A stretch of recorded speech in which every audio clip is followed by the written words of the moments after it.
Hello, good morning, and whoever is watching across the world, welcome to Motorsport Arena Mülsen here in eastern Germany. And the weather since yesterday evening has significantly deteriorated. As you can see, there is plenty of saturation on the circuit. In length, it's 1,315 meters in length. This circuit is based in the Saxony region in Germany. It's a track I visited before last season in late August, where we had not only just tropical temperatures of over 30 plus degrees, but we also had our fair share of wet weather. So you can see here now they're getting things ready for the first heat for junior Rotax. So we have 5 classes here this weekend, totaling nearly 100 drivers from just over 20 different nationalities represented. And for those wondering, well, what is class number 5 if you have junior, senior, DD2 and DD2 Masters? Well, for the final 2 rounds of the 2021 season, which culminates in the finale in early September, the 3rd to the 5th of September this year, we have the all-electric, all-in-house BRP Rotax electric racer, Project E20, which made its initial debut at the Circuito Internazionale Napoli in Sarno, southern Italy in October 2019. And it is an in-house development, partnering with Sodi Kart with the chassis for it.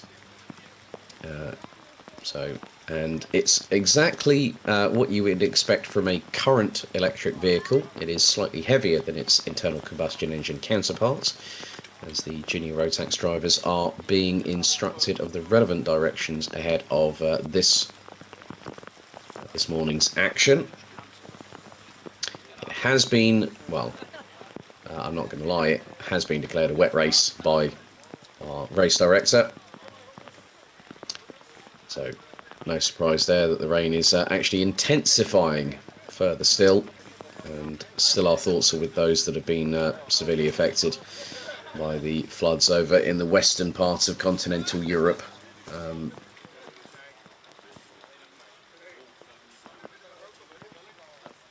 So even in this wet weather, the jazzy trainers are out, the shorts are on, but brollies are definitely flavour of the month, unless you decide to get yourself a hooded top like you've got with one of the mechanics working on. I would think that's probably going to be Max Knappen's kart there, I think, or somebody's kart from JJ Racing, because there's 4 of them, and you can see there. It is quite literally reminds me of Brands Hatch when that gets flooded. And the wind has picked up significantly. Current air temperature at the moment is running at 17 degrees Celsius.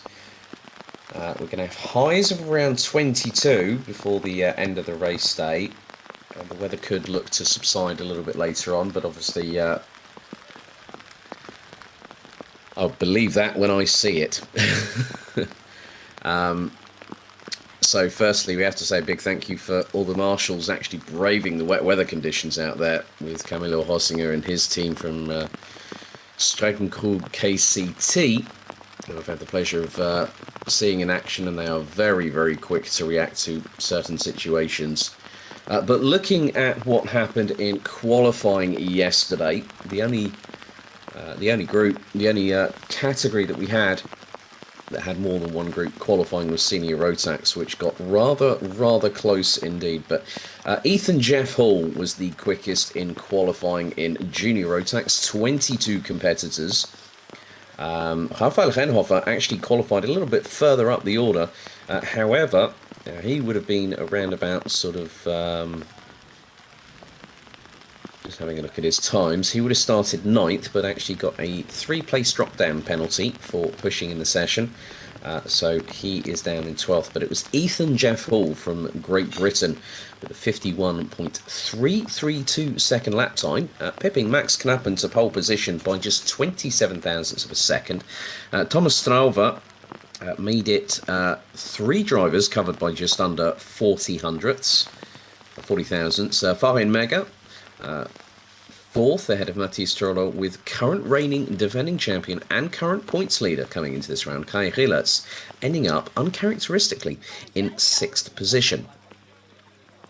Looking at senior Rotax yesterday, it was nip and tuck between Callum Bradshaw and the UAE's Lachlan Robinson. 47 thousandths separated those 2 drivers. And Sean Butcher, runner-up last year, 3rd. Well, he was. We had a fast group and we had the slow group. So Callum Bradshaw set the initial benchmark time, which is a 50.910.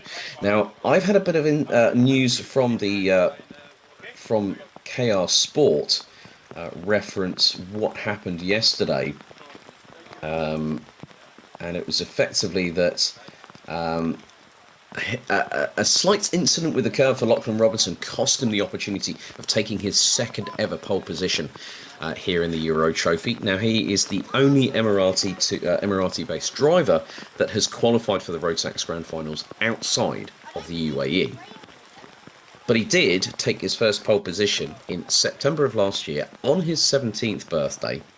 The day before my birthday as well. It looks like we're going to have that again. But it will be Heat's Day that his birthday will be on in 2021. Sean Butcher was 2nd in Group 1.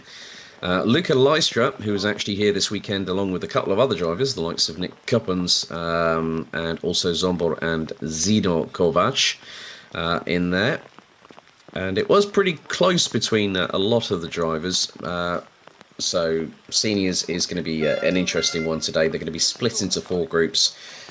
So they will have 3 heats, each of them in total. Grid is being cleared for Junior Rotax Heat 1. They'll have 3 heats today.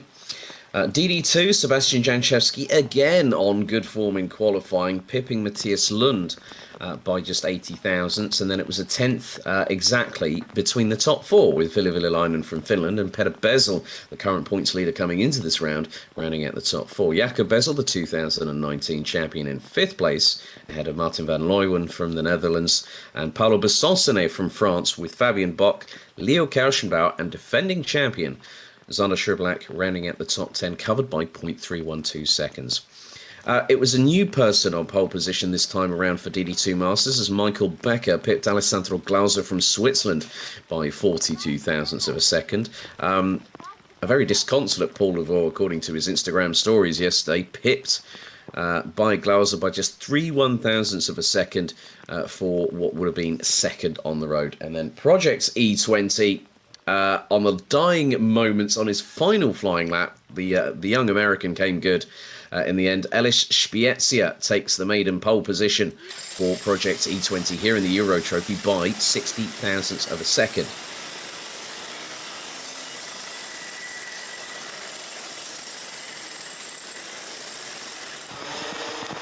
Now we get things underway here in Motorsport Arena in Mülsen for the first of 18 races today. Junior Rotax Heat 1.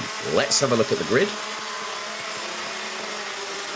So Ethan Jeff Hall starts on pole position representing Great Britain. Alongside him will be the Netherlands' Max Knappen in the 248. Row 2, it's the 299 of Belgium's Thomas Strauver and the 276 of Germany's Fabian Mega. Matthias Turlo in the 242 from the Netherlands has current reigning and defending champion. We've had a moment there, and that looks to be possibly Nick Gerhards that's just had a bit of a spin around on the sighting lap. He's due to start 17th. Kai Rielers starts 6th alongside Matthias Turlo. Janis Diak and Bruno Mulders complete the top 8 with Mikko Pedersen and Alberto Kiko Fracassi rounding out the top 10. Magnus Pedersen and Rafael Renhofer started 11th and 12th ahead of Casper Schomans from the Netherlands and Germany's Austin Lee. Daniel Sugar and Danny Shields complete the top 16, representing Hungary and the UAE, with Nick Gerhards from the Netherlands and Chloe Chong from Great Britain rounding at the top 9 rows. Completing the top 20 is Israel's Guy Albag and Vic Stevens from Belgium, with Richard Thomas from Germany and Joachim Schultz from Israel completing the 22 strong. The rain is absolutely torrential out there. You can see the amount of rain that is coming down, but also the rooster tails that are coming from the back of the Mojo wet weather tyres. This is going to be rather difficult because it's going to be driving on an ice rink, even with wet weather tyres. Now, one of the things about these curbs is that this could knock a chain guard off at the most unexpected moment. And we had that actually last week for RMC Germany with Kenyon Washington bunny hopping, as I said, his way around the curbs. So the drivers are going to have to watch. They need to have mechanical sympathy for this particular race and for the two later on. So it's Ethan Jeff Hall, the youngster from Strawberry Racing. He's got Max Knappen from JJ Racing alongside. 7 minutes on the clock, plus an additional lap here in the first of 3 heats as the rain continues to hit its way onto the circuit. Into the tram lines we go. The revs start to rise. Are we ready? Are we steady? We have gone green. Wow, now, hang on a second. I've just seen a formation lap board go out again. So the timer has not ticked down and, right, we've already come into strife before we've even gotten going, and one driver just had another car go over one side. So a very, very good call. I think it's just to really make sure. Now these drivers, now one of the things you can't do is going through, right, red flag's been called already. Red flag has been called already. I am not at all surprised with what has just transpired. Red flag has been called for the session. So what they're going to do is they're going to line them all up.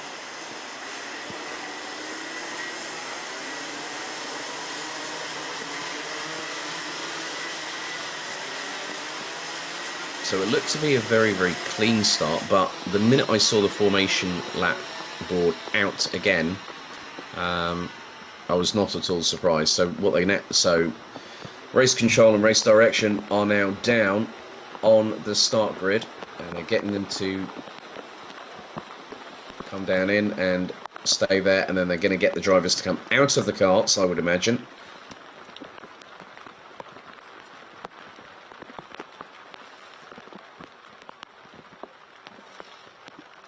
Right.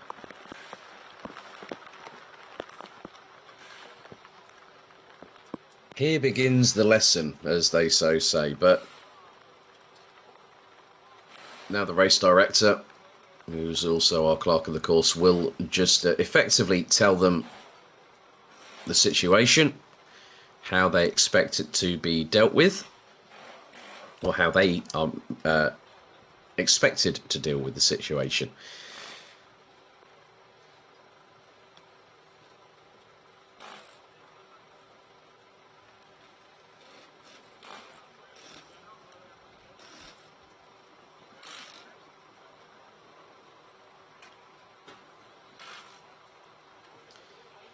So the drivers now get back into their carts.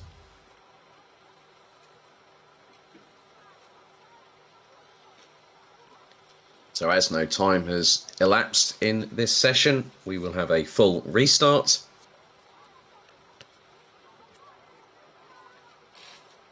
And they'll just reposition the grid accordingly. And there is Thomas Strauber's cart being pushed there, as is, I can just see Kai Hulitz moving his in the 274.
So we go on to a formation lap.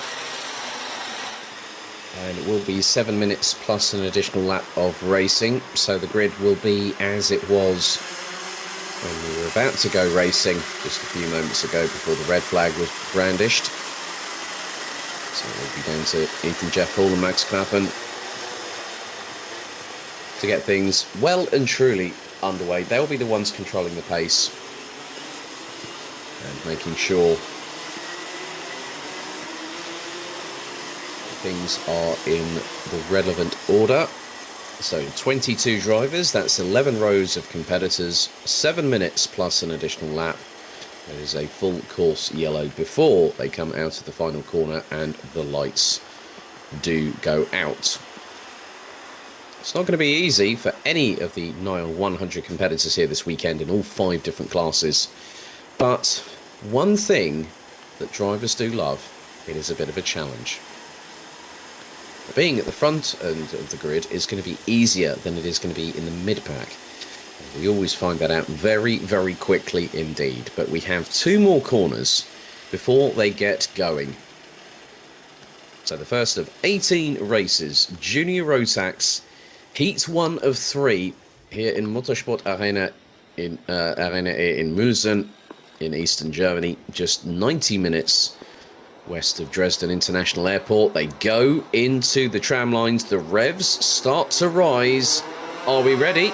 Looks like we've got lights out and they are off and away for the first time this weekend. Plumes of water being hurled into the air as they head into turn 2 for the first time, and it's getting rather quick there. But Fahin Mega has already jumped into the lead of the race. He's been racing at this circuit for the last couple of seasons and knew that a bit of home advantage does work well, but Ethan Jeff Hall keeping in close proximity with him. You can see the likes of Casper Schurmans and Austin Lee trying to fight their way through. Nick Gerhards does a bit of curb hopping in the meantime. In front of them they've got the 247, that is Magnus Pedersen from Denmark with RS Competition, and the pair have managed to get past the Dane. Well, that was pretty good running from the pair of them, but that was a little bit of a sideways moment for Nick Gerhards at that particular juncture. They come through the final chicane. Just over 6 minutes to go, plus an additional lap, as it's all kicking off at the front of the field, but Fahin Mega leads the way. Here comes Ethan Jeff Hall, and he's absolutely scythed his way up the inside. That looked to be Max Knappen, I believe, but here comes Kai Rielitz. He's currently in 4th place. So Fahin Mega leads after 1 lap. Max Knappen in 2nd. Ethan Jeff Hall being given the old switcheroo by Kai Rielitz, and they both drift sideways. Oh, Ethan Jeff Hall off the track and manages to recover. Oh my goodness. That was robust. But obviously when you end up on the outside and it's wet, the curbs will pull you sideways. There's more drivers trying to make up positions there. Thomas Strauver in the mix, Matthias Tolo in there. We've also got Bruno Mulders in the 277. He normally would wear his bright yellow and fluorescent race helmet, but he's done a bit different here. There's a bit of a move there from Mikkel Pedersen, and that was up the inside of Nick Gerhard, sideways for Casper Schurmans. He's got Janis Stiak right up his back bumper. We've got just under 5 minutes to go, plus an additional lap. This is going to be crazy. Drivers that have dropped down the order. Danny Shields down in 21st. Richard Thomas down in 19th. But at the moment, Fahin Mega has got a lead, and he's leading Kai Rielitz.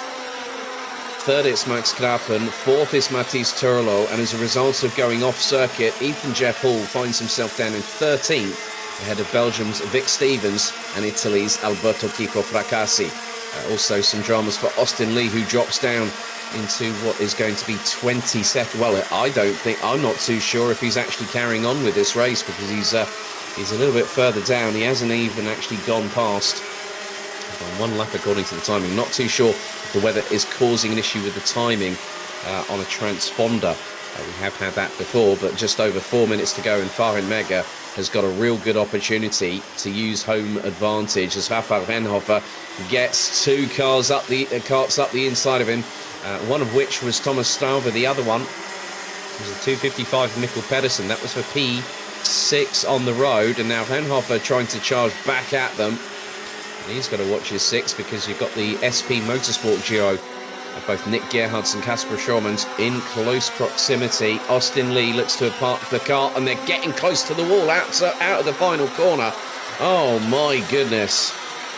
3.5 minutes. We're halfway through this race, and it is getting very, very tricky as the race proceeds onwards. Mikkel Pedersen has also gotten past Rafael Renhofer. Nick Gerhards finds himself down in 9th position. But Austin Lee looks to be the first confirmed retirement of this race weekend, and we haven't even gotten started.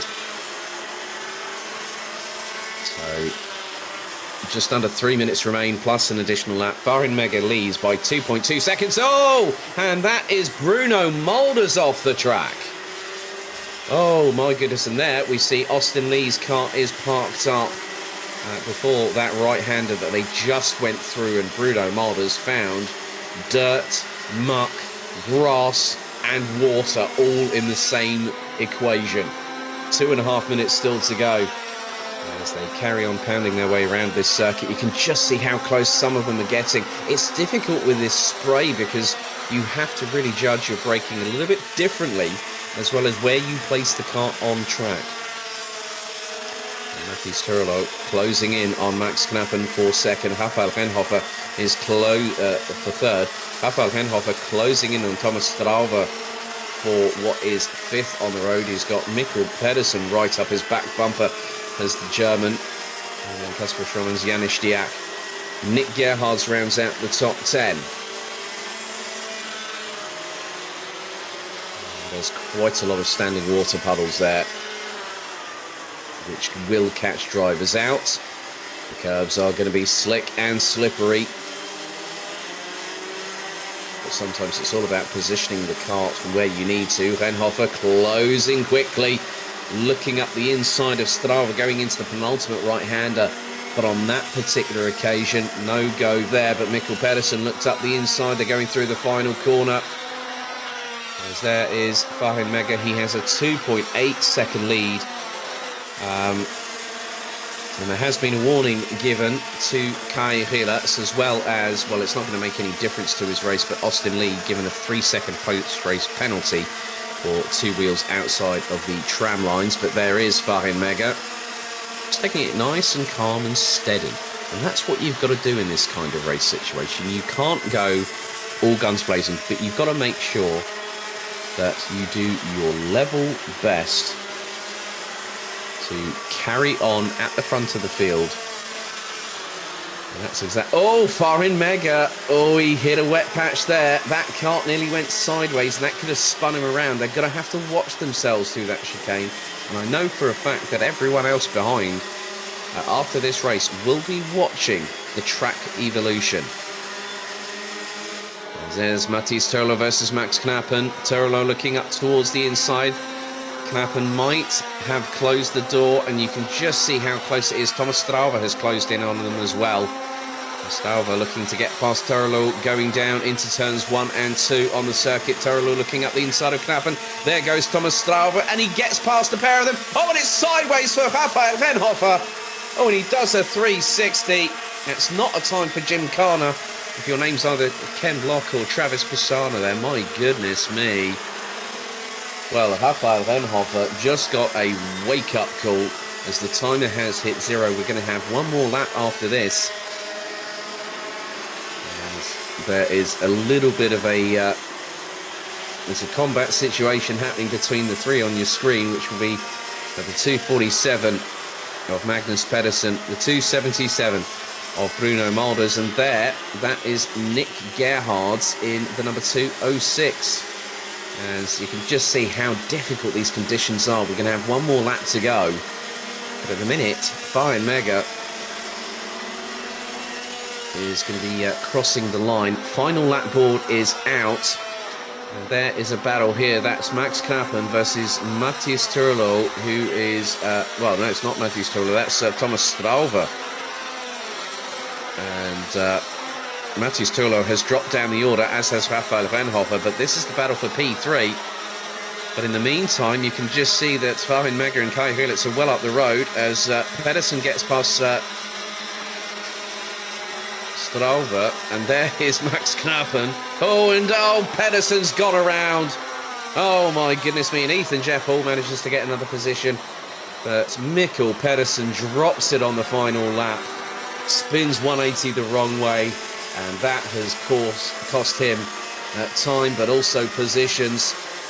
But on home soil, Mega, the 276 representing this very country, comes out of the final corner, and after 8 laps, it is Germany's Mega that wins the race. Defending champion Kai Rielers makes it a JJ Racing 1-2, and Max Knappen, it's a top 3 for the squad, and fractionally ahead of Strawberry Racing's Thomas Strauve. Kasper Schurmans finishes in P5 at the end of that one, and that is Mathis Turlo. So he didn't even make it to the finish. Now what? And there is Nick Gerhardt. He's going to cross the line in 16th. So it's dramas for him. And there's a bit of a celebratory 360 from Farin Mega at the end of the race. I think it's also a way of checking out the conditions. Chloe Chong finishes in 17th, but Mathis Turlo, this means that he's on the back foot. So there's going to be a little bit of a delay, but let's have a look at the results. Farin Mega takes the victory by 3.7 seconds here in the first of 3 junior Rotax heats. Kai Rielers, the defending champion and current points leader, in second. Max Knappen makes it a JJ Racing top 3, ahead of Thomas Strauve from Strawberry Racing. Kasper Schurmans from SP Motorsport rounds out the top 5, ahead of Janis Diak, Ethan Jeff Hall, Mikkel Pedersen. It's what could have happened had he not dropped it there on that penultimate chicane. Finishes 8th ahead of Mikkel Pedersen. Vic Stevens in 10th ahead of Bruno Modders. Rafael Renhofer in 12th ahead of Alberto Kiko Fracassi. Richard Thomas started down at the tail end of the field. Finished 14th ahead of Hungary's Daniel Sugar. Nick Gerhardt in 16th. Chloe Chong from Great Britain in 17th ahead of Guy Albag. Danny Shields from the UAE. Yarin Schultz from Israel in the top 20, with Mathis Turlo, as you can see there on the final lap, not making it to the end. He actually ended up in the barriers, with Marshall Crew actually assisting with Austin Lee, having a technical drama which ended his race on lap number 2. Prepare for switching off the lights. When the lights go off, you cannot switch.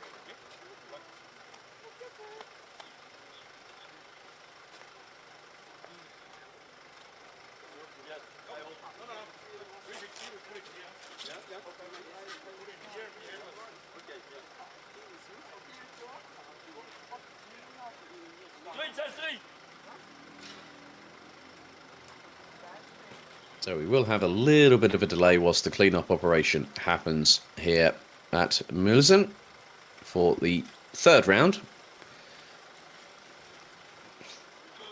And there is a kart actually being taken out of the pre-grid, which was the 363. Now, if memory serves me correctly, that is one of the Dan Holland racing karts there. 363, that is Alexander Abkazava, the sole Georgian in this field. So his card has been taken off of the pre-grid. Now,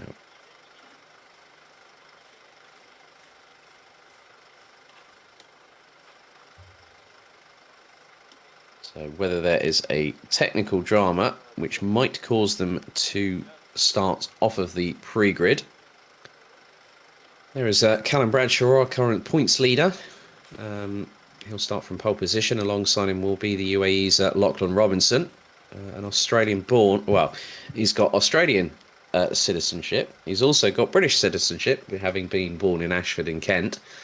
And also there's some Latvian heritage in the Robinson bloodline as well. So quite a lot.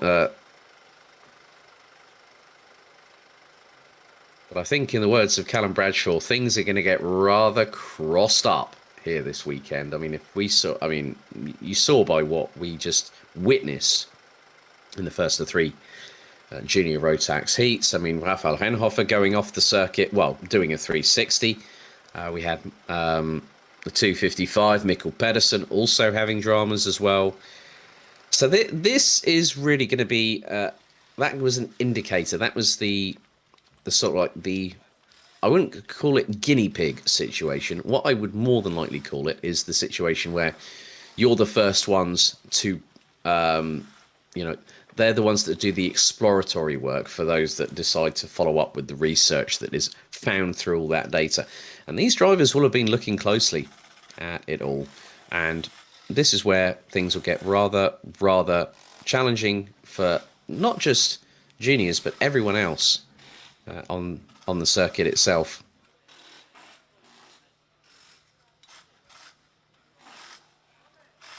And one of the things is that there's going to be a lot of race helmets, boots, wetsuits, race suits, all that kind of stuff that will have to be dried out significantly after the day's proceeding.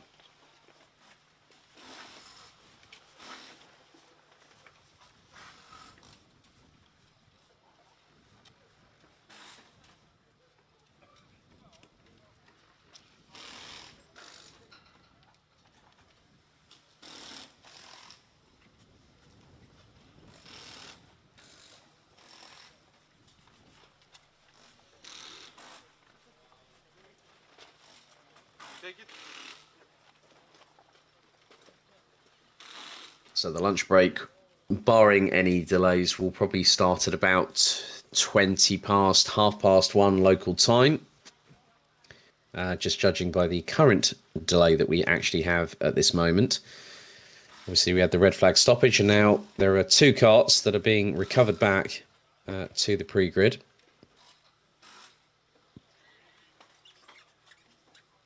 At the moment, we're about 5 minutes behind schedule.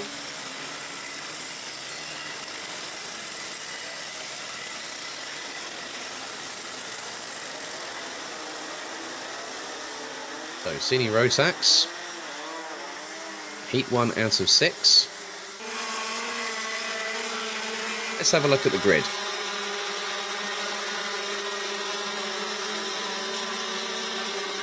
So, Callum Bradshaw will start from pole position. Lachlan Robinson will start from second.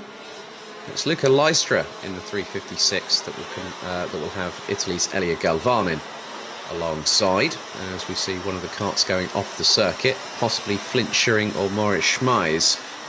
Well, it would have been one of those two drivers. Tobias Poschek and Luca Thiel, that's an all Austrian-German row 3. Luca Köster and Benedek Vida representing Germany and Hungary, respectively, row 4, with Turkey's Erhard Turka in the 347 and Poland's Patryk Donika in the 382, as we've already had dramas. And that is, I can't make out who that is on the circuit. I'm wondering whether that might be at the back end of the field. We've got that's Patryk Donika that's just pulled off to the side, I think, or is that Luca Köster? That could be Luca Köster because he hasn't crossed the timing beam. So P7 will be devoid of any entrant there. Flint Schuring in 11th, Beard Dorestein in 12th, head of Lukas Hartmann, Moritz Schmeis, Christopher Zaxa and Alexander Abkazava. It looks like Abkazava's a non-starter as well. Or is he going to be released from the pre-grid? So 10 minutes plus an additional lap. So Luca Köster on home soil knows this track very well. He won here at this very circuit last year on the Saturday of the opening round of the RMC Germany season. The frustration, very, very clear to see there.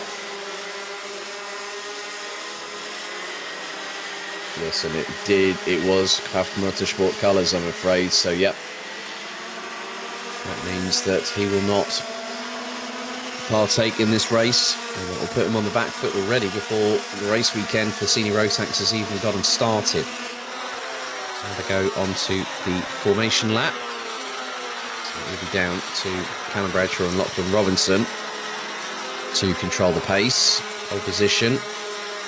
When you see the carts coming towards you on your screen, well, that's effectively on your left-hand side, but pole position is on the right on this circuit.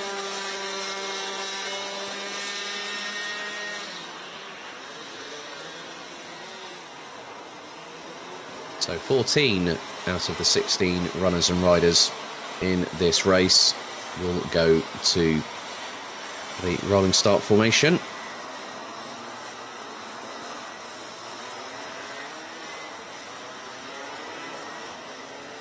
It's always about understanding the weather conditions. You've got limited time. Now, Lachlan Robinson, much more improved in the wet in comparison with what we had last season. His test of fire and brimstone came at the International Trophy at Portugal last December. And, yep, that is the case. Luca Costa not taking any part in this race. Great pickup by the camera crew there. So, it's Bradshaw on pole, Robinson alongside. Into the tram lines we go. The revs start to rise. Are we ready? The lights are out, and we are off and racing. And Lystra already up the inside of Robinson before they've hit the apex for turn 2. As people are scrabbling for traction. And it was 3 abreast at one point. Oh, someone's gone off. It's one of the KSB carts. That's probably Patrick Donica. Through into the left-hander here at turn 4 for the first time, all bumping over the curbs. It's all one long line. As no, someone's gone grass tracking. That looked to be one of the KSB carts. Tobias Poschek, who's just lost out a couple of positions, having done a Matthias Ekström there through the chicane. 9 minutes and 21 seconds on the clock remaining. Oh, that's one of the JJ Racing carts that has gone wide, and that would have been Luca Thiel. Maurice Schmeis is in there. Also got Benedek Vida, Lukas Hadman amongst others as they surge their way. We're almost at the completion of the first lap of racing, and some drivers using unusual racing lines, but it's expected in these wet weather conditions as Callum Bradshaw continues to lead. Luca Lystra second, Lachlan Robinson in third. Now Ehad Turka has made his way up to 4th position, and he's ahead of Benedek Vida. Luca looks like Tobias Poschek is in 6th ahead of Luca Thiel. Alexander Abkazava, as I thought might be the case, opted to start from the from the pit lane, as there's a massive battle here. Benedek Vida trying to get one up on Ehad Turka. As Callum Bradshaw putting in the fastest laps of the race, a 1 minute 5.868 for the Brits, based out of Leicester. Lystra is only half a second behind, as that's a 3-way scrap there. Elia Galvanen in the middle of it, Patrick Donica, and also Maurice Schmeis, as they are all changing positions. There's Kraft Motorsport's Lukas Hadman in the 306, getting well and truly stuck in. A little bit further back, you've got Patrick Donica in the middle of Christopher Zaxter and Alexander Abkazava. Abkazava still at the back end of the field. And, Abkazava has yet to cross the timing line, I think, after the first lap. Well, has got a lap in the books. No, Abkazava is actually ahead of Christopher Zaxter. My apologies there, and they're still battling away.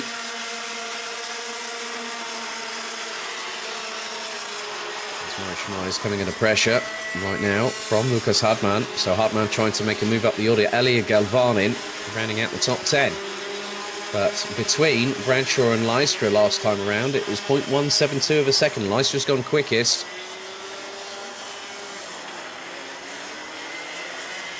As again bumping over the curbs. Oh, sideways for Elia Galvanin. And up the inside goes Maurice Schmeis. And here comes Lukas Hartmann. He's going to try and force it. Oh, there's contact between the pair. Schmeis has to go off at the circuit.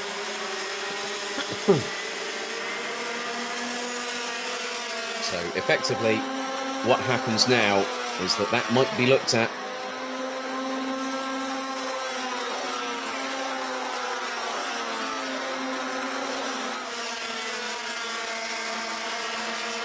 And there is drama's Elia Galvanin out of this race. So a real shame for the Italian. He's going to be on the back foot, just like other drivers that might be compromised in these wet weather conditions. But at the moment, Callum Bradshaw has started to extend his lead. These conditions are still rather treacherous. And now Bradshaw leads Lystra by just under half a second. Lachlan Robinson, 4.2 seconds behind. Ehad Turkett is closing in on the Dubai-based driver for P3. But double waved yellows we've got there because of Galvanin, so they've got to slow down. There's no overtaking. We've got just over 5.5 minutes remaining on the clock. And Lystra trying to close in that gap. Lachlan Robinson has dropped significant amount of time in the last couple of laps and has ended up in P4 as Ehad Turkett, formerly of KR Sport colours, now under the Buvin Power awning. The Turkish driver based out of Istanbul now up into P3 and had made some pretty good inroads. So we are now down. So there's a bits of a move there from Luca Lystra up the inside of Callum Bradshaw, but Bradshaw frantically wrestles with the car. He knew that he made a slight mistake there going through that right-hander and instantly managed to get past Lystra without any sort of real fight back. And one of the things here in these wet weather conditions, it is about mechanical sympathy, but also controlling and conserving your efforts towards a race weekend, because the drivers are being put through the ringer that little bit more in terms of the wherewithal, as Robinson now finding a bit more pressure from behind. Luca Thiel and Benedek Vida closing in on the driver based out of the UAE, and he's going to lose out another position to Luca Thiel. And that's the battle for 4th, 5th and 6th, but Robinson a bit more accomplished in the wet. If anyone might remember the second final at Karting Genk, where it was intermittent conditions, as Robinson now trying to get past Benedek Vida back into the chicane. 3:26 from KR Sport, manages to get through and retake 5th position into the next chicane. Benedek Vida trying to get past again. Robinson making that car as wide as possible. A little bit further back you've got Flint Schuring. And that was a nice little dainty move from Beard Dorrestein up the inside of Tobias Poschik. Oh no, it wasn't Tobias Poschik, it was Maurice Schmeiz. There's Tobias Poschik there, and he's having a ding-dong battle there with Lukas Hartmann, who banzais his way up the inside. Closing in on them is the Georgian, Alexander Abkazava. There is a few more battles to be waged here, and this is the battle for 5th place, as Luca Thiel has dropped both Lachlan Robinson and also Benedek Vida, who are within a 10th and a half of each other. And Vida goes up the inside of Robinson, but instantly Robinson able to counter-attack. He's gotten a lot more better. He's got a lot better in the wet, and he's able to read the conditions a little bit more. Considering that last year was his first taste of international competition from a European Championship perspective, and now Robinson running not just in the Euro Trophy this season, but also is 3rd in the standings for the senior Rotax division in the B&L karting series that just recently, 2 weeks ago, had its 2nd of 3 rounds. So a bit of sideways momentum from right to left for Lukas Hartmann on the back axle of that car as he battles away with Maurice Schmeiz. They're going through the chicane. And they've got Tobias Poschik from Austria closing in on them. Just over 2 minutes and 20, plus an additional lap. A little bit of sideways drift. They're going into the left-hander courtesy of Maurice Schmeiz. As Tobias Poschik nearly gets up the inside of Lukas Hartmann, going through into the penultimate right-hander, and look how close they're getting to the wall once again. Oh my goodness me. So we've already gotten through 4/5 of this race. We're now into the final 5th. But Luca Lystra now has a 2.6 second lead over Callum Bradshaw. And Bradshaw has just set the fastest lap of this race. And there again is Schmeiz versus Hartmann, back into that chicane. Hartmann looking to get past Schmeiz, not giving him an inch. But if they hit those curves too hard, they both go very, very wide. I mean, look at the approach they're using going through. Oh, there's another tag, and Schmeiz is sent off the circuit. Left front onto right rear, and Lukas Hartmann did the right thing and gave the position back. However, it's dependent on what happens, because race control will very much be looking at that slight incident. Okay, they might say it's a racing incident, but it's down to them. It was the slightest of touches, and in these wet weather conditions, that can send somebody sideways. As now, Hartmann tries to go side by side with Schmeiz, going down the start-finish straight. On that particular occasion, no dice there for the 3.06, as Tobias Poschek from Austria closing in. As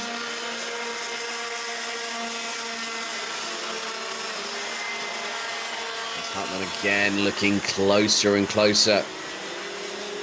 Every passing second on Maurice Schmeiz, and Hartmann looking again. He's nigh on bump draft, and you can see that the front bumper is planted neatly in the back bumper of Maurice Schmeiz, but Tobias Poschek lost a little bit of time and has taken a bit of a wider line there. That could allow Alexander Abkazava to close the gap. The Georgian, who started, let's not forget, from the pit lane.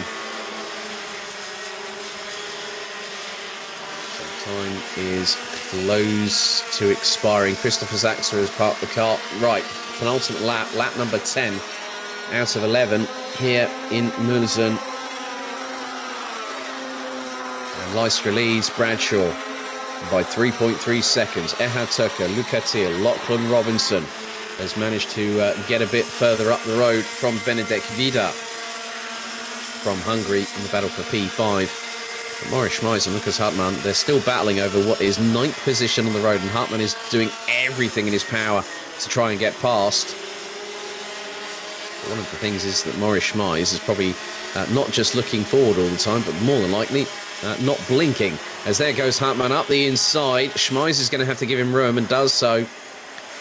And Lukas Hartmann manages to get through for 9th position, but then Maurice Schmeiz goes up the inside through the next right-hander, and Hartmann manages to get the traction down first. And Tobias Poschek closing in on Schmeiz, as is Georgia's Alexander Abkazava. So final lap board is out. 3.6 seconds is the gap between Lystra and Bradshaw. Lystra started 3rd. Bradshaw started on pole position. It was the fastest in qualifying during what was very nice, sunny and dry weather conditions.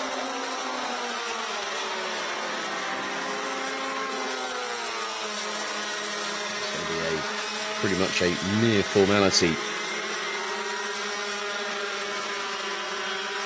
for Lystra to come across the line first, with having initially gotten past Bradshaw. So the 356 Lystra currently in the lead of the standings for the B&L karting series, but also he's 3rd in this championship as well. Out of the final corner he comes. Belgium's Luca Lystra wins a topsy-turvy senior Rotax Heat 1. Callum Bradshaw takes P2. Wait for the rest of the field to come through, and very shortly there's Erhard Turker, who was being closed in on by Luca Thiel, but the Turkish driver takes 3rd place. Lachlan Robinson started on the front row and still managed to get a P5 at the end of it, just fractionally ahead of Benedek Vida. Flint Schuring rounding out the top 7. 3 retirements in this race. Luca Costa didn't even make it to the red lights going out, so he retired very early on indeed. The frustration was clear to see. Elia Galvanin on lap number 3 in the kitty litter on the outside of the penultimate right-hander, with Christopher Zaxa retiring on lap number 8. Let's have a look at the full classification. All results are provisional, pending any judicial and technical matters. Luca Lystra wins Senior Rotax Heat 1 out of 6, ahead of Callum Bradshaw by 3.296 seconds. Erhard Turker in 3rd, Luca Thiel in 4th, Lachlan Robinson in P5, Benedek Vida, Flint Schuring, Beer Dorrestein, Lukas Hartmann, Maurice Schmeiz, Alexander Abkazava, Tobias Poschek, with Patrick Donica being the last of the 13 drivers that finished the race, with retirements from Christopher Zaxa, Elia Galvanin and Luca Costa.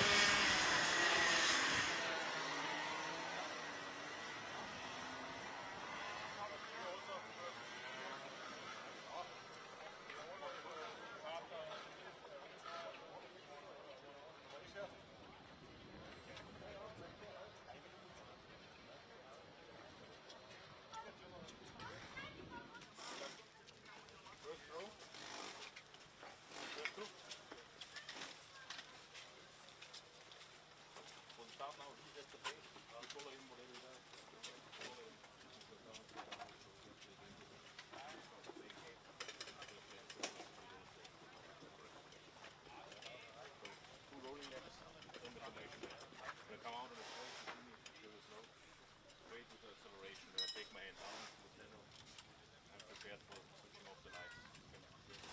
The duration is okay.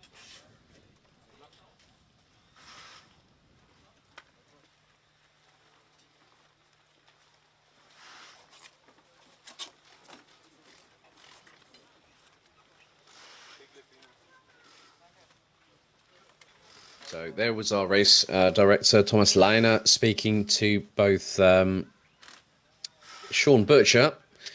Also, I think Nick Cup. I think it was one of the that's one of the Dames racing carts. That will be Nick Cuppens. We had a pretty good qualifying session yesterday, and yeah, fourth. So was second to Lachlan Robinson by 60 thousandths of a second, but puts him P4. In overall qualification, but puts him at the head of Group D.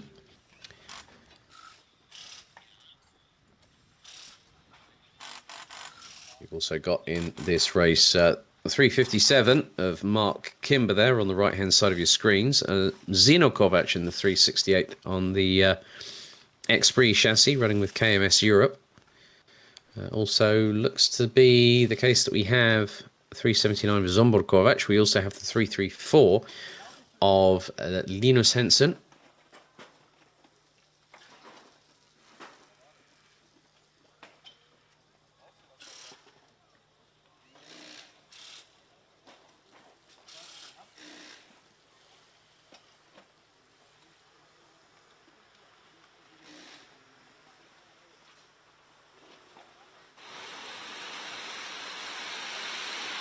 There's the recovery operation underway.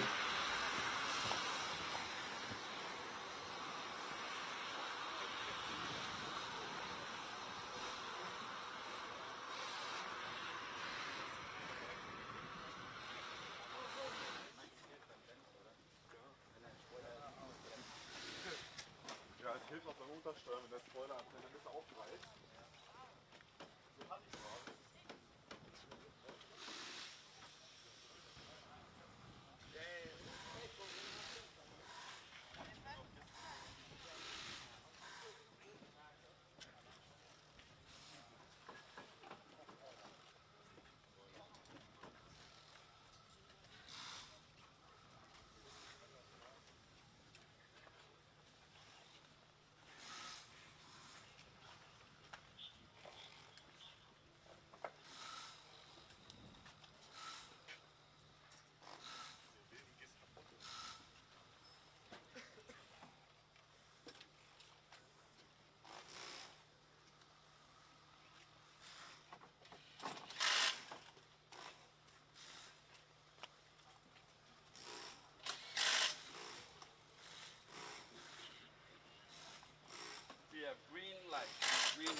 So here we go with regards to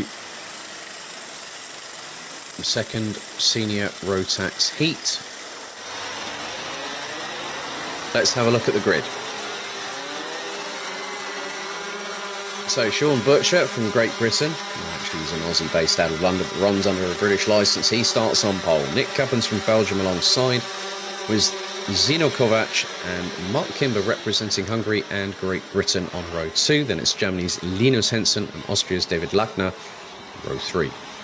Max Stemmerdink from the Netherlands and Hungary's Zombor Kovac round out the top 4 rows, ahead of Sam Bergstein and Christian de Klein, who make it an all-Dutch row number 5 and thereby complete the top 10.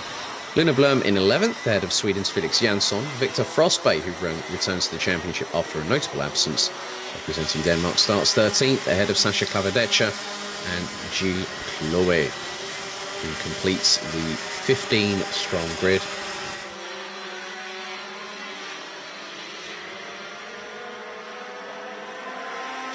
And there's one driver that's already come into strife before we've even gotten going. So that could be Zino Kovac. I'll just wait to see. No, Zino Kovac, that's fine. But as soon as I see someone not coming through, that could be Zombor Kovac, that's just had a drive of a 379 that was due to start in 8th position.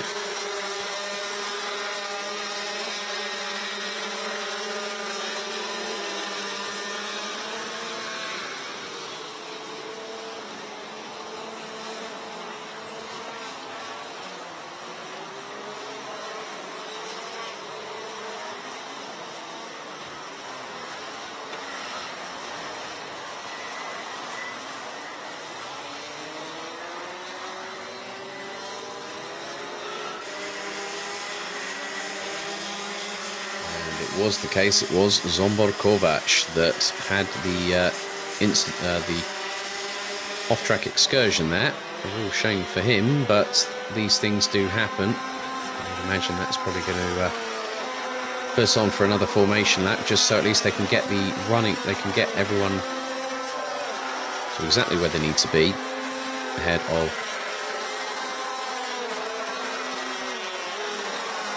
this race. Another 10 minutes plus an additional lap, and afterwards we will have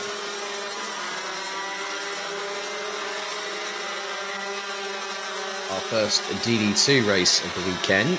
So all classes apart from senior Rotax will have 3 preliminary heats before we go into the pre-finals and finals tomorrow. There are no second chance heats at all this weekend, because none of the classes actually exceed the maximum of 36 this weekend.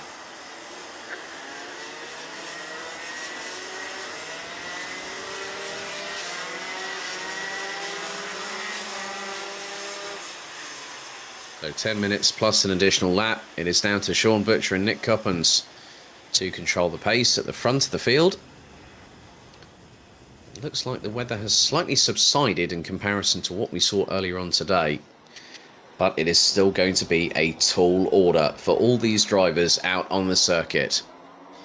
Into the tram lines we go. The revs rise. Are we ready? Looks like we've gone lights out and we are racing as Sean Butcher, the rear axle on the 302 from KR Sport, went skywards after he hit the curb, as Nick Cubbins trying to hold on to traction, and there's been dramas there, and it's for the 309 of Max Stemmerdink. I think I even saw Linus Henson actually go off the circuit at that particular juncture. So Butcher managed to get away with that. Like literally he hit the inside part of the curb. There's more dramas. That's for the 341 of Sam Bergstein. He's just had Sasha Klavedecka go past. As now Butcher's going to lose the lead from courtesy of Cuppens, but then straight away Butcher back on the counter-offensive. Mark Kimber's coming along with them, so it's 2 Brits and a Belgian.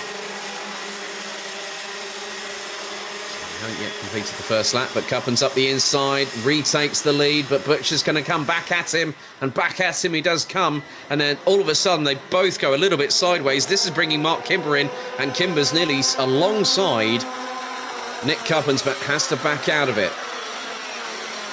A little bit of a better placement there for Sean Butcher going through into turns 1 and 2, but Kimber manages to scrabble for traction, and there's been dramas. That's Sasha Klavedecka who's around, pointing the wrong way up the circuit.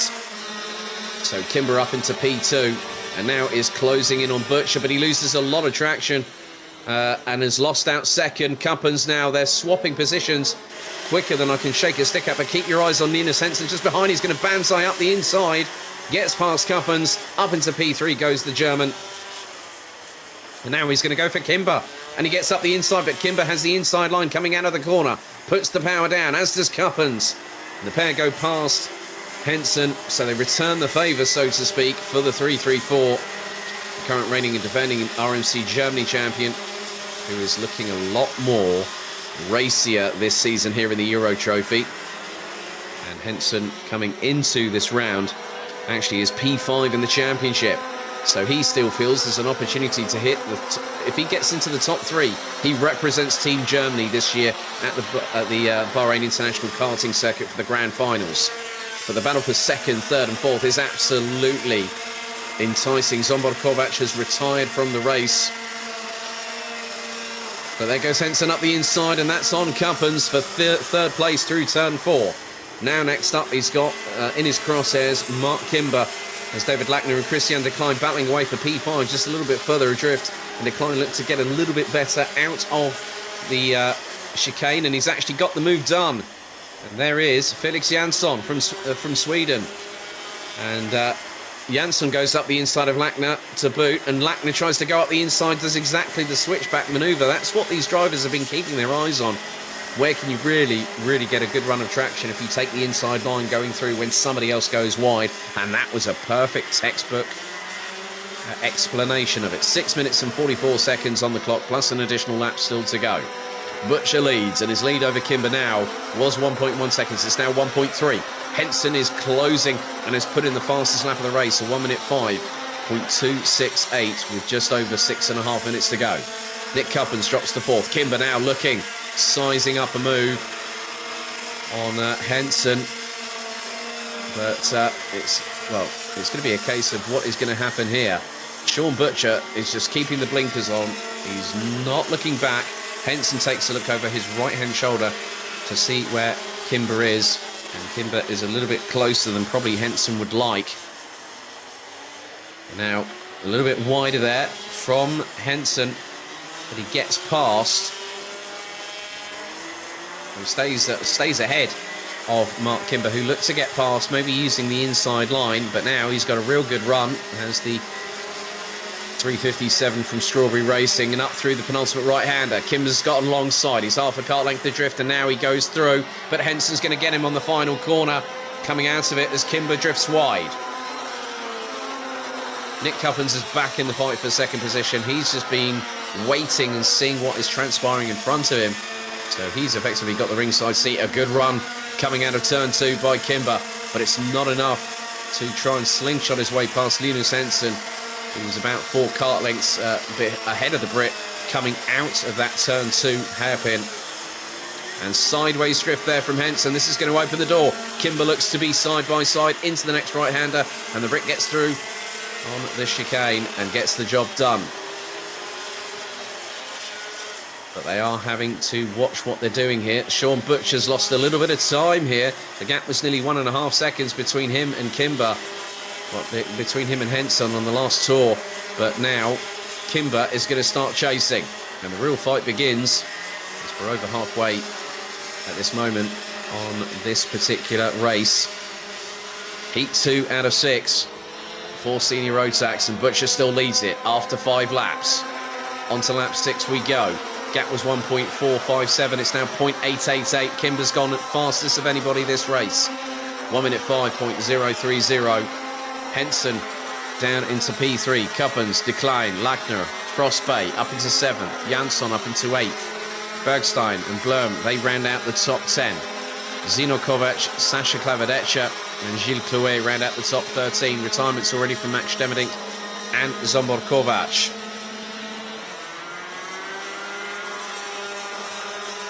Three minutes and 55 seconds plus an additional lap still to go. How quickly is that window of opportunity going to close for Mark Kimber if he wants to get past Sean Butcher? Well, the gap between them is starting to get a bit closer. It was truncated by well over 0.7 of a second on the previous lap. Now, the big thing is, how quickly can Sean Butcher respond? Well, at the moment, it's not as quick as I thought it might be because Kimber is looking closer. Lap 6 completed. Butcher still leads. Kimber, less than half a second adrift. Linus Henson makes it 9/10 between the top 3 as he closes in on Mark Kimber. He looks to get a better run coming out of turn 2. Into turn 4, the left-hander here. Henson looking up the inside. Oh, and he goes sideways and he loses it completely. And there is Nick Cuppins waiting to pick up the pieces. But I don't think there are enough pieces of the China vase for Cuppins to be able to repair it quickly enough for him to grab. But Henson could have gotten Kimber there, but he made a slight mistake, and look how close he was to that barrier on that right-hander just then. That's how close these drivers are flirting with disaster. So 2 minutes and 25 seconds on the clock remaining, plus an additional lap. Butcher still leads, but it's not a case of if, it's a case of when. Mark Kimber is going to pull that trigger and throw the grenade into Sean Butcher's general direction. Well, at the moment, with half a second between them, it's not yet about to happen, but it just depends on how quickly you know how capable Kimber is. It's also just dependent on how much he wants to get past Sean Butcher, because you want to have a heat win. Nikolai's already got one. Kimber will want to take one for his own. But it's just going to be a case of if and when it's going to happen, and that could be rather imminently.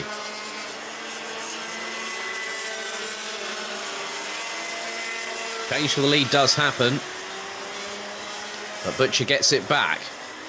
Now he knows he's got to fight for it. Minute and a half left, plus an additional lap.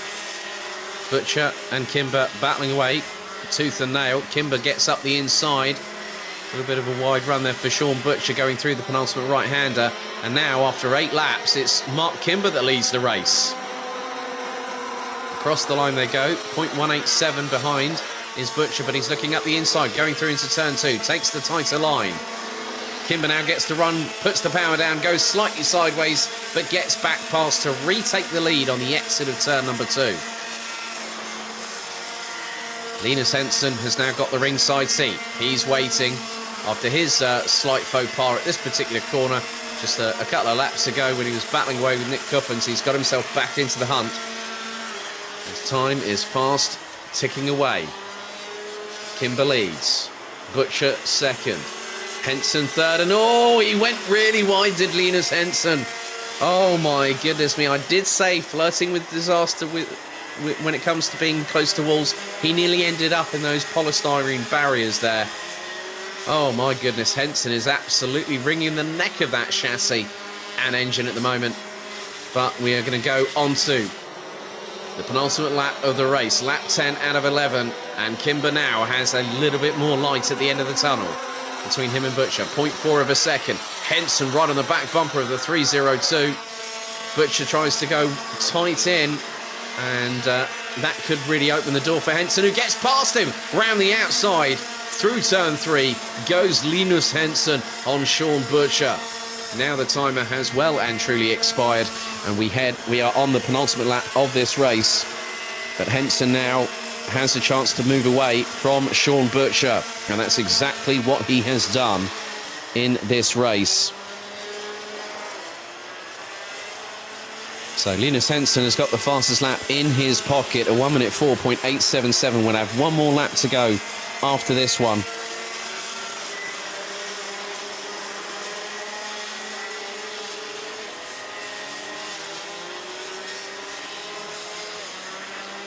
So Mark Kimber now leads Linus Henson going on to the final lap of this race. As Henson again goes a little bit wider. Last lap board is out. Henson closing on Kimber. Henson's not going to go for it yet, but he's got to make sure he keeps it neat and tidy if he wants to have a chance at the 357 from Strawberry Racing. Now is his opportunity. Going through into turn 4, he looks again, and he goes up the inside. The pair go wide. That could allow Sean Butcher to close in on Mark Kimber, and it has done. I'm sure that Kimber will be not happy about that particular move from Linus Henson, but Henson saw a gap and went for it. So we're on the final lap. I did say that Linus Henson needed to do something, and he did something rather robust. He went up the inside, the Nyon clashed going through, so Kimber ended up going wide, but Kimber's going to hold on to second. Not too sure if that's going to stand post-race, but that's down to race control. But Kimber is going to do his level best. We've got one more corner remaining on lap number 11, the final lap of the race. Henson comes out of the final corner. How close is he going to get to the wall? Very close indeed. He's going to get his head down. He's going to take the checkered flag on the road. Kimber 0.22 behind. Butcher, who started on pole, rounded out the top 3. Nick Cuppins in 4th.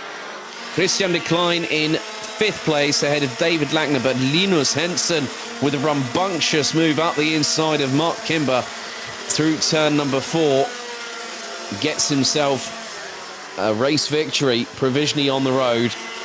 After 11 laps of racing, 12.5 minutes of racing action. Let's have a look at the full results. So by 0.221 seconds, Germany's Linus Henson here at Mülsen wins senior Rotax Heat 2, Groups C versus D, ahead of Mark Kimber from Great Britain. Sean Butcher in 3rd place. Nick Cuppins in 4th. Christian de Klein in the 399. 5th place. David Lackner in 6th. Felix Jansson in 7th, Victor Frostbay in 8th, Sam Bergstein in 9th, ahead of Zino Kovac with Luna Blom, Sasha Klavedecha and Gilles Clouet being the last of the 13 drivers that made it to the finish. Max Stemerdink retired on lap 3, with Zsombor Kovac not even making it to the start.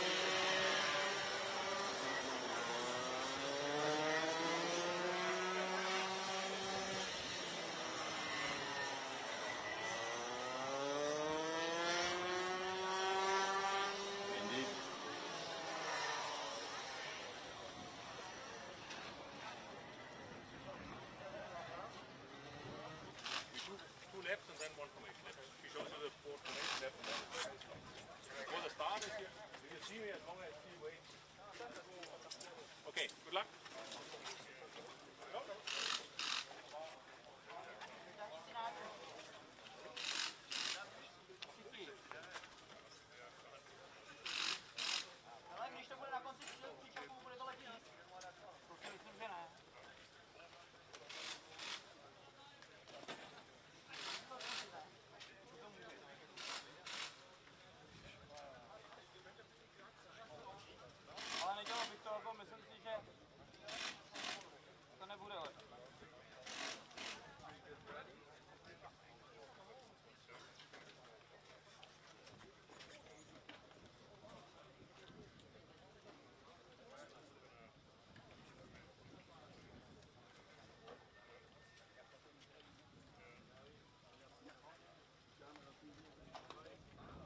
So at the moment, 3 very exciting races thus far. We've still got quite a few more to go.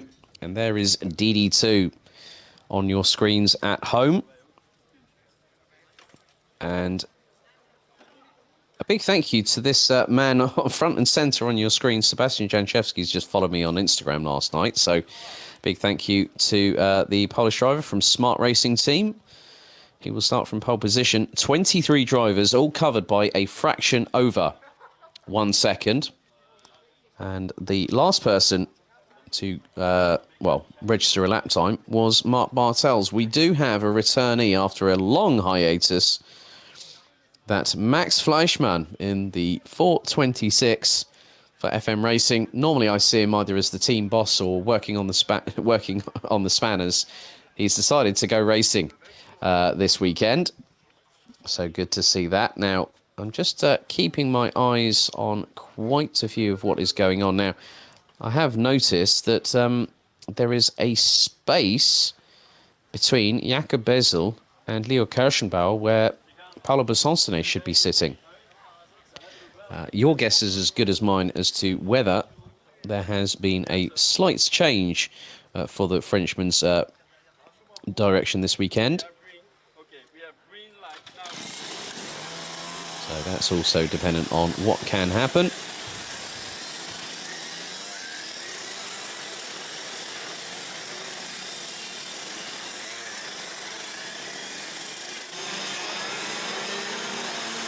So DD2, Heat 1 out of 3. Let's have a look at the grid.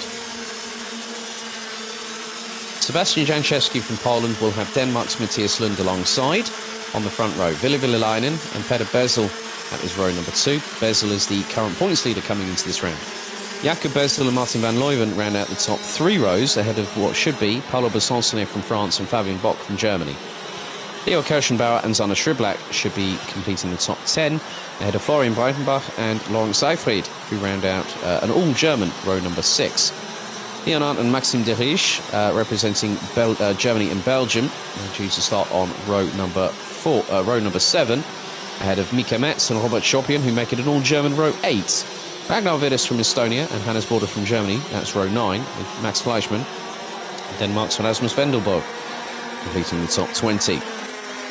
Mikkel Tigerson and Johan Vane round out the top 22, with Mark Bartels completing the 23-strong grid. Now, I'm just wondering if we are going to see that Paolo Bessoncenet and Maxime Derich are going to be starting from the pre-grid. I know that Mikkel Tigerson has now crossed the timing line. Well, it looks like everyone is actually out on the circuit, which is a good sign.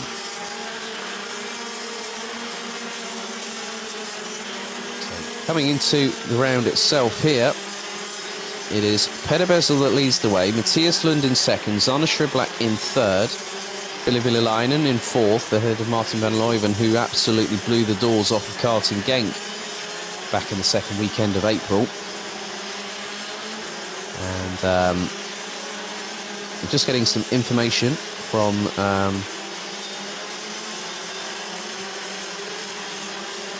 so effectively I've just been informed, a big thank you to Steffi, our stream director, for giving me the information directly, that Besançon and De Riche will be able to do the warm-up laps, but then they have to go back into the pit lane, and then after the red lights go out they can then go back onto the circuit. So they will be at the back end of the field. They'll have to scythe their way through it, and thereby that will then make it a bit more interesting, let's say. Gives a bit more of a challenge to drivers, but obviously it's not what the drivers want. If they're not on the pre-grid at the right time, before the gate closes, then there are certain stipulations made, but they'll have to fight their way back up the order. So Besançon would have started 7th, De Riche, and there you go, they're down there waiting for the start to happen. As soon as all the other drivers go past, Besançon and De Riche will be released, and then they'll be able to compete. So Sebastian Janchevski on pole position, representing Poland, and Matthias Lund from Denmark alongside.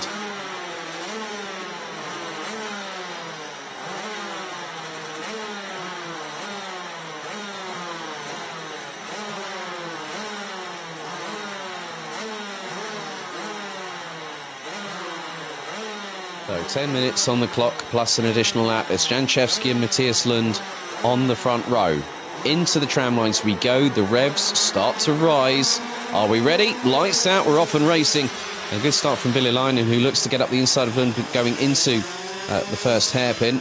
As the two bezels trying to make their way through, as Matthias Lund looking already one way, then the other, to get back to get past Sebastian Janchevski, as Paolo Besançon and Maxime De Riche have been released from the pit lane. We'll now start to close in on the already concertinaed field, and someone's already gone grass tracking, and that was more than likely probably going to be someone down into the mid-pack as they filter their way through the penultimate chicane on the circuit. And there has been dramas already, and that is for Sebastian Janchevski. Well, the Polish driver has come a bit unstuck in these wet weather conditions, and now it is an RS competition 1-2. The biggest question is who is going to be leading after lap 1, because I sense that Jakob Bezel is going to get his, going to throw his 2 cents down the well. Across the line, it is Matthias Lund, Ville Leinen running out the top 2. Peter Bezel, Martin van Leuven and Zona Schublak have both made it up into the top 5. Already, Sebastian Janchevski is being closed in on by Paolo Besançon, so the Frenchman, I would imagine, at this particular juncture, he will be up into that place. As there is a move there. That is Schublak on Van Leuven from the Netherlands, and that's for P4.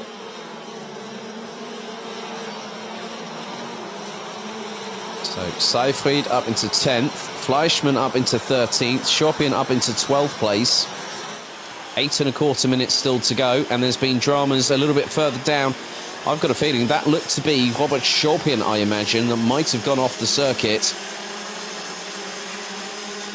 So we're about to complete our second lap of racing as Van Leuven goes back on the counter-offensive with Zona Schublak. But the Belgian, the reigning defending champion in this category, finds himself currently in 4th place. Lund leads by 2 seconds from Ville Leinen. Peter Bezel in 3rd, but now Zona Schublak looks up the inside of the Czech driver. Through into turn 2, gets the move done. Fabian Bock and Florian Breidenbach seem to be working well together at the minute as they're closing on these two. As Peter Bezel was looking for a gap. So that's actually Fabian Bock ahead of Martin van Leuven. And here comes Florian Breitenbach from Nice Racing. So it's getting closer and closer. Paolo Besançon already up into 16th, and he is climbing his way up the order. There's still 7 minutes of this race approximately to go, as there is a move by Martin van Leuven up the inside of Fabian Bock. The Dutchman gets very quickly on the inside line going into the next the final chicane on the circuit. But Fabian Bock, last week here at RMC for Rotax Max Challenge Germany, hit the podium. Don't ever count out Florian Breitenbach behind. He's also a quick pedaler, and he's one of the closest coming out of the wall. And that's a move and a half from Fabian Bock round the outside of Martin van Leuven. Just used the momentum. And then here comes Florian Breitenbach up the inside as well. Van Leuven gets very, very squirrely. The back end steps out to the left-hand side, but he manages to keep the position at the minute. A little bit further back, Mika Metz battling away with Jakob Bezel. And Bezel was the 2019 champion. He's not been faring so well this season. And there's the switchback move attempted, coming out of that chicane and then going into the next one by Mika Metz, the German from Doha Motorsport, running on Kart Republic chassis these days. And you can just see how much they're using that lean going through into the respective corners. Like that right-hander there, they're just using it as much as they can in order to get the proper amount of traction. But here comes Florian Breitenbach. He's looking up the inside, going through the penultimate right-hander. Oh, Van Leuven drifts wide. Neon goes sideways, and here goes Breitenbach up the inside, going through into turns 1 and 2. As a little bit further up the order, Schriblak has got past Villiainen. Schriblak now into second position. Schriblak did actually compete in the as a one-off in preparation for this race weekend with Rotax Max Challenge Germany last weekend, and managed to keep a very good account of himself, even with a one-off adventure in another championship. So Schriblak now will start closing in on Matthias Lund, who has gotten up the road to the tune of the best part of nearly 4 seconds. Halfway through the race, we've got a lot more still to go, as Janchevsky, I spotted, is not running on the circuit, apparently.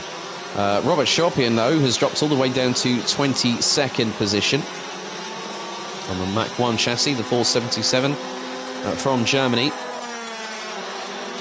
And there is Zana Schriblak. Lund has already crossed the line. The gap now is well over 4.2 seconds. Fabian Bock is now closing again on Peter Bezel. And here comes Florian Breitenbach trying to be like the meat in the sandwiches, Florian. But on that particular occasion, couldn't do anything about it. Right, there has been a penalty issued, 4-4-7. Rasmus Vendelbo from Denmark has been given a 5-second time penalty post-race for pushing, as there is the opportunity that Fabian Bock wanted. When it came to Peter Bezel up the inside into the next right-hander, goes the German from Voigt Motorsport, and then takes what is 4th place away. As wide and then some from Florian Breitenbach, but look at the run he gets out of the corner. He manages to sprint his way past up the inside of Martin van Leuven from the Netherlands, running with Sheepers Racing on the Kart Republic chassis. So Matthias Lund is putting the hammer down, and he's putting it down now. 1 minute 2.924 second lap time. Schriblak improves, but the gap extends. Florian Breitenbach trying to get past Peter Bezel, going into turn 2. Tries to get the inside line. Bezel then counters. Here comes Van Leuven. Now we know what he's like, is the Dutch driver for moves. And there is a move and a half. Florian Breitenbach, 9 and touches wheels. Going into turn 4. But that was brazen and then some, going up the inside of Peter Bezel on that particular occasion. That was a great move, well and neatly timed by him. But then Bezel comes back at him and gets back past, retakes the position, and you can just see the differing lines, because now Mika Metz has got himself into the mix, and he's got himself past Van Leuven and Breitenbach in one fell swoop. They all pretty much went very wide, and then Mika Metz just decided, well, I'm going to fling it up the inside, and decided to throw caution to the wind, and gets the job done. So Sebastian Janchevsky, unfortunately, has retired after 3 laps of racing, as we concentrate on the battle here for 6th position. Mika Metz versus Florian Breitenbach. And Breitenbach could get a good run coming out of turn 2, but there's someone that's turned around. Oh, Jakob Bezel drops it coming out of going into turn 2, and finds himself pointing the wrong way on the apex of the corner itself. And that is a real bad start for the Czech Republic driver, the 411 from KSC Saudi Europe.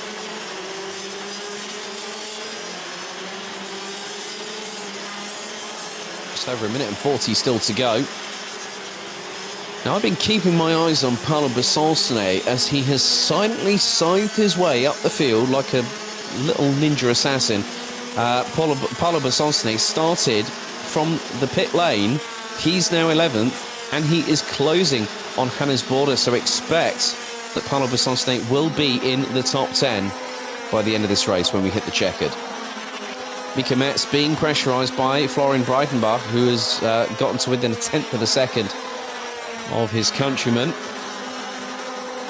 There's Robert Chopin, who's made some inroads. He's come up from 22nd up to 19th position. He's got Estonia's Johan Vane in front. 51 seconds on the clock remaining, plus an additional lap, as there is a move from Robert Chopin up the inside of the 459 to now take what is 18th place, and I think he's getting past Mikkel Tigerson as we speak. Well, he's battling away with the Dane, and now gets the run through that he needs. That's a great move if he can get it done. And Chopin, well, that front bumper looks a bit adrift, let's say. That's definitely had a bit of top part compression on that front bumper. So at the moment we have just a handful of seconds to go. Matthias Lund has already crossed the line, so he's on to the 10th and penultimate lap of the race. Yeah, you can see Robert Chopin's bumper is actually dragging on the front of the on the floor at the bottom. So penultimate lap it is. Matthias Lund has a 4.2 second advantage over Zana Shrivlak from Belgium. Viliainen leads, well, the best of the rest, so to speak. He is 3.6 seconds behind Shrivlak, as there is a bit of a drama, and that is for the 479 Leo Kirschenbauer, whose cart gets incredibly muddy. The mechanic for him's not going to be very happy there. I think he's going to have to jet wash that after collecting quite a lot of muck and dirt, having gone wide there. But we are on the final lap of this race, and there is the leader, Matthias Lund.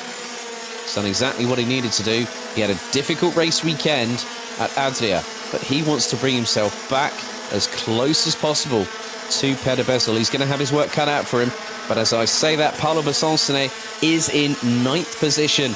He's got his way past Hannes Border to get into the top 10. Max Fleischmann actually rounds out the top 11 positions.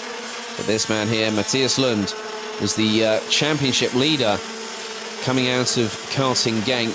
But as I said earlier, he needs to start his weekend here and his champion charge here in both rounds, both here at Mülsen and also at the season finale in Wackersdorf in early September. He's going to start it off in the right way possible. Matthias Lund out of the final corner, and after 11 laps of racing, the Dane in the 408 takes the victory. Good run from Zana Shrivlak, started 10th, finished in P2. Ville Viliainen rounds out the top 3. Good work from Fabian Bock to complete the top 4 in the 481. Peder Bessel and Florian Breitenbach and Mika Metz are going towards the line, and oh my goodness me, despite his best efforts, all right, 5th to 7th, the margin covering those three, 28 thousandths of a second, and one of the most entertaining things I have ever seen. When you're trying to get a good run, and Peder Bessel was jumping up and down in his seat to see if he could get the run on Florian Breitenbach. But Breitenbach just kept his foot stuck well in. Let's have a look at the results for that one. Matthias Lund takes the victory ahead of Zana Shrivlak by 4.378 seconds. Ville Viliainen third for Finland. Fabian Bock and Florian Breitenbach make it 2 Germans in the top 5, with Breitenbach pipping Peder Bessel to 5th place by 27 thousandths. Mika Metz a further 1 thousandths behind, ahead of Martin van Leuven.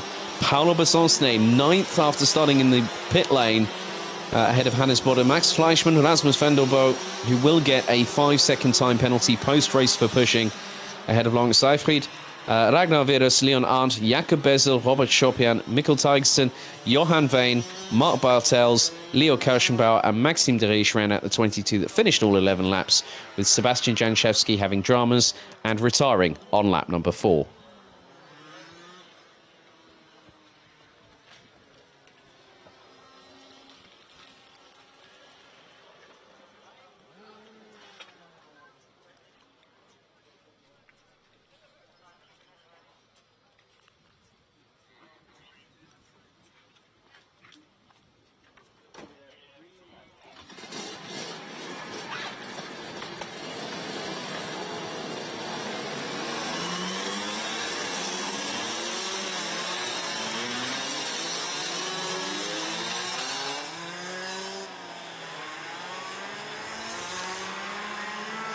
So we head to DD2 Masters.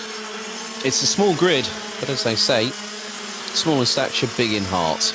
Let's have a look at the grid for race 1 of 3 for this class. So pole position was decided by not very much yesterday. 45 thousandths of a second separated first and third. So Michael Becker from FM Racing in the Comp Kart chassis starts from pole position, representing Germany. FM Racing's Swiss hotshot in the form of Alessandro Glauser, who currently is second in the championship coming into this round, starts on the front row. Current championship leader Francis Paul Louvaux in the 564, running on the Red Speed chassis, has had 2 race victories at Genk, 2 second places at Adria, and gives him an 11-point lead coming into this weekend. Then it's another 2 French drivers in the form of Bruno dos Santos, who lines up alongside Louvaux in the 523. Running with KMD on the Sony Kart chassis, and then kart runners Christophe Capitain in the 502 running on the Tony Kart rounds out the top 5. Marco Winkler who has competed in the Euro Trophy before, if memory serves me correctly, but ran on other machinery. He now runs on the Parallel chassis and took a podium last week at RMC Germany round 2 at this very circuit, so watch out for him. Konrad Bayer, his first appearance on the Euro Trophy after a little bit of a hiatus. The 580, based in Mettmann just outside of Düsseldorf, starts 7th and will have alongside him the Tony Kart from FM Racing's Tanju Yildiz in the 570. So 10 minutes plus an additional lap.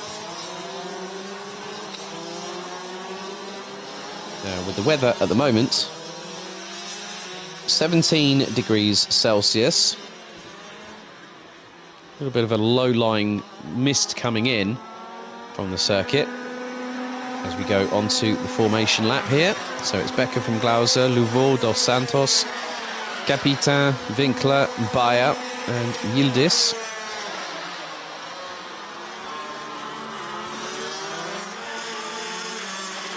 There is Tanju Yildiz.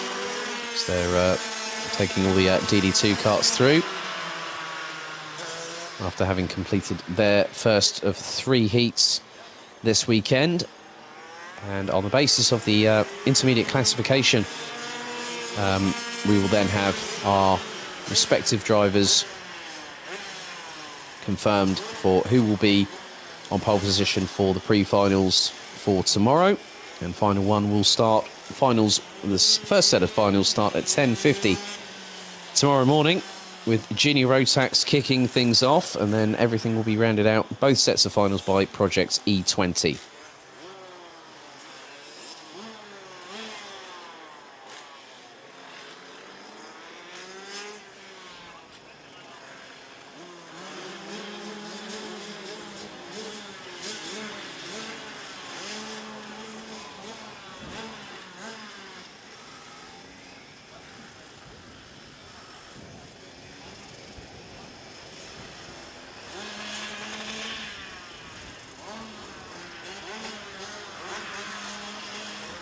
So there are all 8 drivers ready to go racing in DD2 Masters.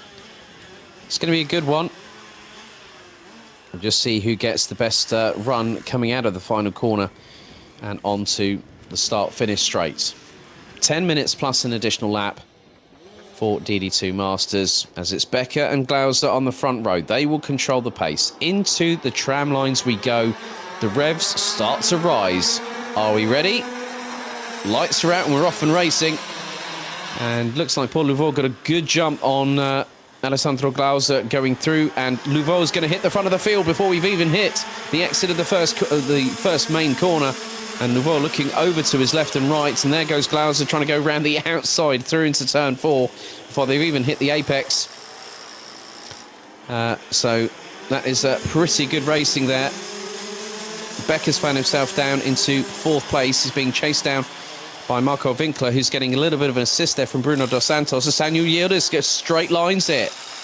Oh my goodness. Straight away. Now, the thing is, I just noticed Tanju Yildiz was on slick tyres. That's why he went straight on, because the amount of pickup on those tyres was quite ridiculous. So I think he possibly thought that maybe slick tyres might be a good opportunity for me to get some places.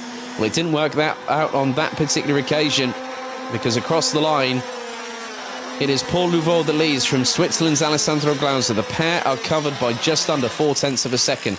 Christophe Capitain in third place. Marco Winkler up into 4th. Michael Becker started on pole position and now all the way down in 5th place, ahead of Bruno Dos Santos. Konrad Bayer rounds out the top 7. Now, the biggest thing is that what is Tanju Yildiz deciding to do is now Christophe Capitain nigh on having Marco Winkler right up his inside, going through into this chicane complex here.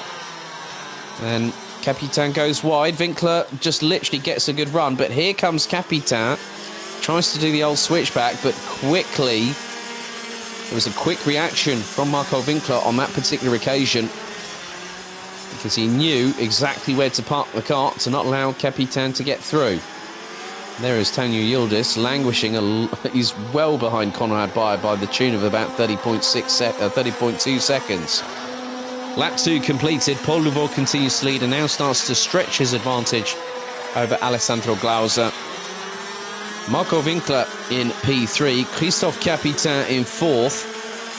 Michael Becker is being pressurised by Bruno Dos Santos. Konrad Bayer is a little bit further back, but he's still rounding out at 7th place ahead of Tanju Yildiz, as here is a chance for Christophe Capitain to get past Marco Winkler, but Winkler's having none of it. And now here comes Michael Becker to try and close in on the 502 from France.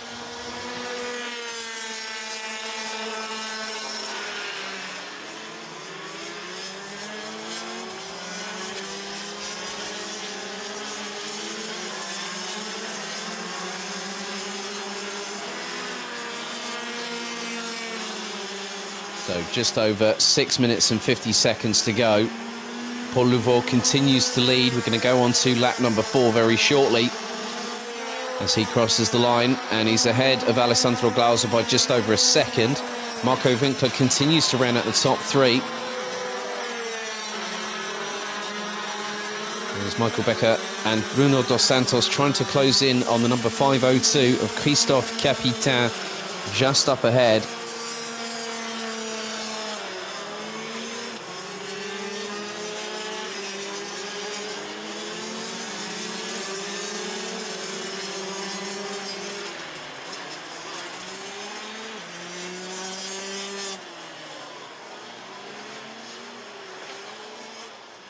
So just over 6 minutes remain. Louveau's just putting in the hot laps at the moment. He's running in the 104 4s and 6s and 7s at the moment. Is the French driver. He's set the best lap time of 1 minute 4.464.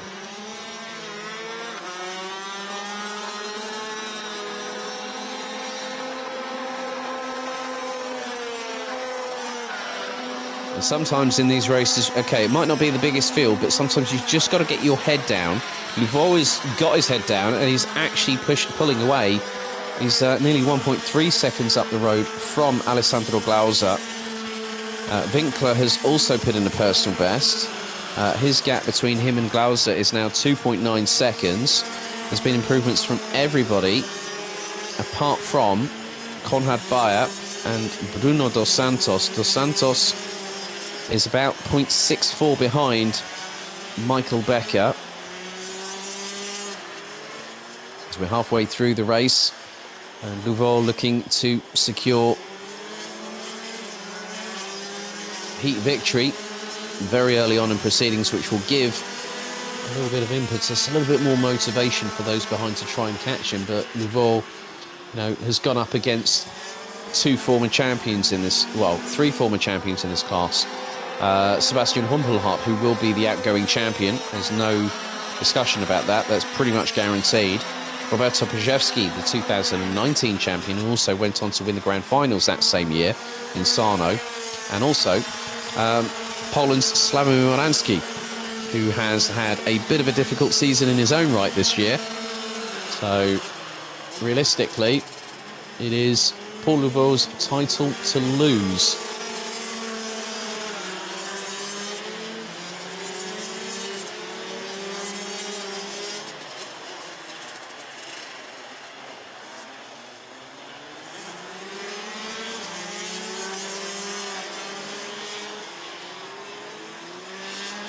That is where it is about just keeping calm. You don't need to consistently go hell for leather and go for broke. We do know that sometimes that can stand you in good stead, but not always. Because if you do push a bit too hard when it comes to the race itself, you can make mistakes, and all of a sudden that can be your race or maybe even title falling by the wayside. We have seen that happen before in previous championships. This battle here, this is Alessandro Glauser, and in the meantime, Marco Winkler has slowly been catching him up, because things are changing. Looks like the track is evolving slightly. But Tanya Yildiz deciding to go onto slicks was an inspired choice, but not necessarily the correct one. But Marco Winkler has been running in the 1 minute 4s. He put in a 1 minute 4.182 on lap number 5, and now Alessandro Glauser has got to watch his back bumper. Tanya Yildiz keeps out of the way. I think he's, well, the thing is that he could either do one of two things. Either continue to run and keep out of the way, or pull it into the pits. Well, we know, I think I know Tanya as well as anybody, that he will just stay out there and just keep pushing. That's all he can do at the end of the day. You make a decision, you have to unfortunately stick with it, and that's what Tanya Yildiz has had to deal with, especially when he went straight on earlier on in the race. Now it's about the battle for second position. Alessandro Glauser being closed in on by Marco Winkler. So Switzerland versus Germany. It sounds like the Euros all over again. A little bit further behind, you can see there's some good battling here. That is between Michael Becker, who's got past Christophe Capitan in the meantime, and Bruno dos Santos is not too far adrift. Tanya Yildiz deciding, well, I'm just going to stick with them. We better just watch his braking points, because obviously with what happened on the first lap for the German in the 570, it just went a bit awry for him at that particular moment. There is Alessandro Glauser. And that looks to be, I'm just going to have a look here, that is the 502 of Christophe Capitan, so it looks like Marco Winkler might have gotten past. Paul Louveau crosses the line to start lap number 9. Marco Winkler has gotten past, so there has been a bit of a ball dropped by Alessandro Glauser. He lost well over a massive amount of time, 2.2 seconds to Marco Winkler on the previous lap. And Winkler was catching him hand over fist. 60 seconds on the clock remains. So Paul Louveau will look to consolidate a very, very good advantage, and also winning margin at the end of this race, as he now looks to move forward and try and get ahead of the rest of the opposition, which he is doing exactly what he needs to do right now. He is pretty much untroubled, and he'll be, I'm sure that he'll have a nice little celebration afterwards, when obviously not of just being able to sort of like celebrate his race victory, but all race results are provisional, pending any sporting and technical checks.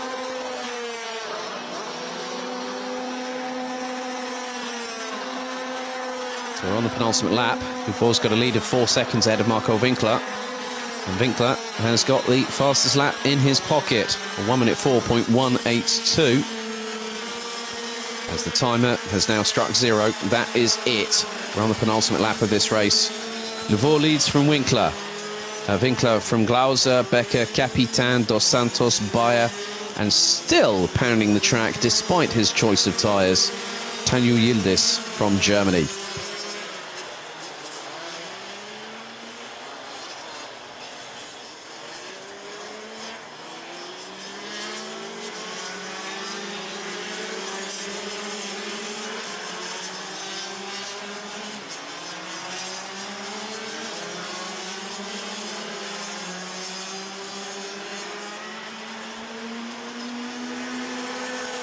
So Luvol now will cross the line, and he goes on to the 11th and final lap of this race. Marco Winkler, 4 seconds adrift in second, having gotten past Alessandro Glauser a couple of laps or so ago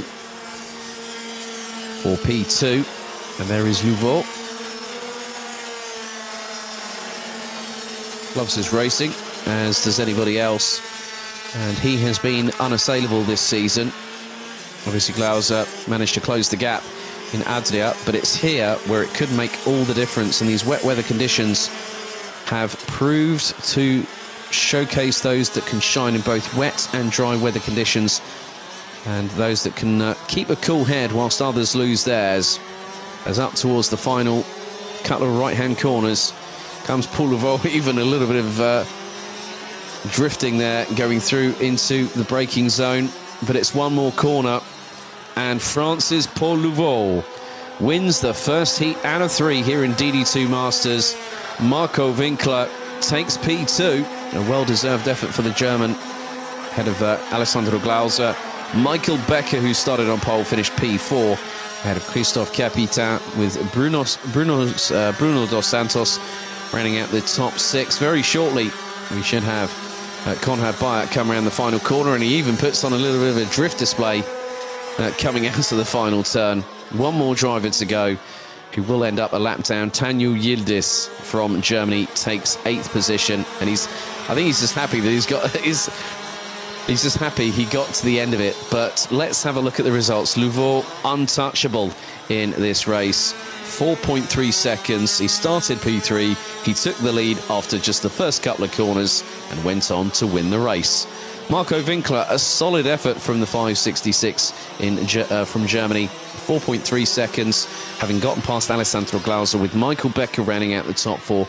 Christophe Capitan in 5th, ahead of Bruno Dos Santos, Konrad Bayer, and last but by no means least, Germany's Tanju Yildiz bringing up the rear in 8th.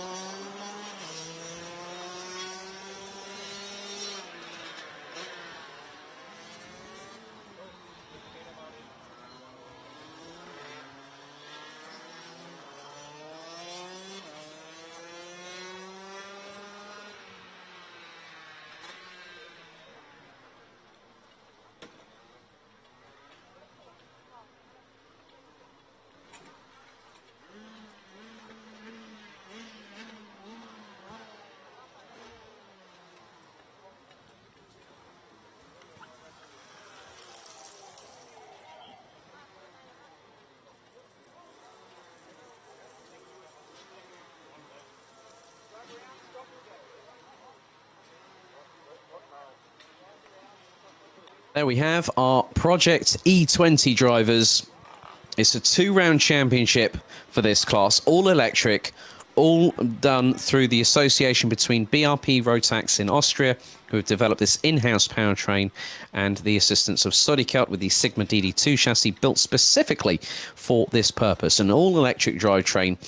So one of the good things is that less moving parts, less friction, instant torque delivery, and 24 kilowatts of power with an added boost button. It has a bespoke liquid and air cooling system. It's one of the new technologies that is being embraced throughout current day motorsport, and this is the flagship of what Rotax sees as the future of motorsport competition in karting, along with its internal combustion engine counterparts. As you can see, the mist and the fog, low-lying, is coming down onto the circuit. So let's have a look at the grid for our first ever Project E20 race under the Euro Trophy banner. So the grid is as follows. Starting from pole position, nipping it by just 60 thousandths, America's Ellis Spiezia takes his maiden pole position in competition over here in continental Europe. And also with it, he lines up alongside Theo Kikati in the 733 from the United Arab Emirates. Mete Argun from Austria and Jan Matthias from the Czech Republic ran out the top two rows. Matthias Jakobsen and Luca Neuenhuizen from the Netherlands and will make their way through into the top three rows. Nikita Genzer from Germany and Luca Muretto from Italy, row 4.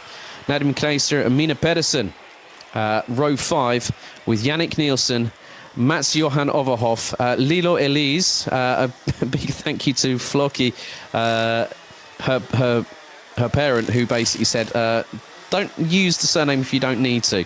Lawrence Seifried doing double duty in DD2 and Project E20 this weekend. We'll start from the back of the grid because he got a 3-pace penalty for drop down after qualifying. Standing start this time in comparison, because the torque is so instantaneous. Trying to do a rolling start might be a bit of a different proposition altogether.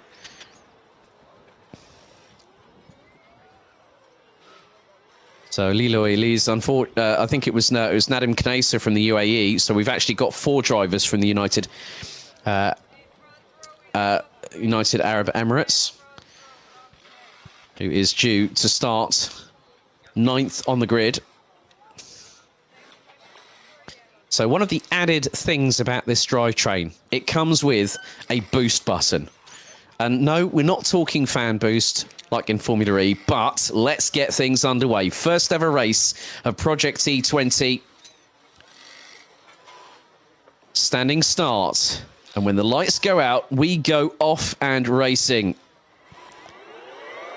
And they're off and away, and there are some slow starters, but initially Spiezia lost out going into the start phase. Is going to be trying to go for second. Oh my goodness, look at the amount of scrabble for traction. There is a spinner in the mid-pack. Oh, and that's Lawrence Seifried. He made up a handful of places before he'd even gotten going. And now the race really gets underway. So the boost button, as I said earlier, is going to be used as an attack or a defensive mechanism. As Nikita Genzer getting stuck in there, trying to get past Matthias Jakobsen. There's the 755 of Mats Johan Overhoff, who runs in the German Electric Kart Championship. And there's more dramas. Oh, my goodness. Luca Neuenhuizen from the Netherlands spun around, and then all of a sudden someone jumps over the front bumper, Knight Rider style right there. Now, there are tickets for the grand finals up for grabs, and it will be running on Project E20 for those that qualified through this. So the weekend winner here at Mülsen and also the weekend winner at Wackersdorf, plus also the overall champion. Leading the way after the first lap of racing, it is Luca Muretto. Oh, he started down in 8th position. Now, obviously, Luca Muretto will be familiar. Oh, there's been a clash already. And that was going into turns 2. And that you could just see how hard they're pushing. Mete Argun and also Theo Kikati. Now, Kikati won the opening day of competition for the German Electric Kart Championship last week on Saturday. And he had a coming together with Mete Argun. There is the 721 of Matthias Jakobsen. A little bit further back, you've got Yannick Nielsen. And then the 755, that is Mats Johan Overhoff, who has managed to get past Ellis Spiezia. It's one thing to start from pole position. It's another thing altogether to keep yourself in the mix at the sharp end of the field. Now, these drivers will also have 3 heats, a very different setup to what those running in the German Electric Kart Championship normally have to contend with qualifying, a pre-final and a final. So the heats have been capped at 8 minutes plus an additional lap. The finals, the pre-final and the final will be 10 minutes plus an additional lap. But at the moment, Luca Muretto is leading the way. Luca Neuenhuizen from the Netherlands has parked the kart, I'm afraid, and he's going to be out of the race. Lawrence Seifried making his way up the order. He's up into 9th place as the German in the 777. So Munaretto leads by 1.5 seconds from the Emirati Theo Kakati in the 7:33. Nikita Genza from Germany in the 7:26. He started in 7th position. He's now up into P3 and is closing in on the 7:33, just up ahead. Mathas Jakobsen rounding out the top 4. Mette Argun, Yannick Nielsen, Mats Johan Overhoff, Ellis Spiezia, Lawrence Seifried, Jan Mataš from the Czech Republic, Mina Pedersen, Lilo Elise from Mina Pedersen and Leo Elise, both from Norway. Nadim Kneisser in the 7:04 in 13th, and Neuenhuizen from the Netherlands is looking to be very much out of this race.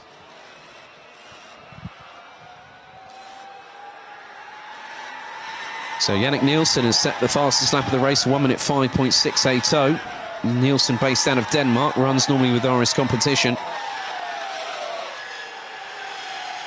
So Yannick Nielsen has made up a place past Mette Argun. Lawrence Seifried has gotten past Mats Johan Overhoff in the process and has gotten himself up into P7. Ellis Spiezia has dropped all the way down to 10th place. And it's a bit of a different proposition in the wet weather conditions.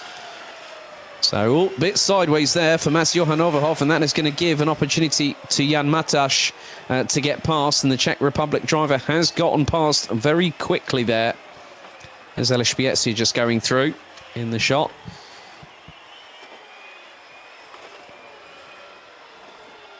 So 3 minutes and 50 seconds to go, plus an additional lap. Keep your eyes on Lawrence Seifried. He is running rather quickly. He's running in the 1 minute 6.4. Theo Kakati, in the meantime, has gotten the gap down to 0.678 of a second between himself and Luca Munaretto, the Italian, who has also won grand finals in years past. Very well accomplished in DD2. Munaretto leading the way as there's a bit of a ding-dong battle going on here. Lawrence Seifried is in that one. And that was the 7:30 of Austria's Mette Argun. He just literally served up a piece of humble pie right there for the Austrian going through turn 2. Just knew where to place the cart and get past. Mats Johan Overhoff is closing in as well, as is Jan Mataš from the Czech Republic. So just under 3 minutes to go, plus 1 lap.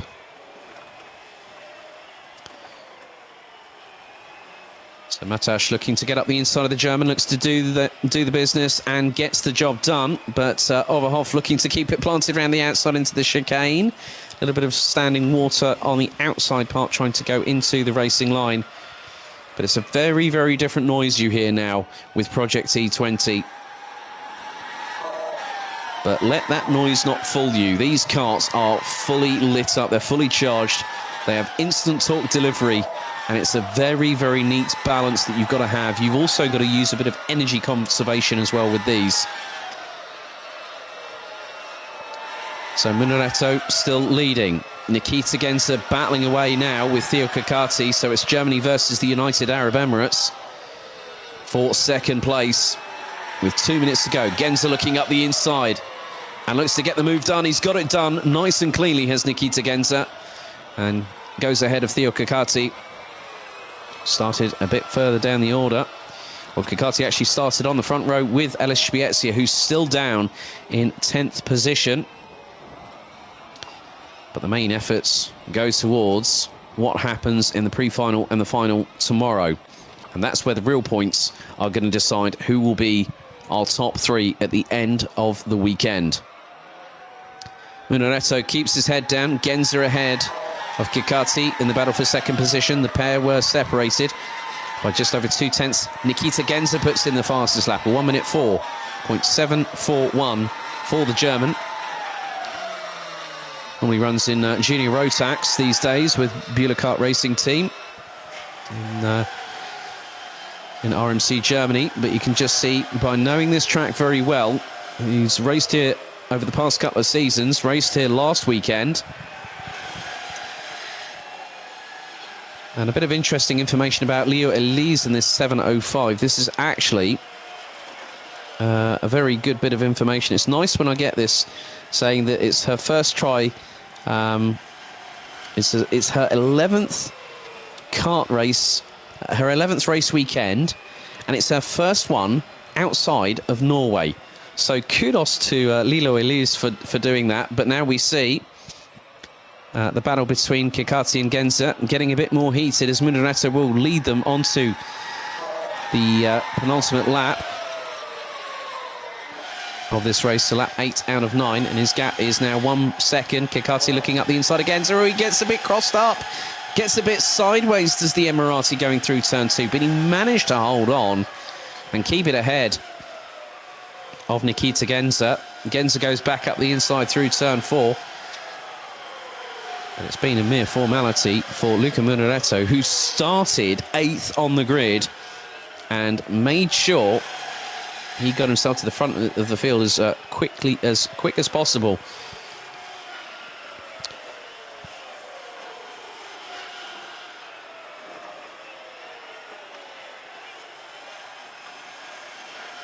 So Laurent Seifried's got himself up into 6th position after having that moment earlier on in the race. He got himself back out on track, did the German. Just 18 years of age, running in DD2. Final lap board is out, and Luca Munareto continues to lead the way, 1.249 seconds ahead of Germany's Nikita Genza. Theo Kikati has dropped off the pace a little bit and stays in 3rd at the moment. It's 2 Danes that ran out the top 5, Matas Jakobsen and Yannick Nielsen, both under the RS competition stable. Laurent Seifried in 6th, Mette Argun in 7th, ahead of Mats Johan Overhoff. Jan Matias from the Czech Republic. Elis Spiezia still running in 10th. Mina Pedersen in 11th, ahead of Nadim Kneser and Leo Elisa from Norway in 13th, who's yet to cross the line, has just done so, but it's been a pretty good run. Luca Munareto, steeled with plenty of Rotax racing experience, and now deciding to go electric here this weekend in Mülsen, gives him an opportunity to compete at the grand finals at Bahrain in the week before Christmas. And as the fog starts to come down a little bit lower, Munareto takes the checkered flag. Genza 2nd, Kikati 3rd. Here comes Jakobsen and Nielsen. They round out the top 5. And Laurent Seifried, had he not had that spin earlier on in the race, I think he could have been a force to be reckoned with. Mats Johan Overhoff stays ahead, gets ahead of Mette Argun from Austria. Jan Matash and Elis Spiezia ran out the top 10. Here comes Mina Pedersen from Norway, crossing the line. Nadim Kneser in the 704 from the UAE. And then we've just got one more driver still to wait for. And there she is, Lilo Elise from Norway, crosses the line. But Luca Munareto wins the race by 1.915 seconds and becomes the inaugural Project E20 race winner here in Euro Trophy history by 1.915 seconds ahead of Nikita Genza. Theo Kikati from the United Arab Emirates rounded out the top 3. Matas Jakobsen, Yannick Nielsen and Laurent Seifried ran out the top 6 ahead of Mats Johan Overhoff, Mette Argun, Jan Matash, Elis Spiezia, who started on pole position, Mina Pedersen, Nadim Kneser, Leo Elise from Norway, and Luca Neuenhuizen, unfortunately, out on the very first lap of the race itself.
So we've had the first barrage of races, 6 races so far. We have 3 more to go until our lunch break here in Mülsen for the 3rd round of the 2021 Rotax Max Euro Trophy season. Alex Goldschmidt, your official commentator, here with you all race weekend long.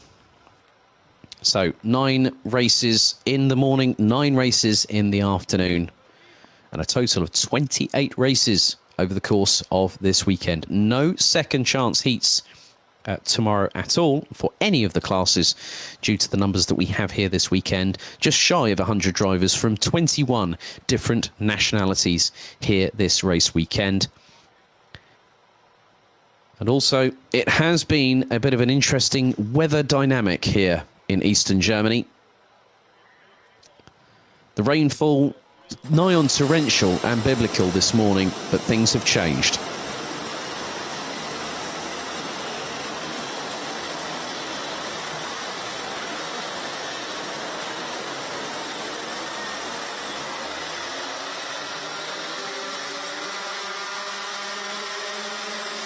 Looks like we've got a slight problem there for Richard Thomas trying to get the kart started, but gets underway as we've had one of the drivers go off the circuit. That is the 217 of Israel's Guy Albag, who's running with Dan Holland Racing this weekend. But let's have a look at the grid for Heat 2 for Junior Rotax out of 3. So qualifying decides the actual starting order for all the respective heats. So it's Ethan Jeffall and Max Knappen on the front row again, ahead of Thomas Strauver and Farin Mega, representing Belgium and Germany respectively. Matthias Turlo from the Netherlands and Kai Relets from Belgium, row number 3. Row 4 is Germany's Janis Stiak and the Netherlands' Bruno Marders alongside. Mikkel Pedersen in 9th, representing Denmark, and Alberto Kiko Fracassi from Italy, who completes the top 10. Magnus Pedersen and Rafael Renhofer from Denmark and Germany round out row 6. Ahead of Kasper Schormans and Austin Lee. Austin Lee, I've just heard, had a little bit of an impact from behind, and it actually caused an issue with the exhaust, which rendered his race null and void, so to speak. Daniel Sugar and Danny Shields ran out the top 8 rows, ahead of Nick Gerhards and Chloe Chong. Guy Albag and Vic Stevens ran out the top 20.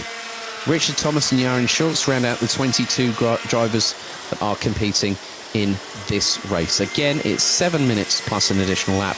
Afterwards, we'll have our last 2 middle races for Senior Rotax, and then we'll go to the lunch break.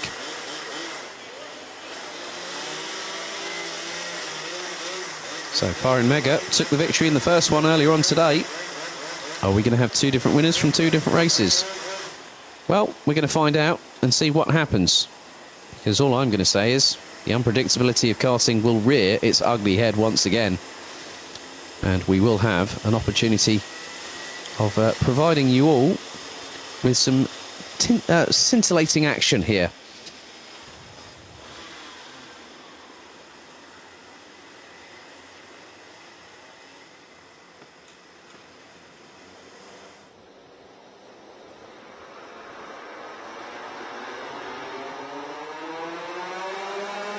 So, revs rise. Are we ready? Lights are out. We are off and racing, and another good start from Ethan Jeff Hall as they head down towards turn 2 for the first time.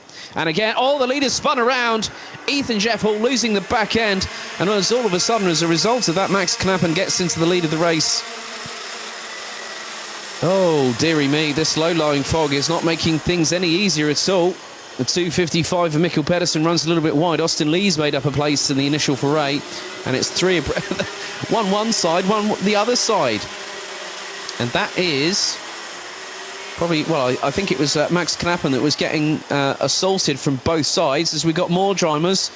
And that is the 269 that has just gone around, I believe, and that would be Vic Stevens. He made up quite a few places. I think one of the danger drivers here this afternoon, well, so far in this race, Janis Stiak is up the road and is closing in on those up front. Nick Gerhardt's trying to get through there. There's Tom, I think that's Thomas Stalver trying to get through as well. It's all kicking off here. So Max Knappen leads, Farin Mega in second, Janis Diak in third, Kai Rilets and Matthias Turlo round out the top 5. Drivers that have dropped down the order, Kasper Schauman's one of the casualties. Ethan Jeff Hall is in 15th and now starts to needs to move his way up the order.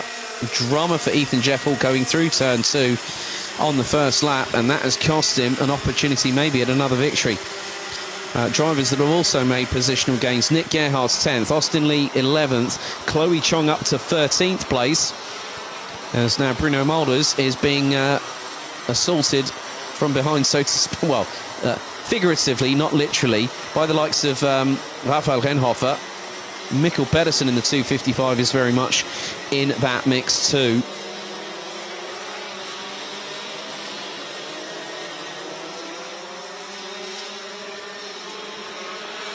So they come round to complete lap 2 of the race, and Max Knappen leads by just over a second from Farin Mega, Janis Diak. Bruno Mulders is ahead of Raphael Renhofer. Austin Lee has got past Magnus Pedersen and Nick Gerhardt.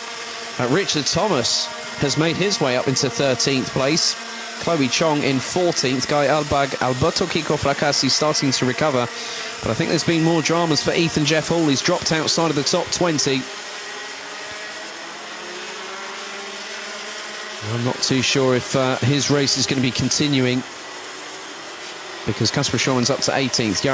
Yaron Schultz from Israel rounds out the top 20. There's going to be a chance here. That is Bruno Mulders up the inside of Raphael Renhofer. And there is Austin Lee, the youngster based out of Weisendorf. And no, he's had problems again. Oh, his front bumper was flapping, but now he's had another drama. Driver based out of Wiesendorf. And the chains come off the cart. Oh, frustration. Frustration for the youngster. Oh, the chain came adrift. That is 2 races in a row. And he was finding himself up into the top 10. He could have gotten some good amount of points. This is his first year as a junior. He picks the cart up, sees the chain off, and then all of a sudden dumps the chassis down like it was unwanted.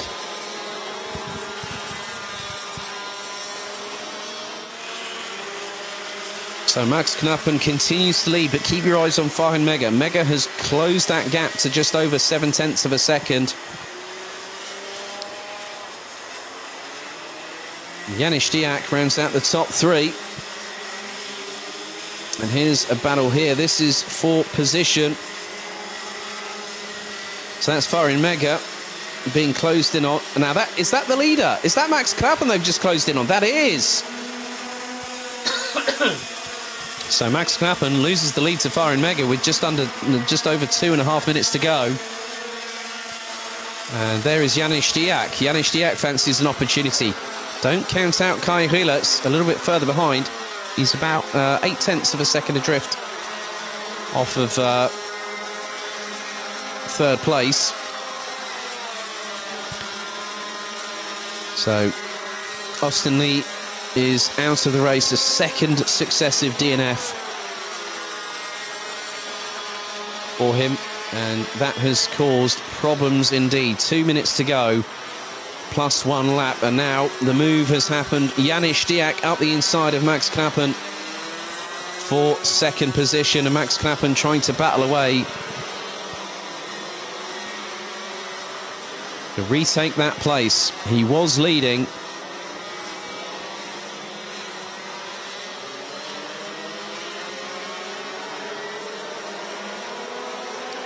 How close did Farin Mega get to that wall? Oh my goodness, he was pushing the limits of adhesion. So Farin Mega looking to make it 2 for 2 here in Mülsen. Janis Diak ahead of Max Knappen. 4th it's Kai Rilets. 5th it's Matthias Turlo. Daniel Sugar's going to become the second retirement, as there goes Max Knappen up the inside of Janis Diak to retake second position through into turn number 4. And then through the chicane, Max Knappen nearly got a bit unsettled at the back end of that kart.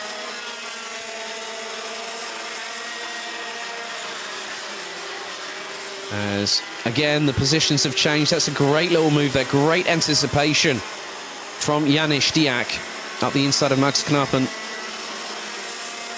Whilst they're battling, this is going to possibly allow Kai Hillitz a chance to get close. Well, Hillitz at the moment is still fourth. He's ahead of Matthias Turlo and Thomas Strauver. Chloe Chong from Great Britain up into what is 12th position. Ethan Jeff all the way down in 19th, having had that drama. And then there were a couple more dramas, I think, for the Brits. A little bit further along in the race. We're into the penultimate lap of this race here. Lap number 7 out of 8. And at the minute, Firen Mega looking to make it 2 for 2 out of this race. Weekend so far. As Ethan Jeff Hall drops behind Vic Stevens, it's not been an easy day in the office, as there is the move by Thomas Strauver on Matthias Turlo. The 299 past the 242. And that is a change for 5th position. So one more lap after this one. Firen Mega doing the business, making sure that he gets another win to his credit, and plus also being on home soil. That's going to be a real nice booster of confidence and motivation for their final race. A little bit later on, and that will be at 3:20 p.m. local time. Final lap is, board is out. Firen Mega crosses the line, and his gap between him and Janis Diak extends to 1.685 seconds. And it looks like Ethan Jeff Hall's race has come to an abrupt end as well. On what would have been lap, well, it looks like his I'm not too sure if there's a transponder issue, but we'll wait until the results are finalised. Weather conditions are making it difficult for multiple systems to activate. So Firen Mega is just a few corners away. He's done exactly what he needed to do, the young German. 2018 Rotax Max Challenge Grand Finals Minimax champion. When the Grand Finals went over to Conde Paraiba in Brazil.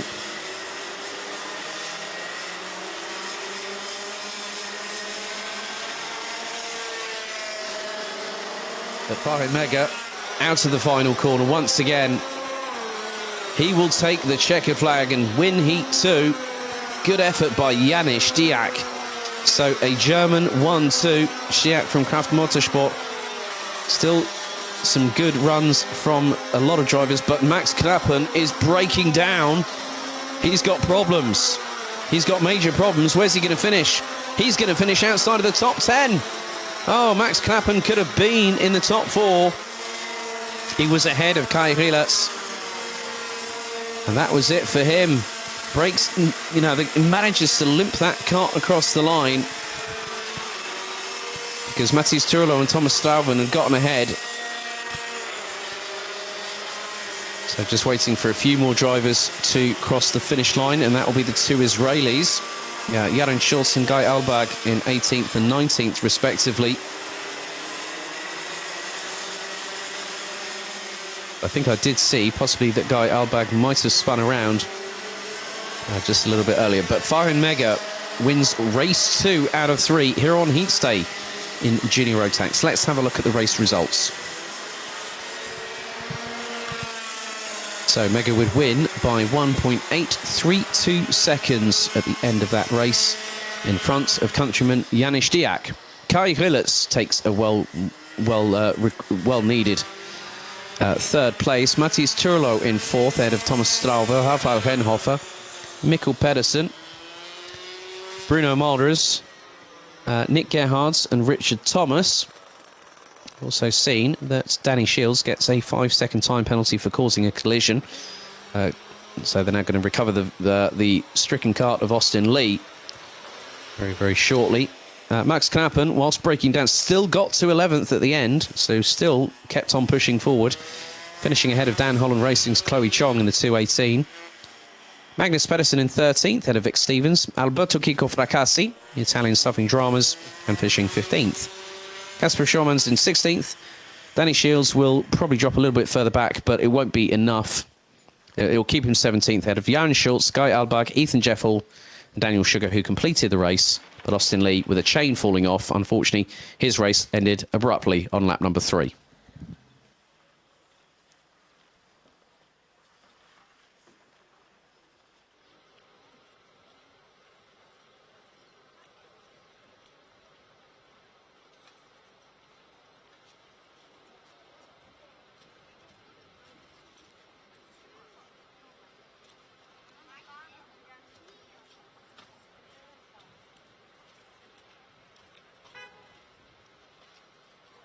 Mühlen da, ja.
So recovery operation to pick up both Austin Lee and Max Knappen.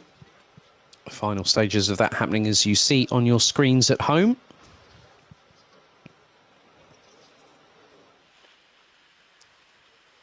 So we have 2 more races to go until we go to the official lunch break.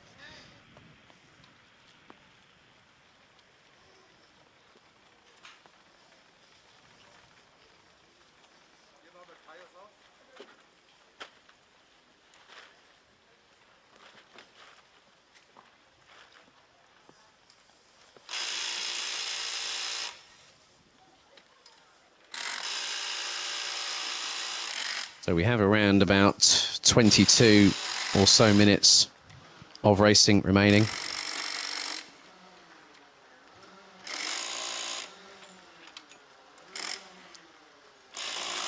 Before we go to the lunch break, and then we'll have a further 9 races. And afterwards, we'll have the intermediate classification results. For those watching at home, where will those be posted? We will post those on social media later on this evening once everything has been confirmed and ratified. And we'll also provide the starting grids for all 5 classes. Mechanics now leaving the grid, the dummy grid, ahead of this race. So this will be Heat 3 out of 6, Groups A versus C.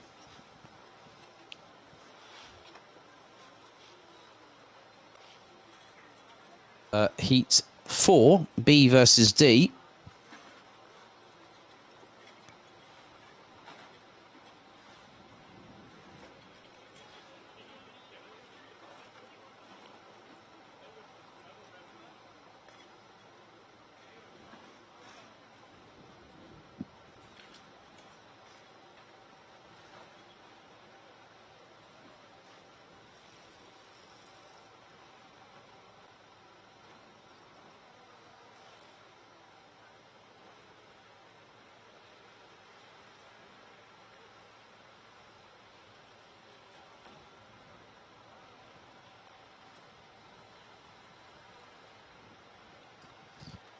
So the rain looks to be falling once more.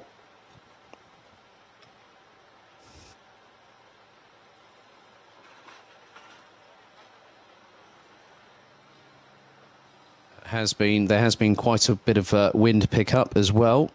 Humidity at 98%. Wind northwesterly around just over 11 kilometers an hour.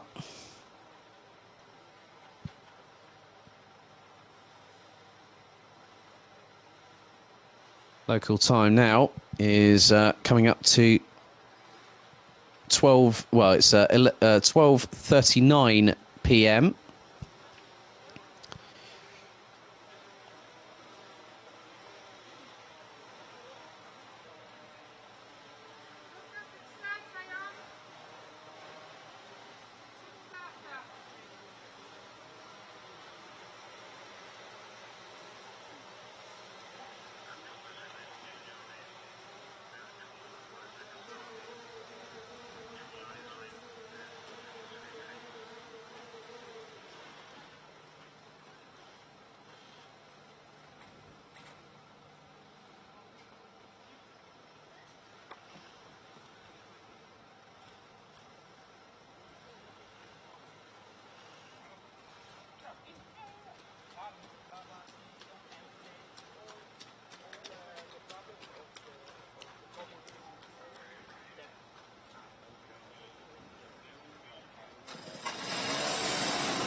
the green flag waves, well, is shown at the end of the pre-grid as the drivers make their way out onto the circuit.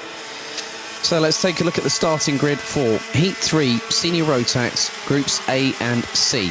Callum Bradshaw will start from pole position. Alongside him will be Sean Butcher. Luca Lystra will start on the inside of row number 2. Alongside will be Hungary's Zino Kovac. Tobias Posik in the 355. We'll have Linus Hensen in the 334 alongside. Luca Koster will look to have a better time on this particular instance, having not made it to the start of the first race. He starts P7. Alongside him will be the Netherlands' Max Stemmerdink. Ehad Turker, who finished third in his first heat, starts 9th. Alongside will be Stan Bergstein from the Netherlands. It's an all-Dutch row number 6, with Flint Schuring and Luna Blum rounding out that row in the 316 and the 319. Lucas Hartmann in the 306. Victor Frostbay in the 369, Christopher Zaxter in the 367, and Gilles Clouet rounding out the 16 strong that compete in this race. 10 minutes plus an additional lap once again.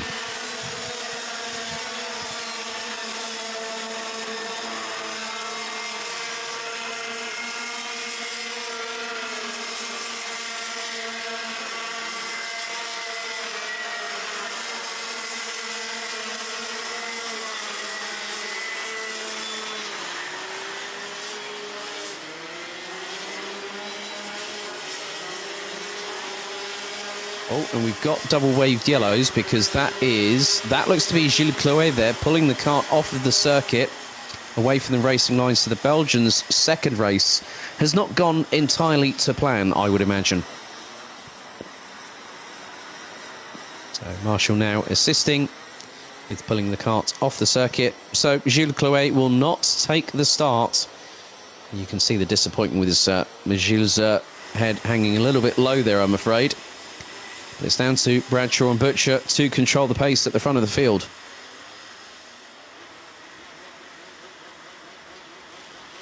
So Bradshaw from Butcher, Lystra from Kovac, Posik, Hensen, Koster, Stemmerdink, Turker and Bergstein.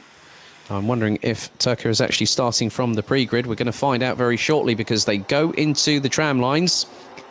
The revs rise. Are we ready? The lights are out and they are off and racing. There was a break of formation and there is Ehad Turker. He's starting from the pit lane as they go through into turn 1 for the turn 2 for the first time. And Bradshaw has got the lead. Butcher's still in second, but he's got Zino Kovac right up his back bumper and looking towards the inside. Hensen and Posik look to be going side by side, or Kovac is looking to go side by side there. Oh, hang on, that could be somebody else. Oh, that could be the three, as now it's getting rather feisty here. It's getting a bit difficult to see in these low-lying conditions who exactly is where. Hensen's going around the outside of Luca Koster through that right-hander, and Koster's got probably more than likely maybe Tobias Posik behind. As, oh, dramas for Hensen. Hensen's pulled off to the left-hand side of the circuit. Oh my goodness me, what's happening to him? He's going to have a look. What's happened here? Don't tell me that's another chain. Well, that's something. That's the chain guard. The chain guard for Linus Hensen is adrift. Oh my goodness me. This weather is causing problems, but Hensen just literally slowed to a crawl. I don't think he's going to take any further part in the race. So there'll be double waved yellows, no overtaking for where Hensen's actually pulled off to the left-hand side of the circuit on a live track. So that is going to scupper Hensen's plans, but you can see there's a bit more argy-bargy a bit further down the field. The likes of Lucas Hartmann battling away with the likes of Luna Blom and Flint Schuring, and that is for position. Luna Blom looks to be ahead of Flint Schuring for the minute. Schuring goes up the inside, but then spins it around. Oh, now, who was that who spun around? That was the 316. That was Flint Schuring. Came out of that corner, put the power down. It spun the rear end 180 degrees and pointed the cart the wrong way.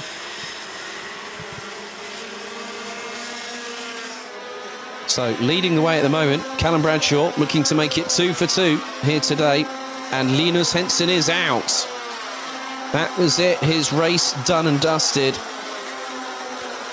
So a real shame there for Linus Hensen.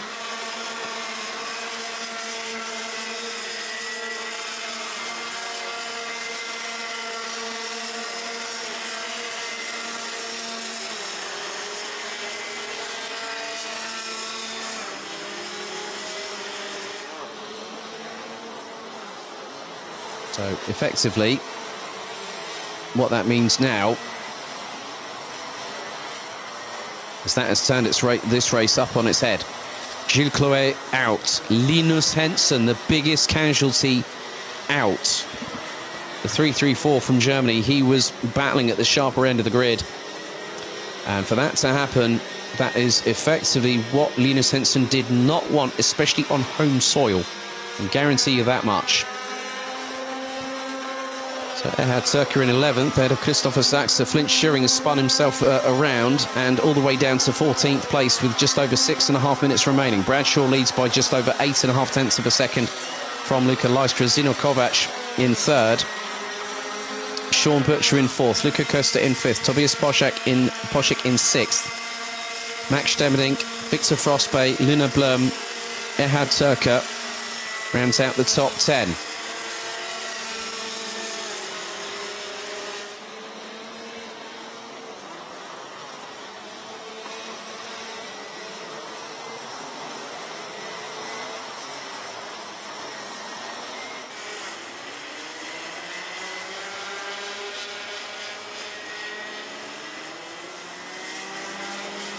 So 5 minutes and 50 seconds still to go, plus an additional lap.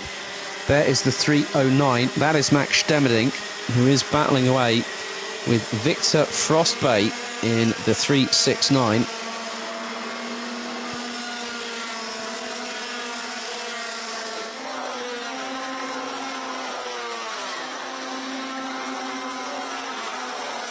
This battle is getting rather heated and hot under the collar because the Dane looking to go up the inside, sends it through, runs. Stemmerdink a little bit wide there, but manages to get the position. They've got to watch themselves because someone that could fast approach will be the pairing of Luna Blum and Erhard Turker.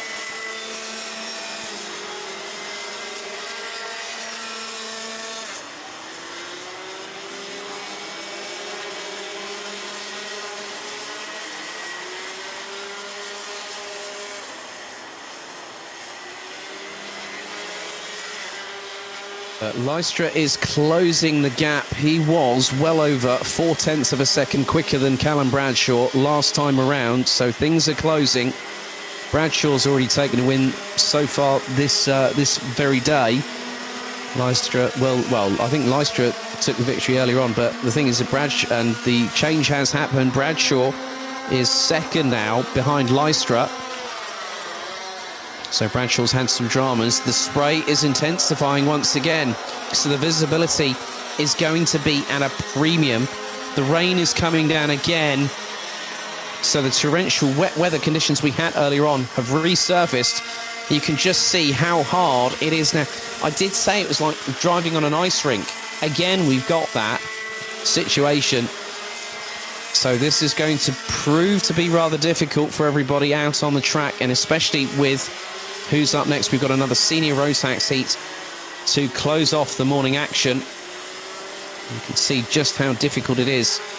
Both Leistra and Bradshaw very much tippy-toeing, as is everyone else around this circuit. They'll still put the hammer down when they know that they have the confidence within the setup and also how the tyres are adhering to the circuit.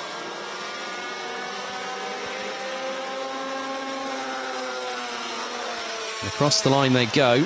Callum Bradshaw now 7 tenths of a second behind Luka Leistra. Zino Kovac is 4.2 seconds adrift, down in 3rd place from Bradshaw. Sean Butcher rounds out the top 4.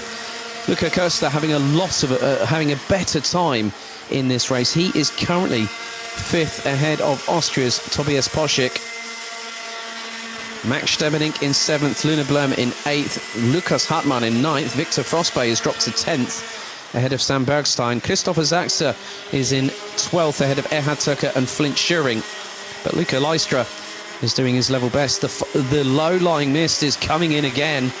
The visibility, as I said, it's enough with the spray, but then when you add low-lying mist or fog into this kind of situation, the visibility, you're literally driving by the seat of your pants out on those karts. Your backside's millimetres off of the floor.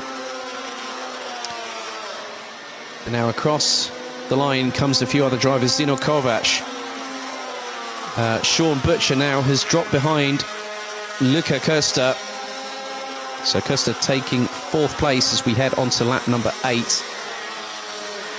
And Lucas Hartmann looking up the inside of Luna Blom into turn 2. Tries to get the job done, but Luna Blom could get the run coming out of that corner, but not on this particular occasion. Hartmann blocks the door before it even gets opened. 1 minute and 50 still to go. 14 out of the 16 drivers still circulating. Henson out. Gilles Cloet out before the race even got started. And Henson was running in the top 5 before sudden dramas. Then there has been a little bit of a drama. That's Max Stemmerdink, I think. It might have just gone off circuit. And that was into that chicane there. That weather is getting worse. It's not getting any easier.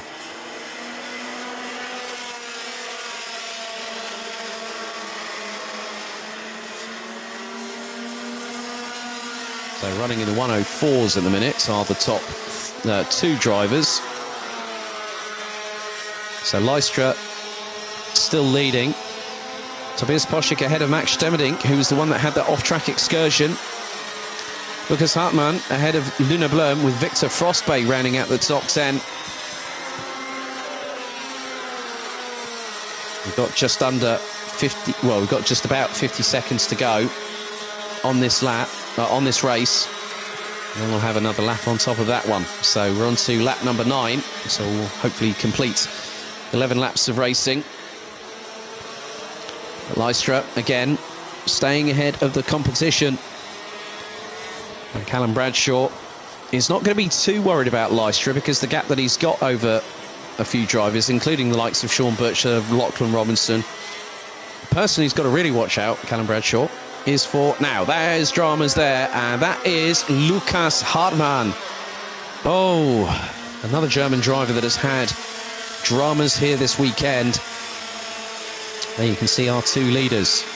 We're now on to the penultimate lap of the race. The time has expired. Luca Lystra looking to make it a race victory here in heat number 3. Groups A and C, Callum Bradshaw will be pretty happy with 2 successive with another top 2 finish. Zino Kovac rounding out the top 3, so we'll have 3 retirements at the end of this race because unfortunately there are 2 Germans in the casualty list, one of which is Lucas Hartmann, the other one Linus Henson. Unless Hartmann has got that cart going again. Yeah, that was a 1 minute 18.9, so it was a technical drama.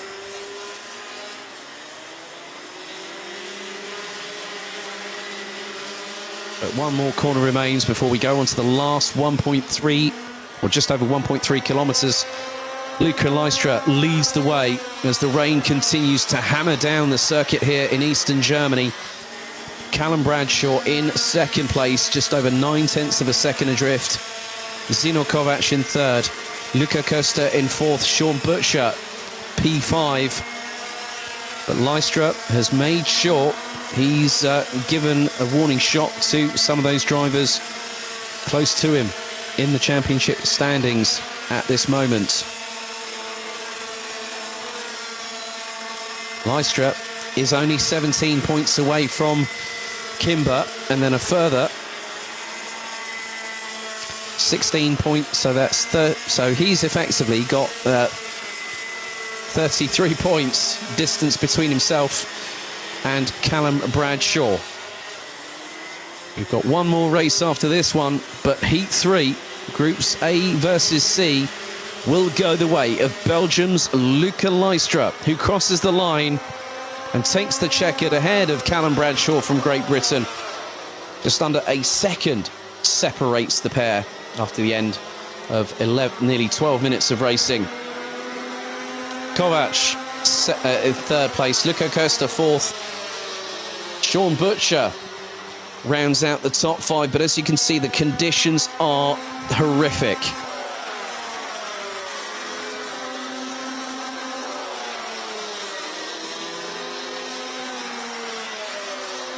And at the moment, air temperature 18 degrees Celsius. It's a north-northwesterly wind, which is around about 13 kilometres an hour. But let's have a look at the results from this one. two retirements in the form of Linus Henson and Gilles Clouet, both not making it either towards the end of the first lap. There's your race winner, Luca Leicester from Belgium, 0.988 seconds ahead of Callum Bradshaw, the current points leader. Zino Kovac in third. Luca Koster and Sean Butcher round out the top five ahead of Tobias Poschik, Max Stemmerdink, Victor Frostbay, Luna Blurm, Sam Bergstein, Flint Schuring, Ehad Turker, Lukas Hartmann and Christopher Zaxter, rounding out the 14 that finished the full 11 laps of racing.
So there is our final grid ahead of the lunch break. 8 races down, 10 to go, including this one. And it's Senior Rotax, Heat 4, Groups B and D.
We'll have 15 drivers competing in this particular race.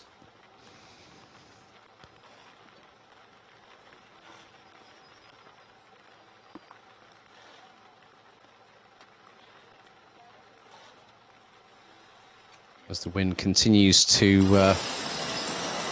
hit the circuit, but the pre-grid now being released.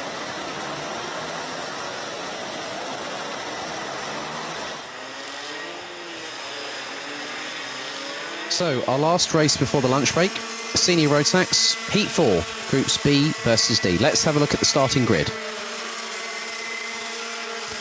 Lachlan Robinson will start in the 326 on pole position, and alongside will be the 389 of Nick Coppens. Elia Galvanin in the 371 will have the 357 of Mark Kimber alongside. Luca Thiel in the 398 and David Lackner in the 351 ran out the top three rows.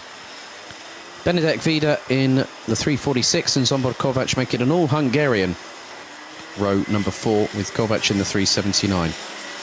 Patrick Donica from Poland and Christian de Klein from the Netherlands round out the top 10. Completing the 15-strong order is Beert Dorrestein from the Netherlands, Felix Jansson from Sweden, Germany's Maurice Schmeis, Switzerland's Sasha Klavedecha and Alexander Abkazava from Georgia. So we head on to the formation lap.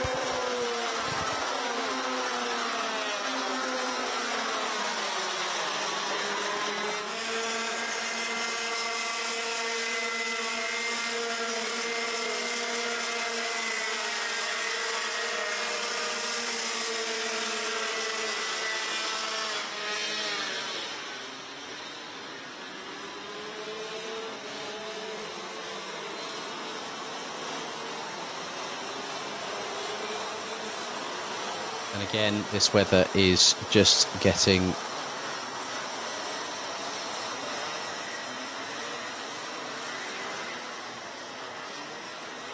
quite difficult for these drivers to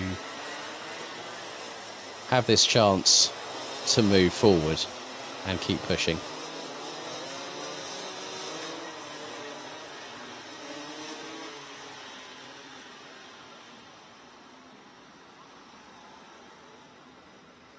There will be Robinson and Coppens on the front row of the grid.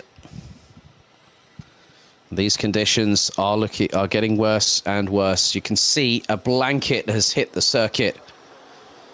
Out of the final corner we go. The revs start to intensify and increase. Are we ready? And we're off and racing, and a good start. Well timed by Lachlan Robinson to keep ahead of the rest of the field as they go into turn 2 for the first time vasking. Getting a bit close between him and Nick Coppens. Mark Kimber trying to go side by side with Elia Galvanin, gets past the Italian, as has Luca Thiel from Germany, as they head up to the left-hander at turn 4 for the first time. Robinson trying to just keep ahead of everybody else and just keep cool, calm and collected. He won't have to worry, he's got a gap already as Kimber trying to go up the inside of Coppens, and there is a JJ Racing cart round the wrong way. That is Maurice Schmeis in the 310. But now it's getting all kinds of up close and personal as Luca Thiel just keeping it planted, going round the outside. Oh, when he gets turned around, there was a touch between him and Zsombor Kovac going into the chicane.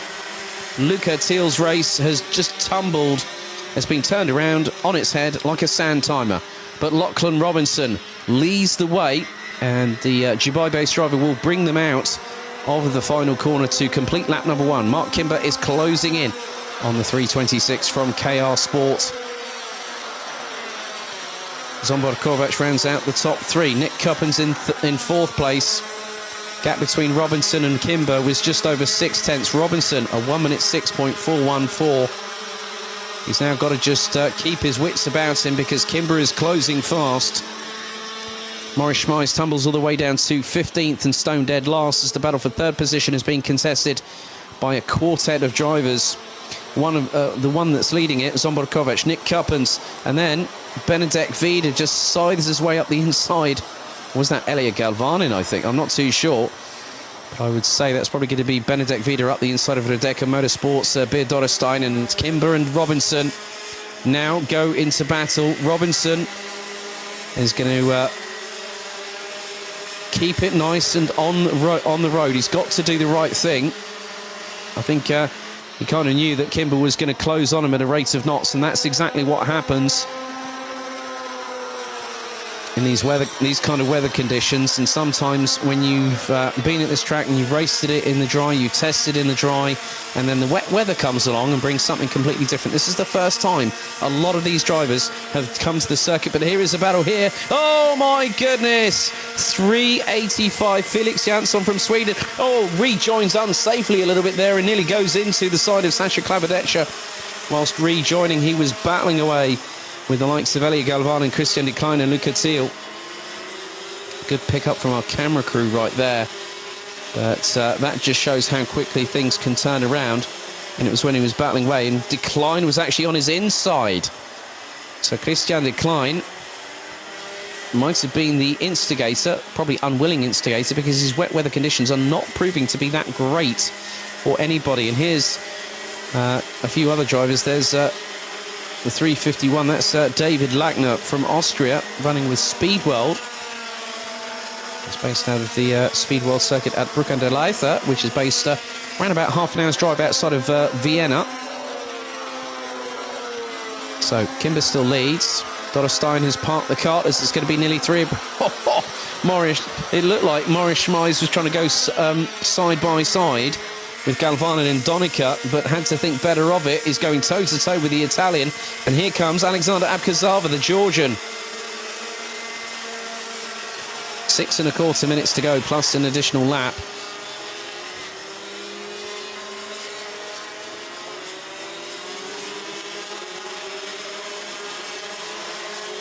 And Alexander Abkazava trying to go toe-to-toe with Morris Schmeis. Beer Dorrestein has parked the kart, unfortunately. The 304 from the Netherlands. And this is still a battle waging on. This is Morris Schmeis versus Elia Galvanin from Italy. And there is the 346 of Benedek Vida, who gets past his Italian teammate. Luca Thiel up into P5. Kimber is leading now, and he's putting in fastest laps after fastest lap. Lachlan Robinson sitting pretty good in second position, even though he's now 3.379 seconds behind Kimber. But has shown, obviously at Italy, he showed very, very good pace. Oh, that was a bit of a clumsy move there from Benedek Vida, who manages to get past Elia Galvanin once again. David Lackner is closing in now. This is the battle for 9th place on the road. So 9th through to 11th position. Is a bit sideways there, putting down the power, was Elia Galvanin.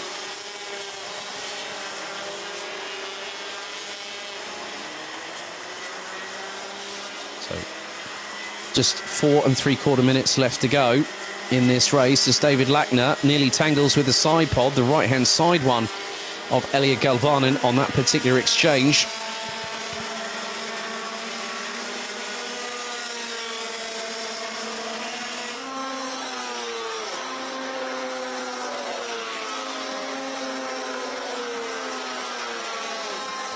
As the drivers battle against the elements and each other. There's Morris Schmeis against Benedek Vida. Now, I noticed that the front bumper on Morris Schmeis's kart doesn't look 100% in, well, where it should be, but I'm not 100% sure of that. Obviously, that's down to scrutineering. There has been a time penalty given, and it's been given to, not at all surprised, Christian de Klein with his incident with Felix Jansson gets a 5-second time penalty for pushing. So we'll drop the youngster down from what is 6th place, and currently if things were to finish as they stand, he would finish in 9th, where Benedek Vida is currently. All battles up and down the order. Morris Schmeis again, I think, is still battling away, and this time it is with Patryk Donica from Poland, who's made some hay whilst the sun has shined. Well, where there's been no sunshine. No, actually, it's Morris Schmeis versus Benedek Vida. So Donica has crossed the line, and it's going to be Benedek Vida. Morris Schmeis. David Lackner's got past Elia Galvanin a bit earlier on.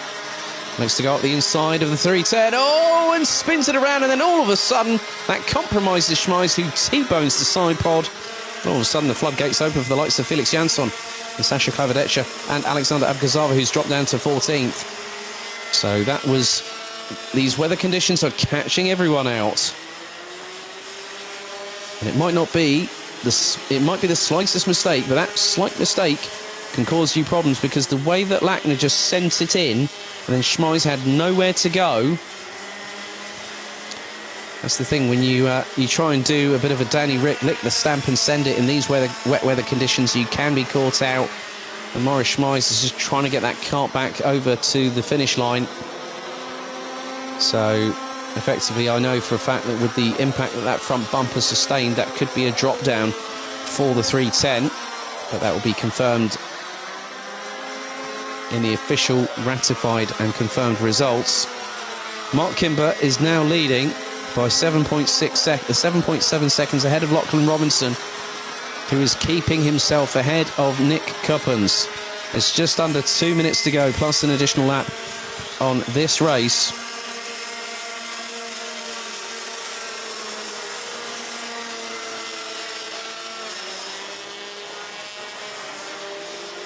Zombor Kovac rounds out the top four. And as a result of that incident involving David Lackner and Maurice Schmeiz, Schmeiz has dropped all the way down to 13th. Elliot Galvanin closing in on the 351 from Austria, and that's for 10th position on the road. Looks like they've got Sasha Klavedetscher closing in on their back bumpers. Kimber completes another lap. We're on lap number 9. And we will have another couple of laps to go after this one. Lachlan Robinson just keeping himself composed. Nick Cuppins trying to chase him down, and Nick Cuppins puts in a 1 minute 5.355 on that last lap and gets to within 8/10 of the driver from the UAE, who continues to circulate in second position, having started from pole in this race. There's Mark Kimber.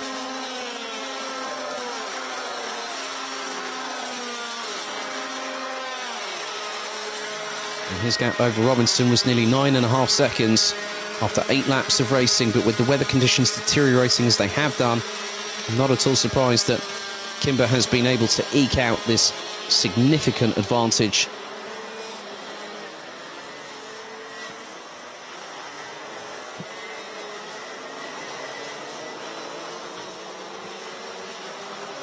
So Kimber now comes out of the final corner and goes on to lap number 10. So just 2.6 kilometers, 2.630 kilometers remain for the Brit. Will become another race winner this weekend here in Senior Rotax. Robinson at the moment is keeping Nick Cuppins at bay. Robinson is responding to the Belgians' intent on trying to get second position.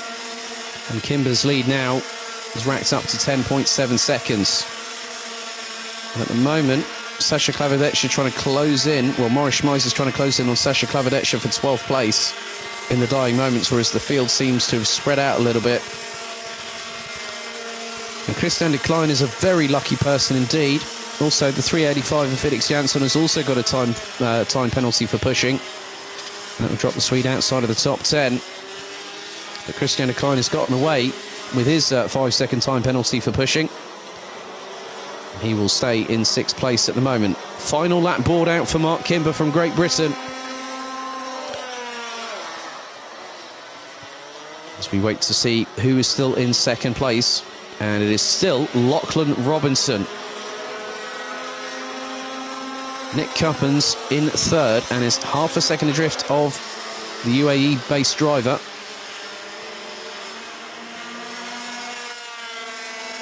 Kimber has not really put a foot wrong. All he knew what he needed to do was to get past Robinson in the early phase of this race.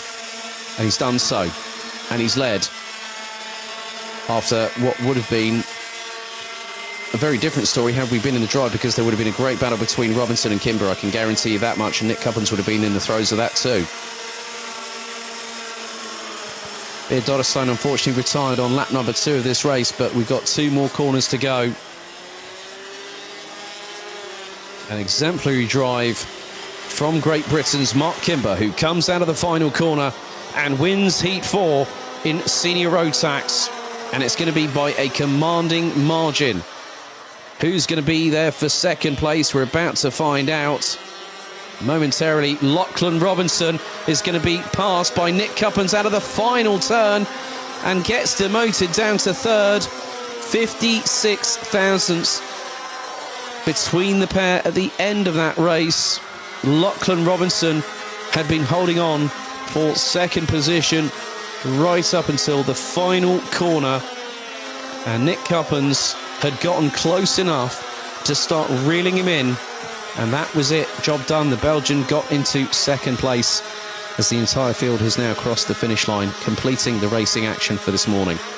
So let's have a look at the results for our 9th race of the day out of 18, Senior Rotax Heat 4, Groups B and D. Mark Kimber wins by 13.95 seconds at the end of 11 laps of racing, ahead of Nick Cuppins, who pips Lachlan Robinson to the post for second place coming out of the final corner.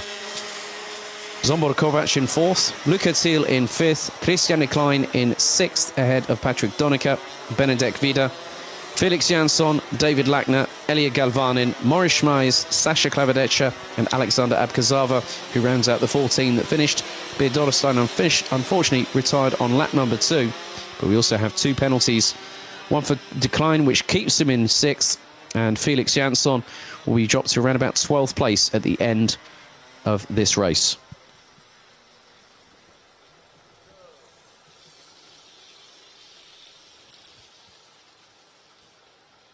Well, that concludes the morning action here at Motorsport Arena Mülsen, die Kartbahn Deutschlands, for round 3 of the 2021 Rotax Max Euro Trophy season. We'll be back in just around about an hour's time as we get ready to continue racing as DD2 kicks off the afternoon action at 20 past 2 local time here in East Germany.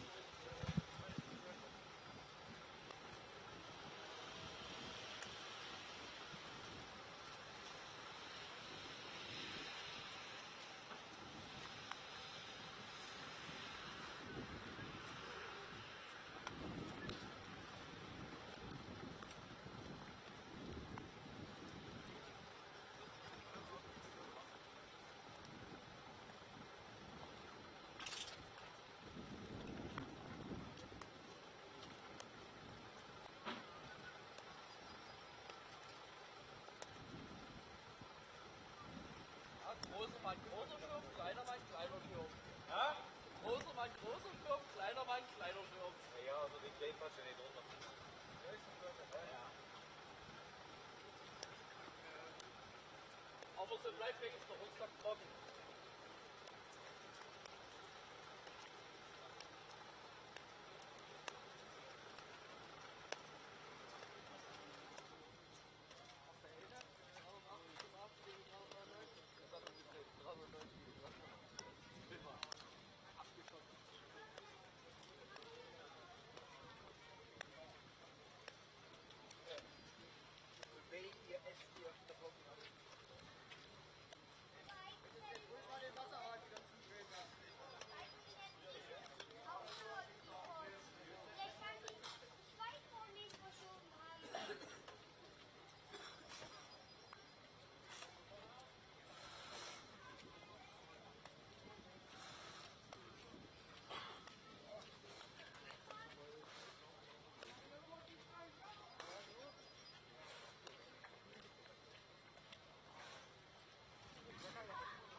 Dann etwa mal hinten auf.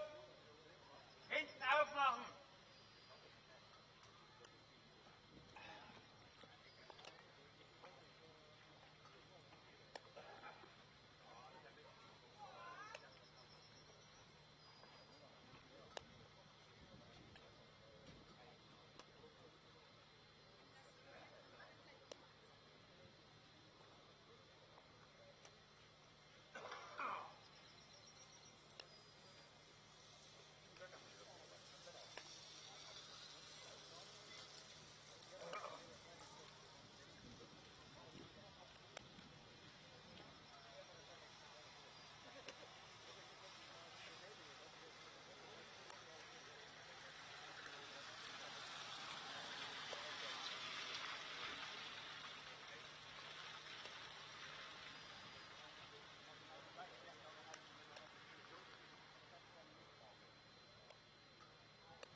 nadzieję, że teraz zadziała.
To kolo.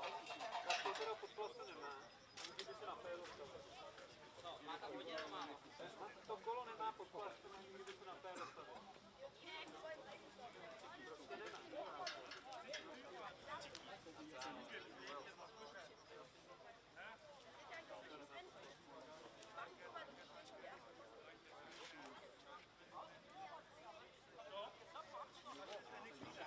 Musíme nerajde. Tam to ne, jo. Tam ten ho má. Hoši, tam ten ho má. A tu ten z toho ho nemá. Za boha.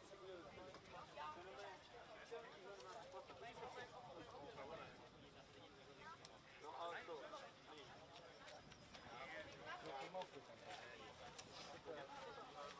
To bylo tam nemá. To nebýt úplně patrný.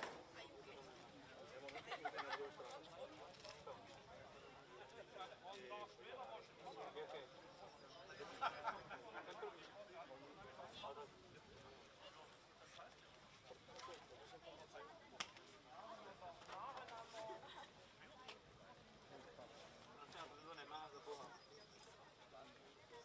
To 48 nemá za boha nárazný dobře.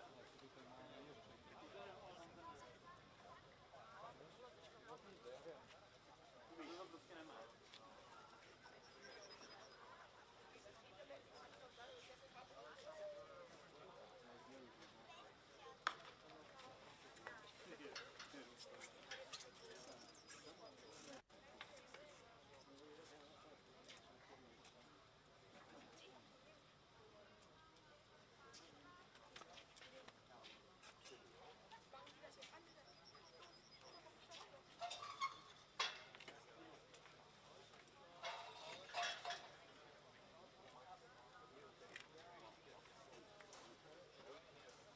Dime. Dime.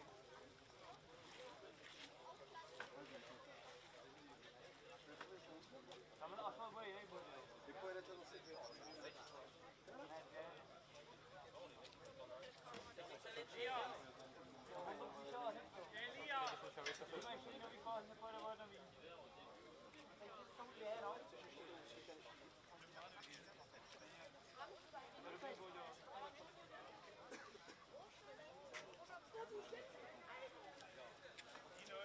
Tak máme času. Je 4:13. Je to 3 minuty nás vyšel.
Good afternoon, everybody, and welcome back to the resumption of the Rotax Max Euro Trophy. Third round here at Motorsport Arena here in Mülsen. Die Katharina Deutschlands with Alex Goldschmidt back on commentary for the remainder of the race weekend. We have 9 races completed, 9 still to go, and the weather has not really changed that much over the past few moments since we went into the lunch break here in Eastern Germany.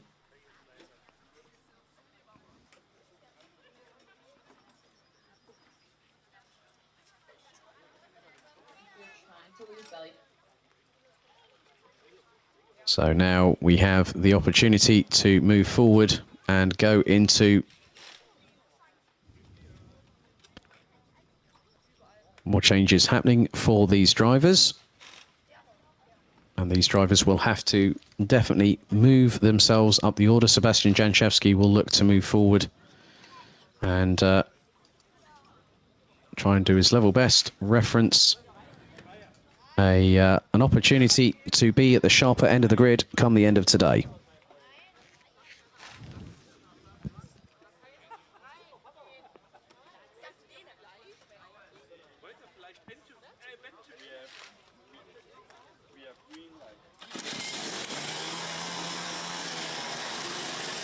So the drivers make their way off of the pre-grid.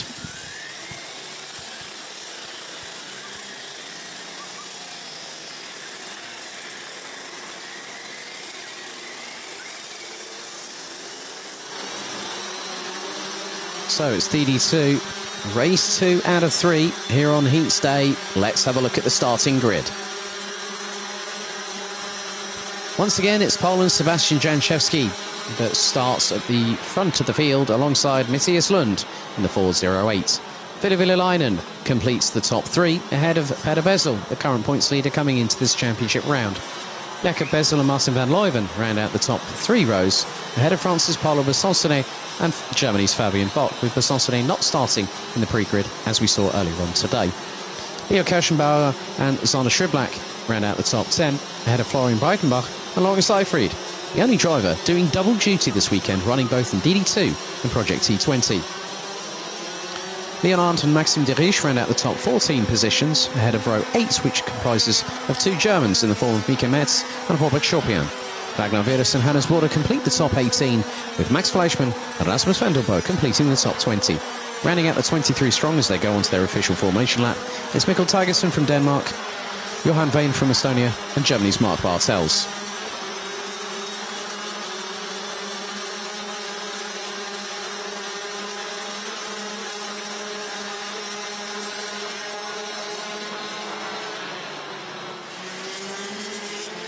So 10 minutes plus an additional lap for this particular race.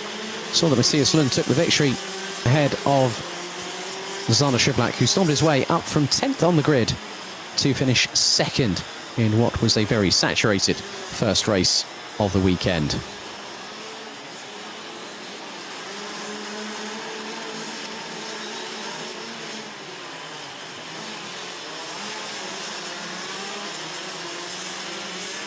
So 4 drivers got front fairing penalties, and also with that 3 drivers got pinged for pushing in the previous race. How is this one going to stack out? We're about to find out, because they are making their way towards the final corner of this 1,315-metre circuit. The action for the afternoon about to get underway as they head into the tram lines. The revs start to build and the lights are out. We are off and racing, and a good start by Sebastian Janchevsky to stay ahead at the moment. Says, oh, there's been a bit of a turnaround, and that is one of the Bezels. Oh, was that Petter in the 402 that came a cropper there? We'll have to find out very shortly, as Matthias Lund is frantically trying to get his way past Sebastian Janchevsky. I think that looks to be Jakob Bezel that has been the one that has ended up spinning around, and that is the case because I have spotted that. Well, let's just see what happens here as the lead has changed. 4th has also changed because Schriblak's already gone. Oh, there's been a tussle. There has been a tussle. And that looks to be that Ville Villelainen has come under fire, and that would have been from one of the Bezels. And that has changed things dynamically. Or was that from Zana Shriblak? That was very, very close indeed, because no one knows what happened there. But going up, it was Villelainen going for the lead, and it was actually Matthias Lund that tangled.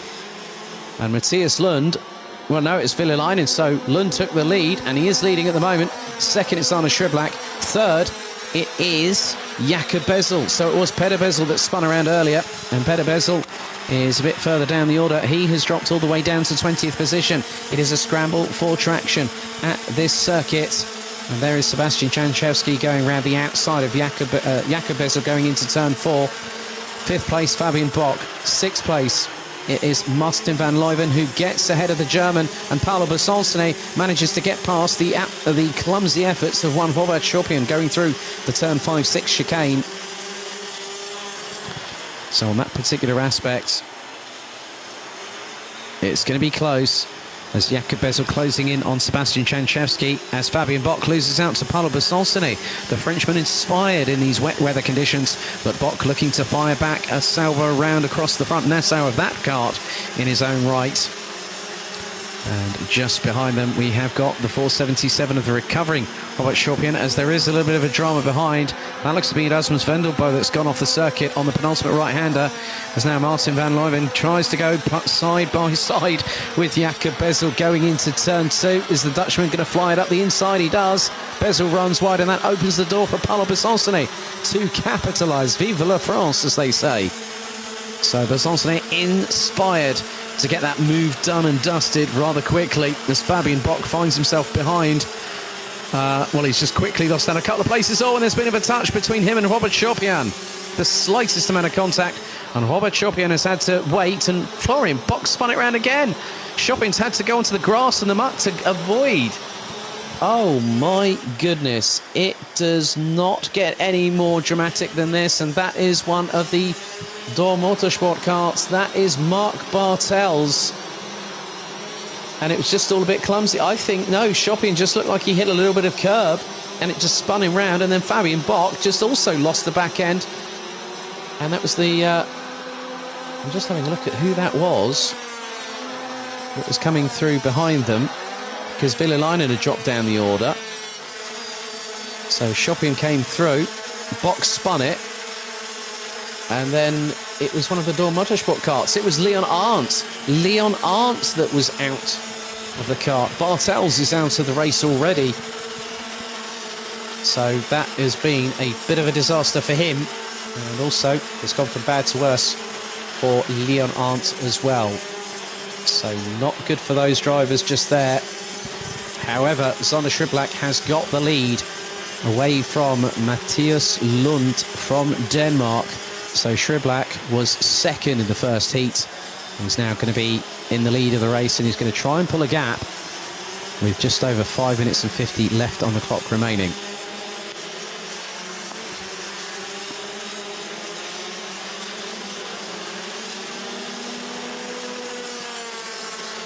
And this is where it all gets rather interesting in terms of how these drivers are going to cope with these conditions, because they have gotten worse over the course of the lunch break. The spray is phenomenal, to be completely honest with you.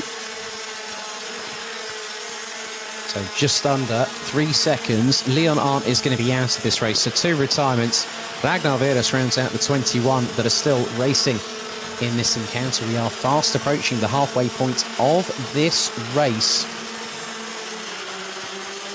Now, effectively, what will happen is that he will have to do his level best to just keep pulling away. Sebastian Janczewski has been passed by Martin van Leuven from the Netherlands.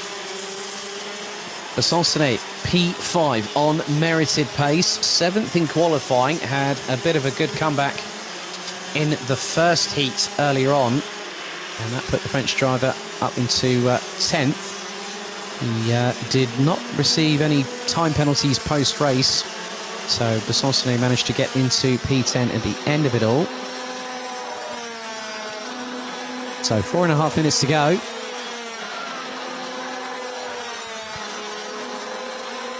And this is side by side for position, and that was more than likely one of the that would be Rasmus Vendelbo and Jakob Bezel going side by side, but Vendelbo keeping ahead. The Danish driver, Besoncenet, has got himself past Janchevsky and is gunning for the top three, as we have just a shade under 4 minutes to go on the clock, plus an additional lap. Shriblack leads and has been putting in quick laps all the way through proceedings. He's the only driver so far that has gotten into the 1 minute 3.6s throughout the duration of this race. And as soon as you get in the front of the field, you'll have an opportunity to move forward. And the thing is, Shriblack is doing exactly that. His gap now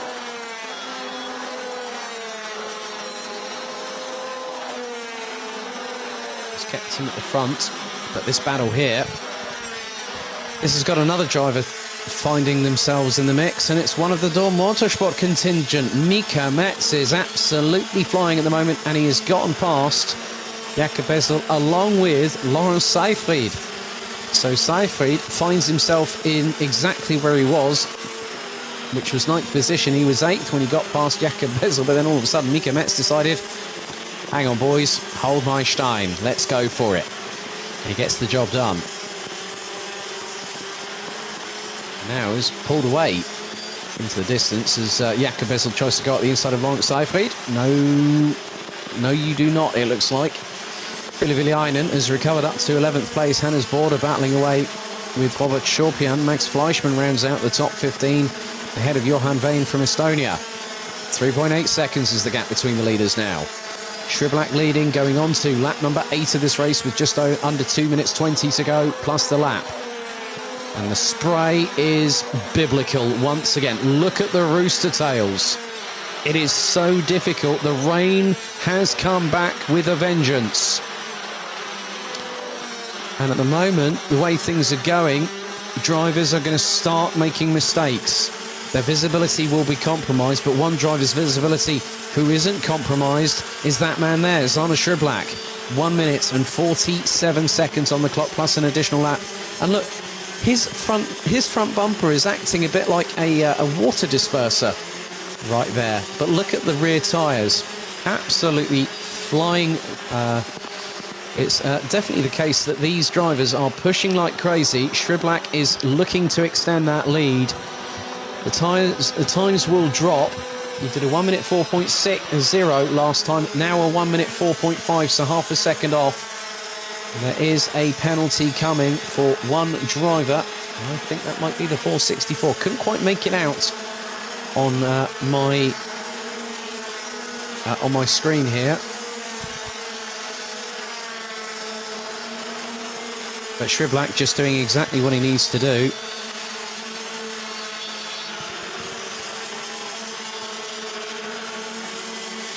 So I'm just checking a look back. So it's either going to be, well, it's going to be one number, which starts and ends in a 4. And that looks to be more the case that it might be Mika Metz that might have that penalty. I'll wait for that to be confirmed on the official live timing. But Shriblack has been unassailable. There is Matthias Lund, who is 3.4 seconds adrift of the Belgian. As Shriblack has now come across the line. He goes on to the 10th and penultimate lap of this race. Lap 11 will be our final lap of this encounter amidst torrential, wet weather conditions.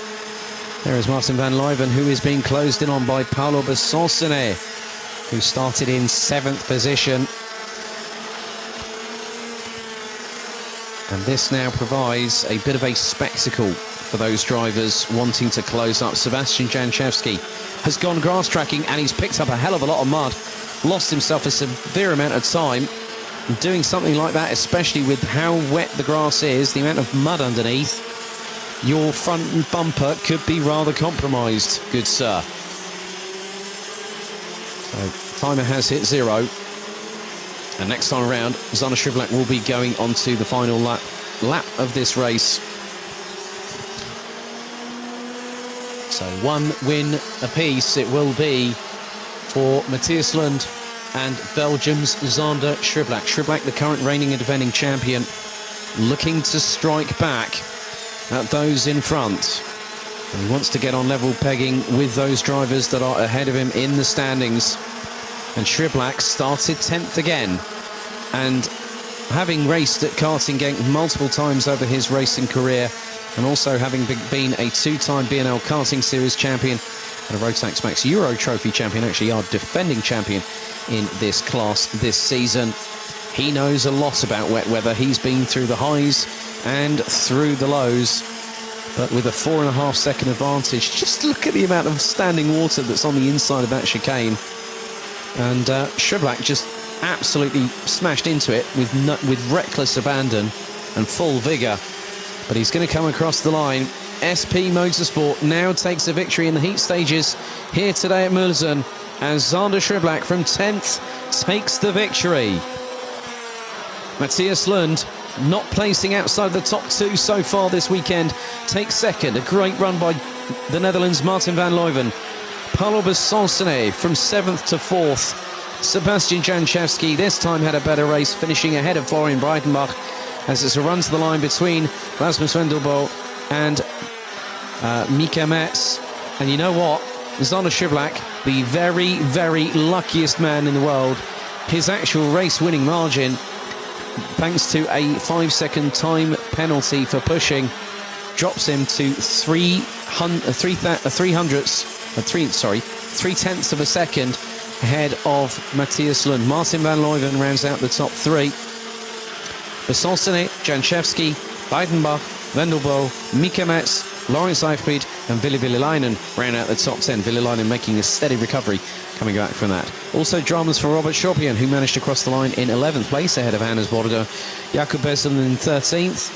Max Fleischmann, Johan Veen, Fabian Bock. Peter Bezel's race went from bad to worse very, very quickly indeed, as he finishes 17th ahead of Maxim Terrich, Leo Kirschenbauer, Ragnar Virus, Mikkel Tigerson, with Leon Arndt in 22nd, retiring on lap 3. Mark Bartel's not even making it to the start of the race itself.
So we have 2 more races to go until we hit the business end of Heats Day.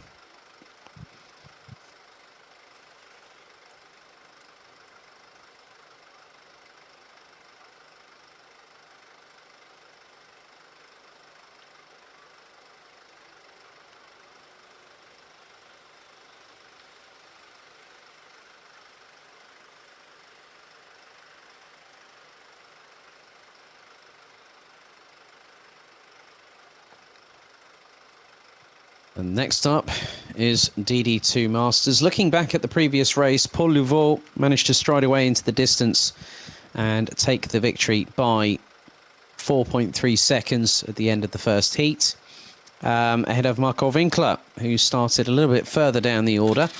He will start from effectively P6 as DD2 Masters now released off the pre-grid.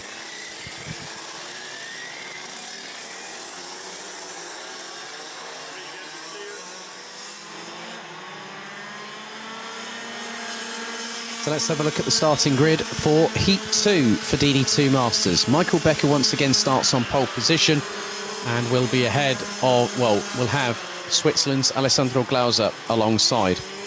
Paul Louveau, who won the first heat, he starts P3 alongside will-be countryman Bruno dos Santos. Christophe Capitan rounds out the top 5 ahead of Marco Winkler, Konrad Bayer and Tanju Yildiz, who will definitely, I hope, be wearing wet weather tyres on his chassis at the minute.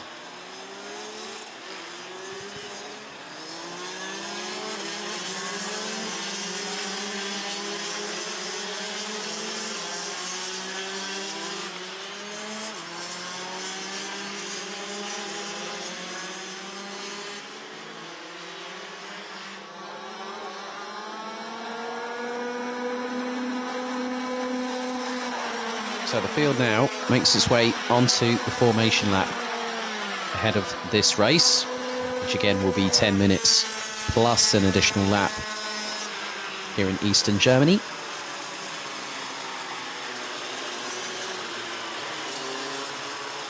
So again, it will be Becker versus Glauser on the front row, Paul Louveau and Dos Santos just behind.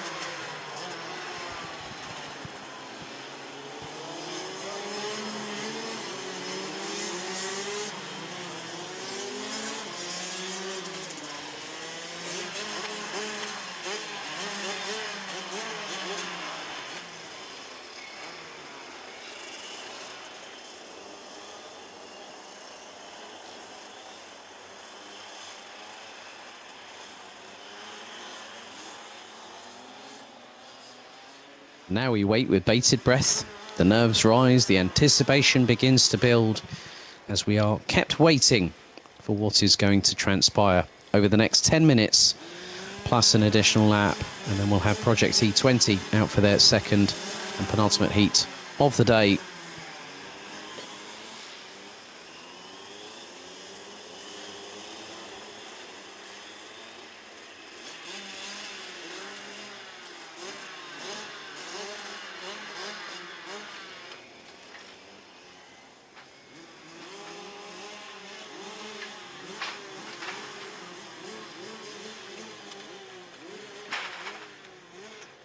So they start gearing themselves up, get themselves into the zone, ready to go racing.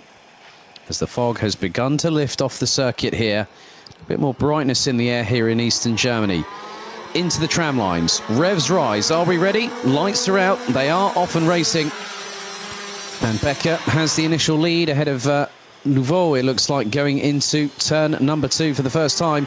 Louveau not able to get the lightning fast start he got in the first race, as now Glauser was trying to go up the inside of the Frenchman through turn 3, now into 4. Becker has got Louveau up his inside and the Frenchman goes through. Glauser trying to go through on the German, and then also Christophe Capitan taps the back bumper of Becker and spins himself around, and everyone has to scramble for position. Marco Winkler has to escape using the off track on the chicane, and Christophe Capitan made a bit of a big blunder there, and he's paid for it dearly. But everyone else had to literally avoid, because he tagged the left rear of Michael Becker's car. Bruno dos Santos, Marco Winkler had to go exit stage right and onto the grass and the mud. So that's going to add a little bit of additional unwanted ballast to the Paralin chassis. So through they go. Out of the final corner, Louveau leads again. Glauser in second. Becker looks a bit more racy this time around in the adverse weather conditions. He's currently in P3. Bruno Dos Santos rounds out the top four. Marco Winkler up into fifth already. And at the moment, the fastest lap of the race goes to Paul Louveau. Last time, it was Christophe Capitan that did the best lap of anybody, 1 minute 4.104. But we are about 1.6 seconds off of that lap time. With these wet weather conditions, you can just see the amount of curb these drivers are using coming out of the turn 5-6 chicane. Through 7 into 8, now into 9 and then 10. Turn 11, they've just negotiated. Then 12 and 13. Well, they've got another couple more corners remaining. A double right-hander here at the end of the circuit. Into the right-hander here they go.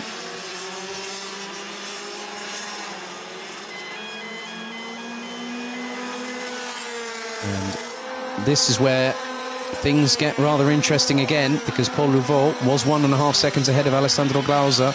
He is still, well, he is 1.5 seconds ahead of Alessandro Glauser, but Louveau is the fastest out there, 1 minute 4.8. Konrad Bayer unfortunately drops to the back part of the field.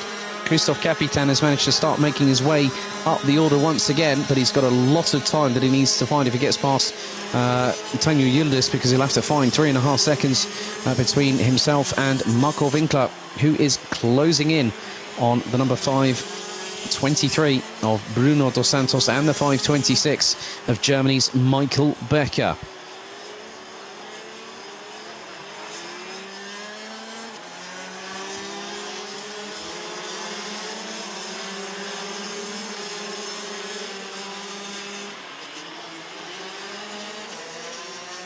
As Dos Santos getting closer and closer to Michael Becker as things stand. As very much the case that Glauser was getting very, very close to the wall on the left-hand side coming out of the final corner. He got through, but when you're flirting with disaster, just ask Luca Köster what it's like to smack the side walls of the left-hand side of the tyres onto the wall coming out of the final corner on this track. He'll tell you it's a bit of a gnarly feeling, but I still kept the throttle pinned. And he did that in the wet weather as well. So the curbs are actually in some respects helping the drivers to rotate the car, but sometimes that can cause major, major problems.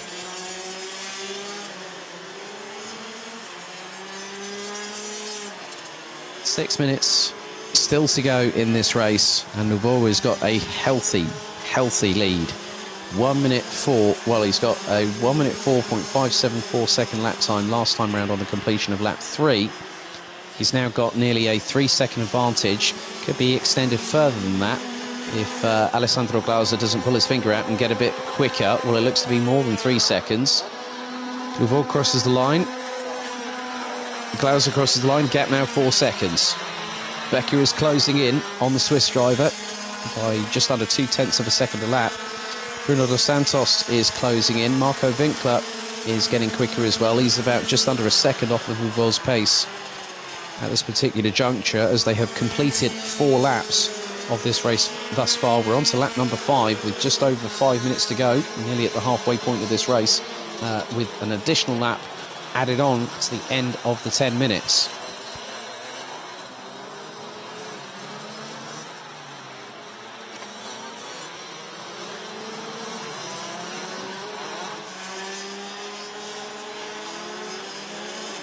As Dos Santos looking one way and the other to try and get past Michael Becker, but then don't count out Marco Winkler. Winkler is closing in. The gap between Winkler and Dos Santos last time around was just over 1.1 seconds. Expect that gap to be nigh on halved as they come through the final corner. Louveau leads them on to lap number 6. Glauser in second, Becker in third, Dos Santos. Winkler now has got that gap down to 0.758 of a second, and he's put in a 1 minute 5.198. Becker gets a little bit trigger happy on the throttle as he comes out of turn number 2.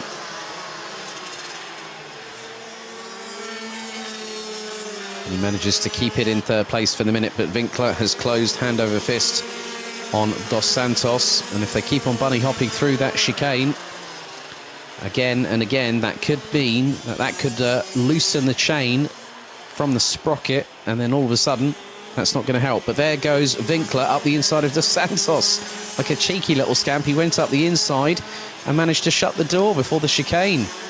Great work there by Marco Winkler. Now he's going to close in on Becker just up ahead. And that is for third place on the road. So Winkler, second in the previous heat, will want to do the same again. Coming out of the final corner, Dos Santos right up the back bumper of Winkler as they go down towards turns 1 and 2. Winkler keeps ahead for the minute. Michael Becker's just got to keep that throttle pinned, but a bit of sideways momentum there for Marco Winkler as Bruno Dos Santos looks to get up the inside.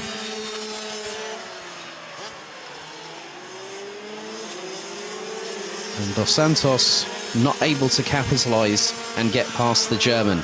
2 minutes and 53 seconds plus an additional lap. And the running order at the moment is as follows. Paul Louveau leads from Alessandro Glauser, Michael Becker, Marco Winkler, and Winkler is right up the back bumper of Becker. The battle for third place is now being contested by 3 drivers. Michael Becker in third on the Comp Kart chassis running under the FM Racing stable. Marco Winkler right up his back bumper, and now looking up the inside through the penultimate right-hander he goes. Can't get through there and loses a little bit of momentum. Bruno Dos Santos is well and truly in this mix because he's been battling away with Winkler pretty much all the race. Dos Santos looking one way, then the other down the main start-finish straight. Into turn 2 once again.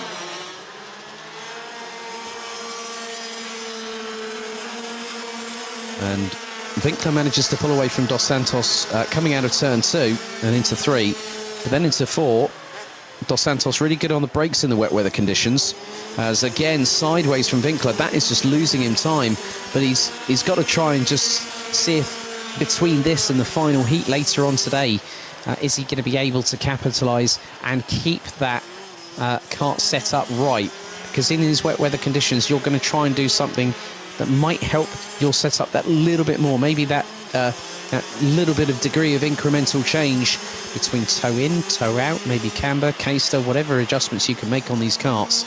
I know it's quite limited in terms of the application, and especially with hardly any suspension to speak of, really. There's no springs or dampers on these karts. You've got tie rods, track rods. So just over 1 minute and 10 seconds still to go. Louveau now has a comfortable lead. He's probably in another district right now, is the Frenchman. The 564 currently leading the standings. He's got a 6.8 second lead over Alessandro Glauser from Switzerland, being mechanic by Jan Schwitter, of all people. Michael Becker and Marco Winkler round out the top 4 for Germany. Dos Santos very much in the mix. We are fast approaching the end of this race, which will put Paul Louveau at the head of the intermediate classification. After this, we did have a time penalty actually shown for Tanu Yildiz in the previous race for breaking the formation early with 2 wheels out of the tram lines.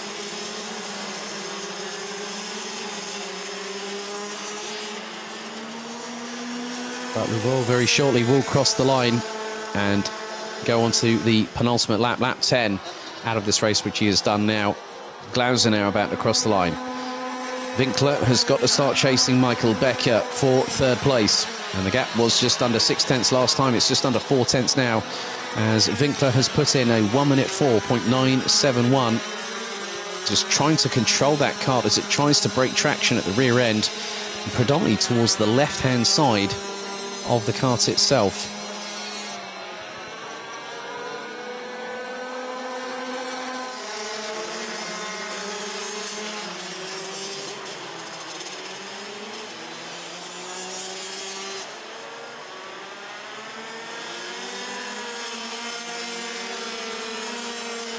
But Marco Winkler very close to losing that 4th place to Bruno Dos Santos, but very shortly with just over 1.31 kilometres.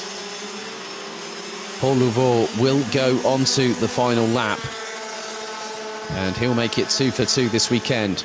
And the last lap board is out. Louveau's already crossed the line. Glauser is about to come through too. And now Marco Winkler gets the hurry up sign. Becker looks over his right shoulder to see where Winkler is. And he knows that Winkler has got to be desperate in order to try and get past for what would be third position. And it's getting closer between the two, out of turn 2 for the final time. Up towards turn 4, the 90 left-hander here. He's just got to make sure that the next couple of corners are quite neat and tidy, not go too untoward. And he absolutely nailed it that time. He really got a good run on Michael Becker, but Becker just literally sprinted out of the blocks coming out of that chicane. But Paul Louveau is the man at the front of the field. He's top of the class. He's not exactly a teacher's pet, but he is the one that is doing what he needs to do to try and go into finals day tomorrow with the biggest amount of advantage over his rivals. And out of the final corner, Paul Louveau will take the checkered flag and will win the race. And there he is, 2 for 2 for the Frenchman. It's going to be close between third and fourth. Glauser's going to come across the line, and it is Marco Winkler who managed to capitalise on something that happened with Michael Becker, where there was a technical issue, and Becker holds on by the skin of his teeth to stay fourth ahead of Bruno dos Santos from France. Christophe Capitain takes P6 at the end of 11 laps of racing. Got 2 more drivers that we're just waiting on at the moment.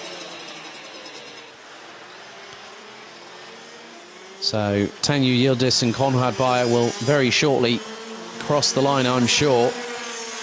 But this man here might have started third in qualifying as Bayer beats Yildiz to the checkered flag by just over a quarter of a second. Louveau wins again.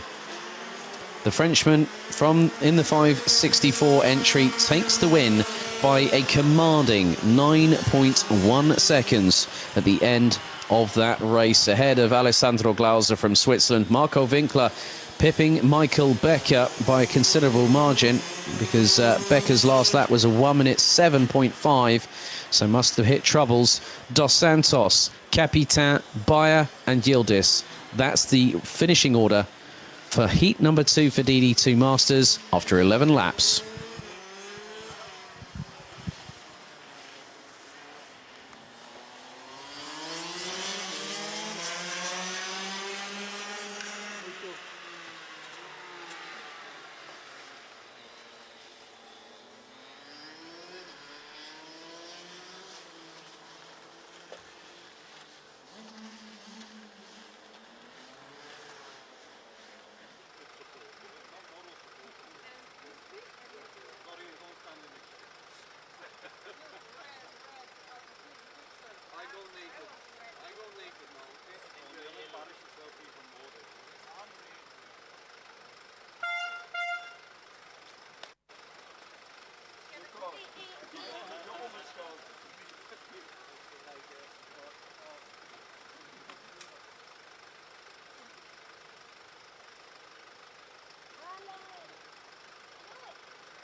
Right then, we go into our 12th heat out of 18 here today. A total of 28 races over the course of the weekend here at Motorsport Arena in Mülsen. And Project E20 about to get back underway very shortly. Luca Muneretto picked up the victory in the first heat, which was definitely filled with its fair share of thrills and spills here at this circuit. Matas Jakobsen, Nikita Genza rounded out the top 3. Genza had a great battle with Theo Kakati from the United Arab Emirates. We also had the likes of Yannick Nielsen, who started down in 11th place and finished in 5th. Lawrence Seyfried also made up good places. The 777 from Germany was 14th and ended up in 6th place. Nadim Kneiser had a bit of a spinning top syndrome in Project E20 earlier on in the race. Finished in 12th. Lilo Elise Firaliev actually rounded out the top 13, but it was disaster for Luca Neuenhuizen from the Netherlands, who unfortunately was involved in a multi-cart incident, and his race was abruptly ended after just the first lap.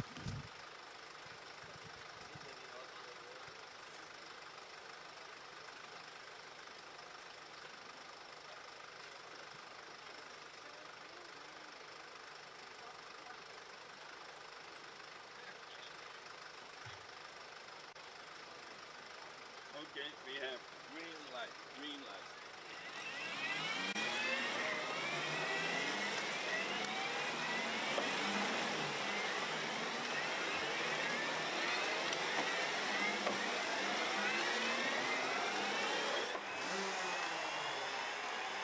Let's have a look at the grid for Heat 2 for Project E20. So, the results from qualifying decide the grids for the 3 heats, and they are exactly the same as what they were last time. Ellis Spiezia from the United States will start on pole position. Theo Kakati from the United Arab Emirates lines up alongside. Mete Argun from Austria and Jan Mataš from the Czech Republic, row 2.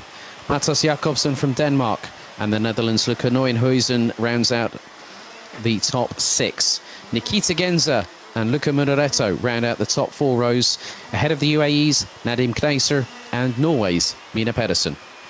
Yannick Nielsen from Denmark and Mats Johan Overhoff round out the top 6 rows, with Lilo Elise Firalev from Norway and Lawrence Seyfried completing the grid.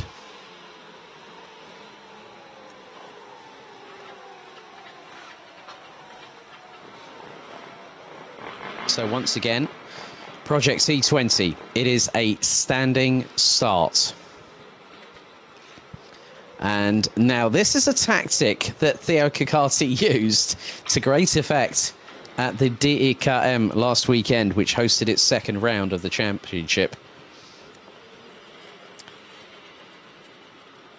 So once they're all set up into position, our clerk of the course walks off, and now the red lights will ignite. They do, and it's lights out. They are off and racing, and a really good start this time from Ellis Spiezia, who gets the initial advantage over Theo Kakati going into turn 2 for the first time. The American trying to hold on, but Kakati goes sideways, loses the back-end traction, and Spiezia counter-attacks with absolute clinical precision to keep the lead going into turn 4 for the first time.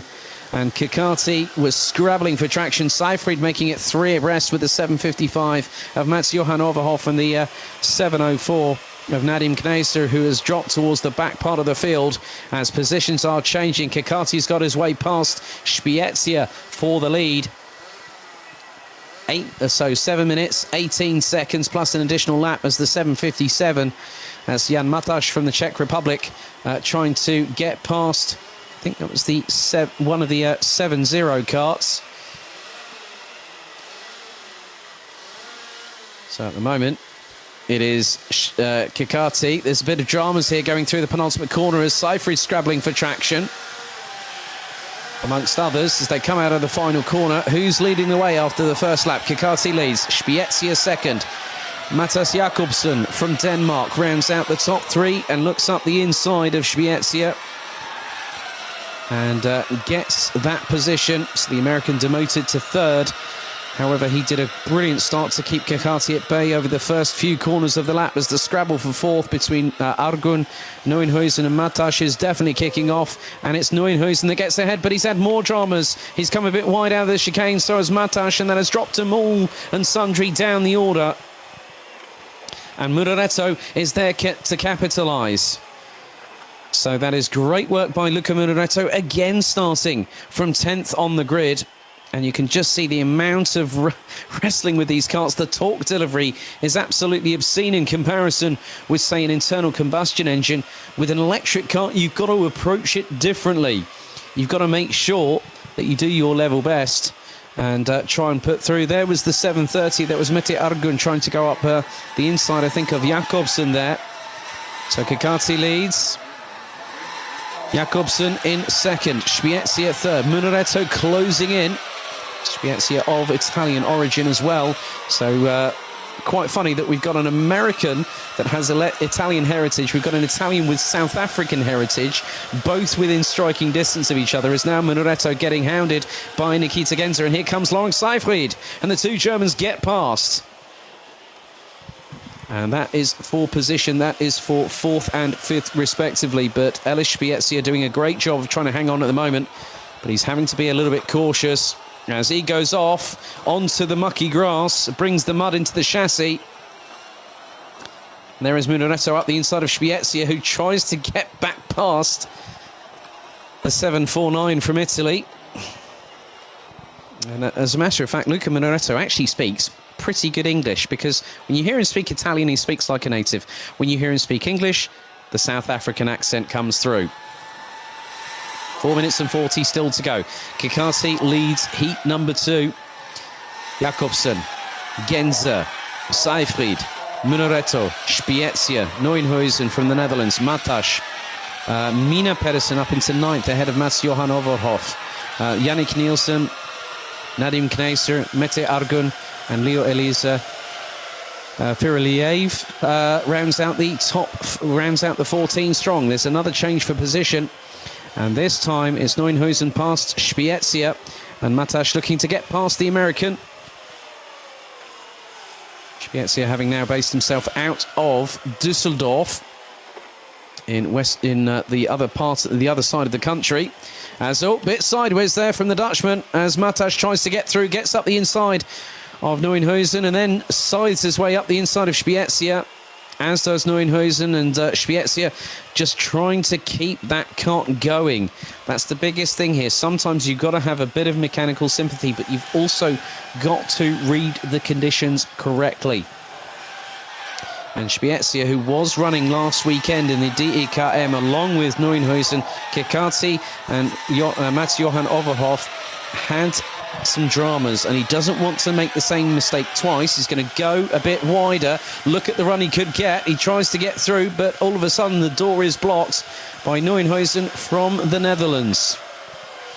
So the liveries here are actually the liveries that were showcased on the actual carts that were effectively unveiled at Sarno back in October of 2019. As Neuenhuizen trying to go up the inside of Jan Matasch, gets the job done. Matasch tries to counter-attack through the chicane, looks to the outside, looks to the inside, and again looks to the inside on the next apex, and he gets it done. And he gets away from Neuenhuizen from the Netherlands. And Matasch wallops the curb, and the back end sent sideways to the left. But he manages to keep in front for the minute. And Matasch is just going to have to watch what he does. I mean, especially if he's going to turn in with that kind of angle. It's not going to help the front. It's not going to help the steering on that cart. Across the line they go. Kekati still leads. 2 minutes and 13 on the clock, plus an additional lap still remains. Kekati leads by 1.5 seconds ahead of Jakobsen. Genzer in second.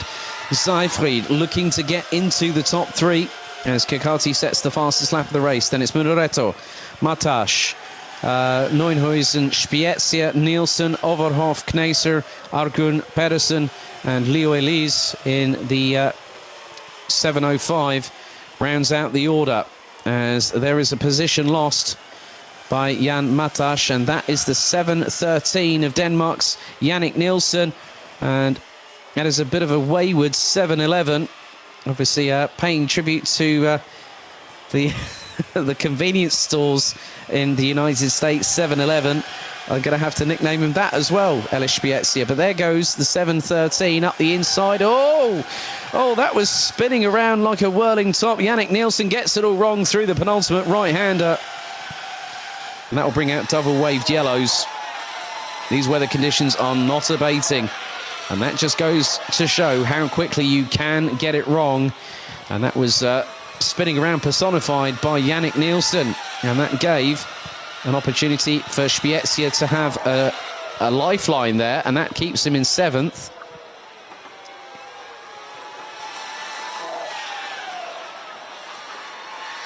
.44 seconds on the clock remaining, and it's Theo Kakati that still leads. He's got a 2.2 second advantage over Mathis Jakobsen from Denmark.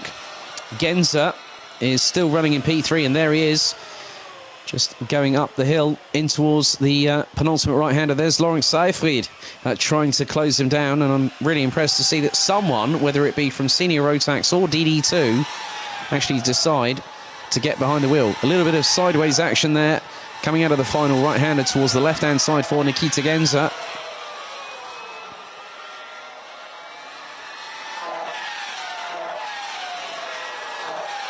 He keeps it well and truly planted in 3rd place. Timer has expired here in Project E20 Heat number 2. The winner of this race weekend will get a Grand Finals ticket for the E-Kart Grand Finals at the Bahrain International Karting Circuit between the 11th and the 18th of December this year. Through the chicane, Nikita Genza trying to keep it nice and neat and tidy. Next time around, it will be from the UAE, as there is the 704. That is Nadim Knesser, who's gone for another spin. The Emirati having another disaster in the 2nd out of 3 heats. But we now head on to... Oh, and that's the 705 hard into the barriers. That is Leo Elise from Norway. She is out of the kart, safe and sound, thank goodness. But Theo Kakati on the final lap leads by nearly 3.5 seconds over Mathis Jakobsen, Nikita Genza, Laurent Seyfried. Luna Muneretto rounds out the top 5. Neuenhuizen. Then it's Matash, Overhoff, Spiezia as Kneser tumbles down the order.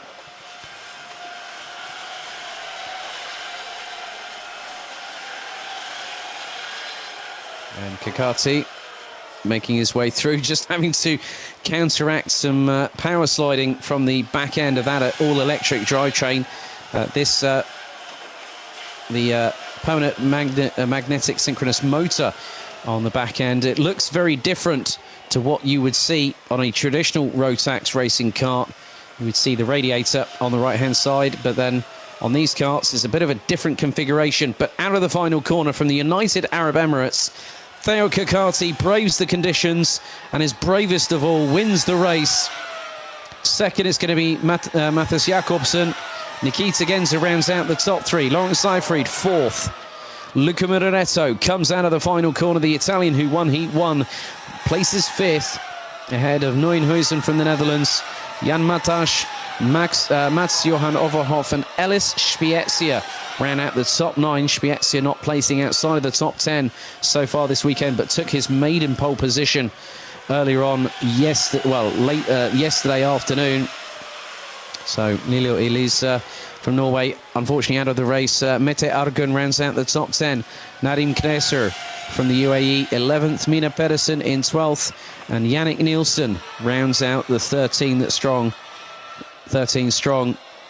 As marshals are on the scene. There's Leo Elise. Just looks to be a little bit shaken up. Going to have some checks done, which is the precaution.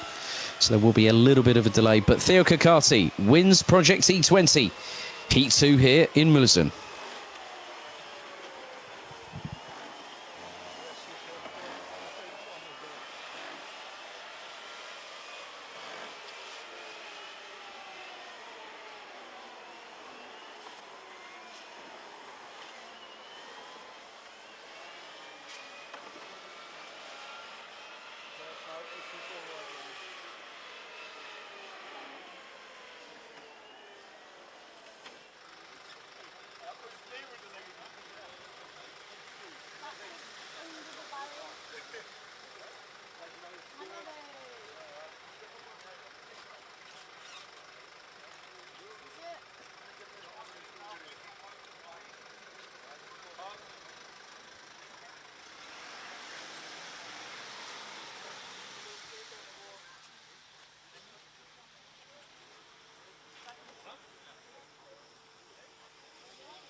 Jeff, you gonna make the first corner now, or what? Ja.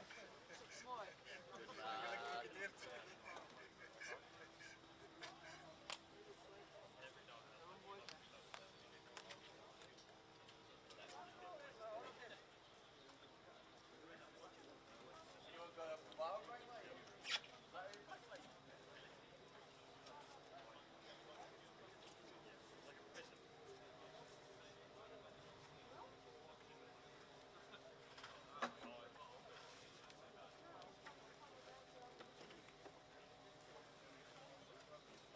Ik heb lad.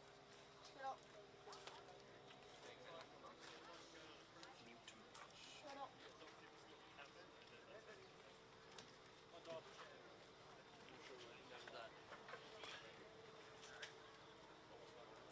Is it okay?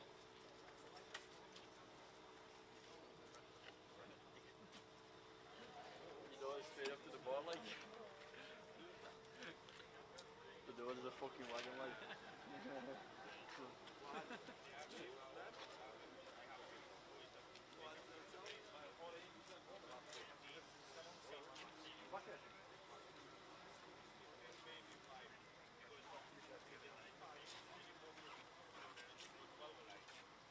Jeffy, I'm just telling you, if you spin again, you're cleaning my wagon as well, mate. Is that a deal? Is that a deal? Excuse me, can I go put my daughter in the... Now your man is there, Earl. So Huh? your man is there, Earl. Okay. Yes, She's not really... everybody of the family. Only you man. Ja? I'm sorry. Ja. Dus daar broer, daar zus. Ja, dan ben je daar aangekomen.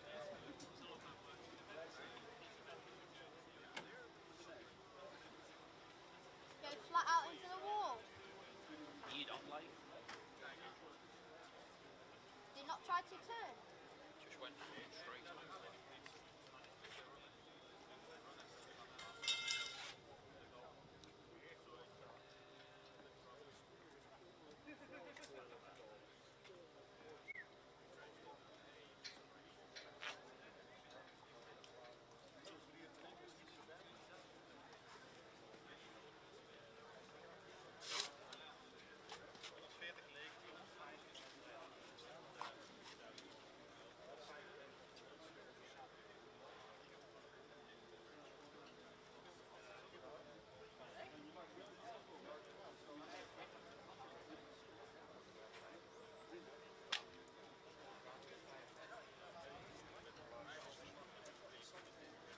Please don't.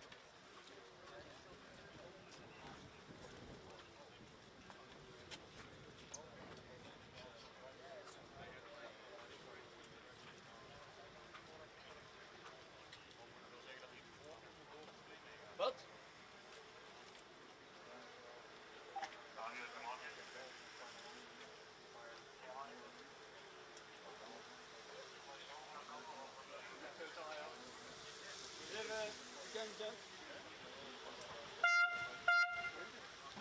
Laat.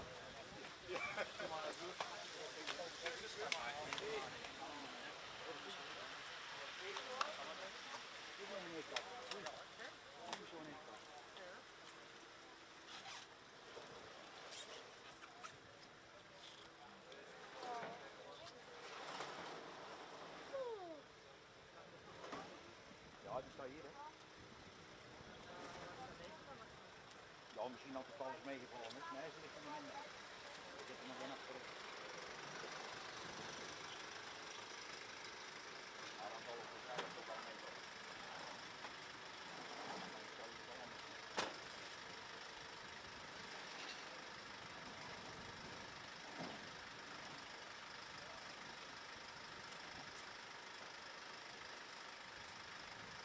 So we get into the business end of Heat Day, as we now have our final 6 races about to get going. And as you can see, we've got Ginny Rotax on the pre-grid, ready to be released.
is er al.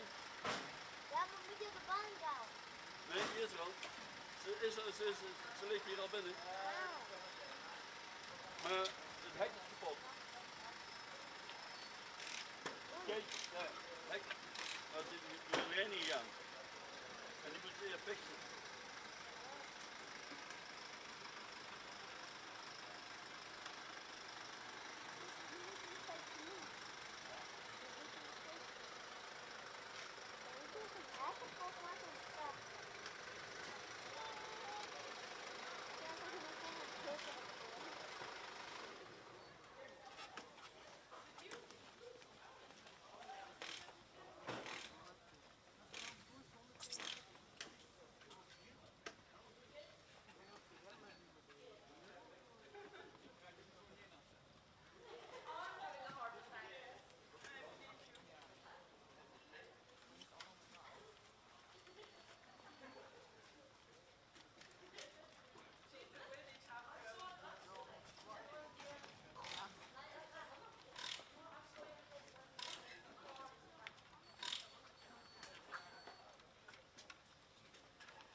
Oké.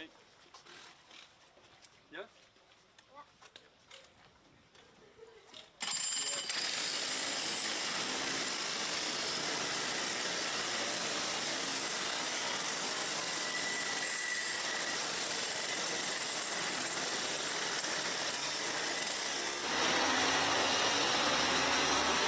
So let's have a look at the starting grid for Ginny Rotax Heat 3. So once again, it is going to be Ethan Jeff Hall that leads the field onto the sighting and formation lap. Max Knappen will be alongside on the front row. Thomas Strauver rounds out the top three, and we'll have Fahin Mega, who won Heat 2 just a few moments ago. That's row 2. Row 3 is Mathis Turlo and Kai Gielerts.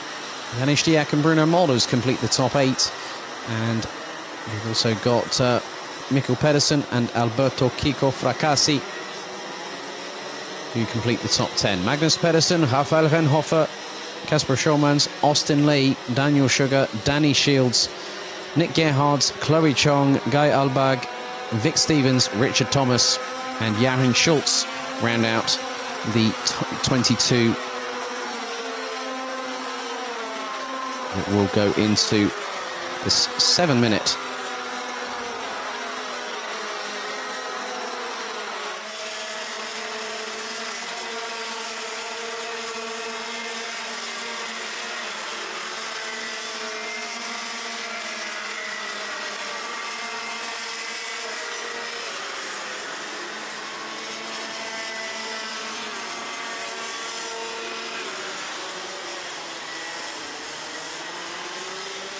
So it's now going to be a case of who is going to control proceedings. Fahin Mega looks to be the danger driver here this weekend, but everyone else has to be on their A game. It's been a difficult one today for Ethan Jeff Hall. Max Knappen has also had his fair share of trials and tribulations, especially in heat number 2, where he finished 11th. Ethan Jeff Hall actually recovered to finish in 10th place. Austin Lee needs to make a little bit of inroads. He's had 2 difficult races. The chain going off in the first one, an incident behind that actually loosened the exhaust on the back of the 223's cart. He starts on the outside of row number 7. So coming through into the final corner. They now start to split. They go into the tram lines. The revs rise. The lights go out. We are off and racing. And a good start by not just Ethan Jeff Hall, but Thomas Strauver, who is right up his back bumper into turn 2 for the first time. Jeff Hall trying to keep a hold of the lead, and someone's gone around in the background.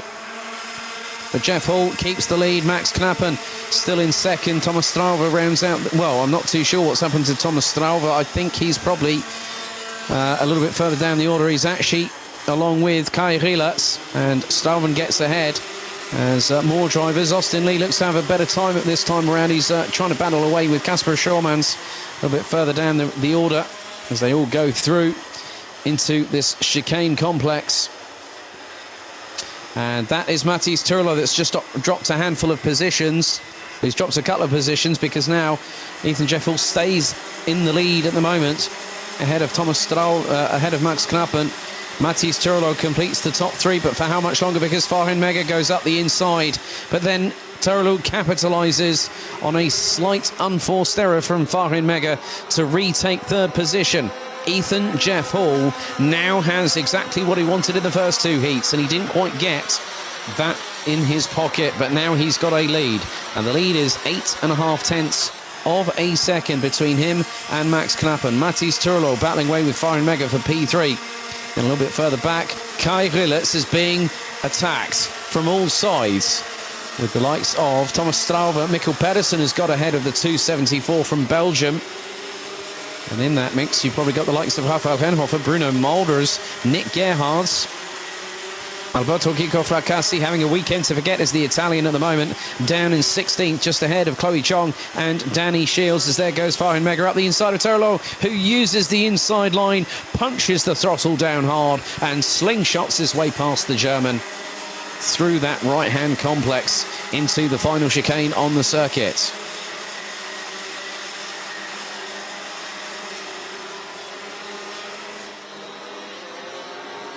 So out of the final corner, Ethan Jeff Hall leads the way. Gap was 8.5 tenths of a second. It's now 1.5. He's nigh on doubled it, as the youngster from the United Kingdom, and he's put in a 1 minute 5.438. Max Knappen and Mathis Turlo round out the top three for the Netherlands. Kai Rielers is in the trenches as Thomas Strauver looks to go up the inside of his countryman and gets the job done before they even hit the left-hander here at turn number 4. Bruno Mulders is very much part and parcel of that. As all, there's a bit of tussling between Kasper Schurmans and I think that was Bruno Mulders coming out of the chicane. There's Janis Stiak going up the inside of one of the JJ racing cars. Looks to be Bruno Mulders, so they seem to be swapping positions like nobody's business. And there is Stiak, and he's past Kai Rielers of all people. Rafael Henhofer is not too far adrift either. Mulders and Schurmans are very much in the thick of things, but all 22 drivers still circulating at the moment. We're about to complete lap number 3.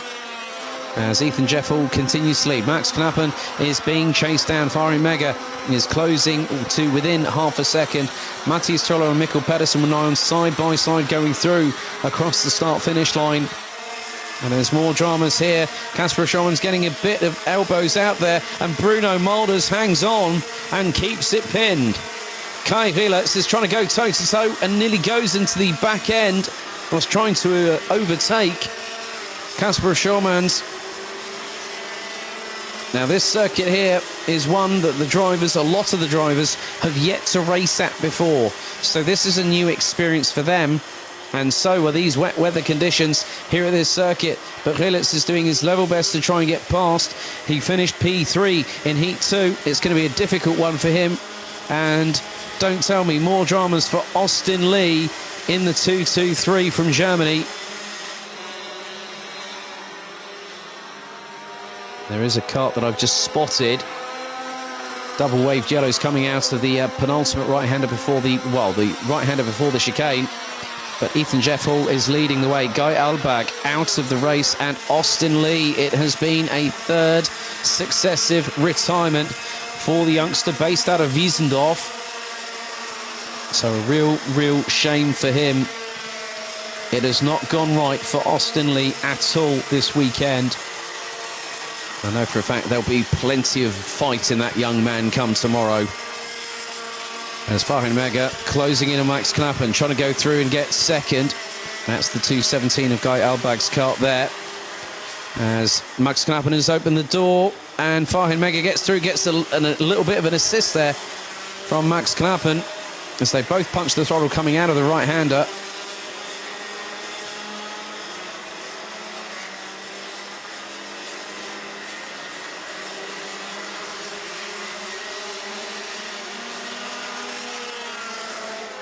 Out of the final corner they come once again.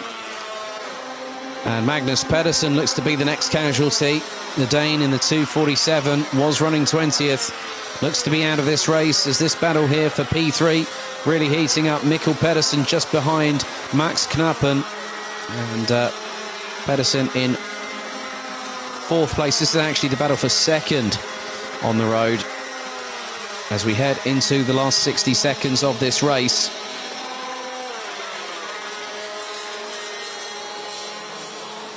Mega keeping ahead of Knappen at the moment, not letting the 2:48 get past, but what they have to do is work a little bit together here to not give the opportunity to Mikkel Pedersen from Denmark just behind. Mathias Turlo is trying to close in on them. Mikkel Pedersen actually set the fastest lap of the race last time around, a 1:05.147, as we head into the last 40 seconds of this race, plus an additional lap of their heat stay. So we look to have a new race winner on the verge of being crowned here in race 3. And there is Ethan Jeff Hall, and Mega, Knappen and Pedersen cross the line. They were covered. Well, Knappen's actually... there is an issue with Ethan Jeff Hall's transponder. So he is still leading. He's not gone off the circuit, I guarantee you that much, because I can see that on my screen here at the moment. So Magnus Pedersen out on lap 4, Austin Lee and Guy Alberg out on lap number 3. So the timer has expired. We have just one more lap after this one. And Ethan Jeff Hall has done exactly what he's needed to do. Lead from the front and don't look back. Put the blinkers on. And that young man, based out of the United Kingdom, has done exactly that.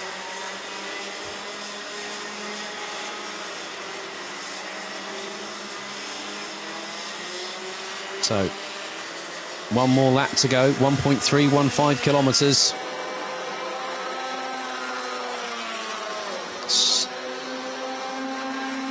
Around about 1.3 kilometres, that is effectively about 800 yards or so. So, Ethan Jeff Hall leading the way.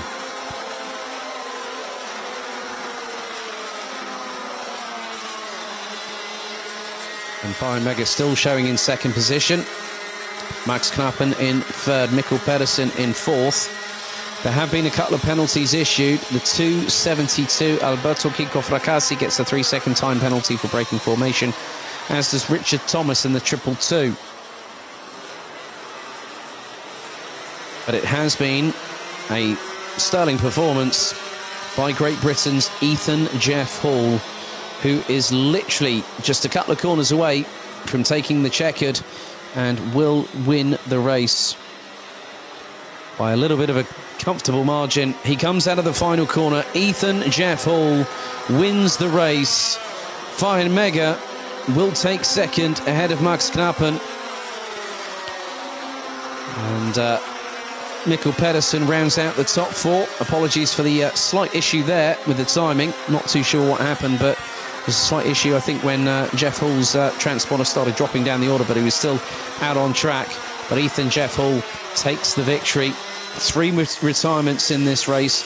Magnus Pedersen, Austin Lee and Guy Alberg, unfortunately, not making it to the checkered after what would be 8 laps of racing. But let's have a look at the results. Ethan Jeff Hall, your race victor, ahead of Germany's Fahrenheit Mega.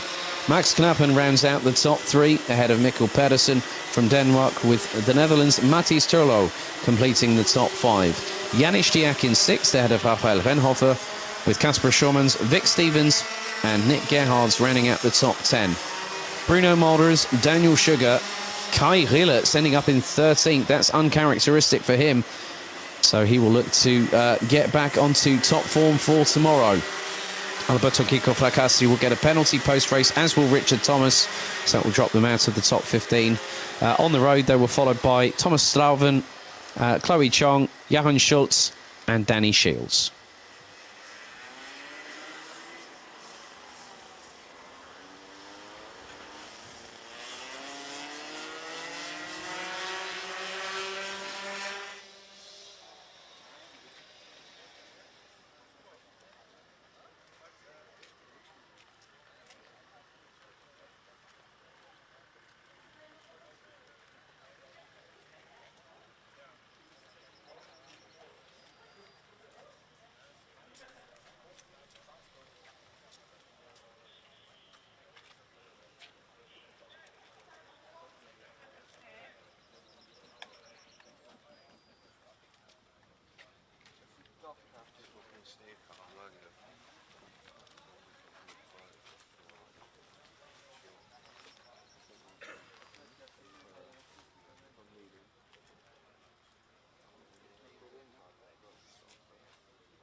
light.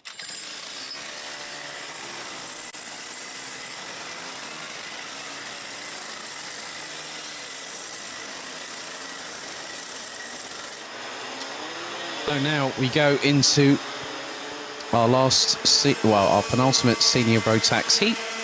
Heat 5, Groups A and D. Let's have a look at the starting order. Callum Bradshaw will lead the field away from pole position ahead of Nick Coppens from Belgium. Then it's Luca Lystra and Mark Kimber, row 2. Tobias Poschek from Austria in the 355 starts 5th. Alongside will be countryman David Lackner, also from Austria in the 351. Row 4 is the 362 of Germany's Luca Köster and the 379 of Hungary's Sombor Kovac.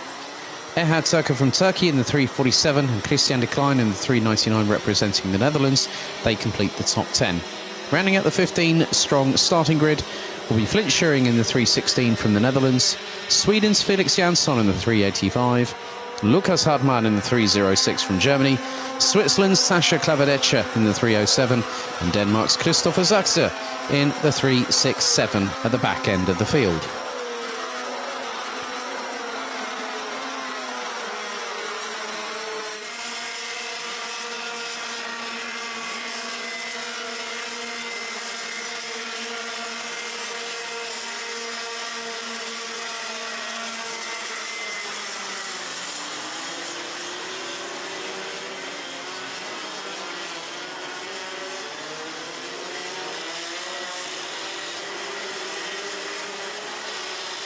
After this, we'll have our 6th and final senior Rotax Heat before we have 3 more races after that to conclude the day's action here in Eastern Germany as Bradshaw and Coppens now get themselves ready.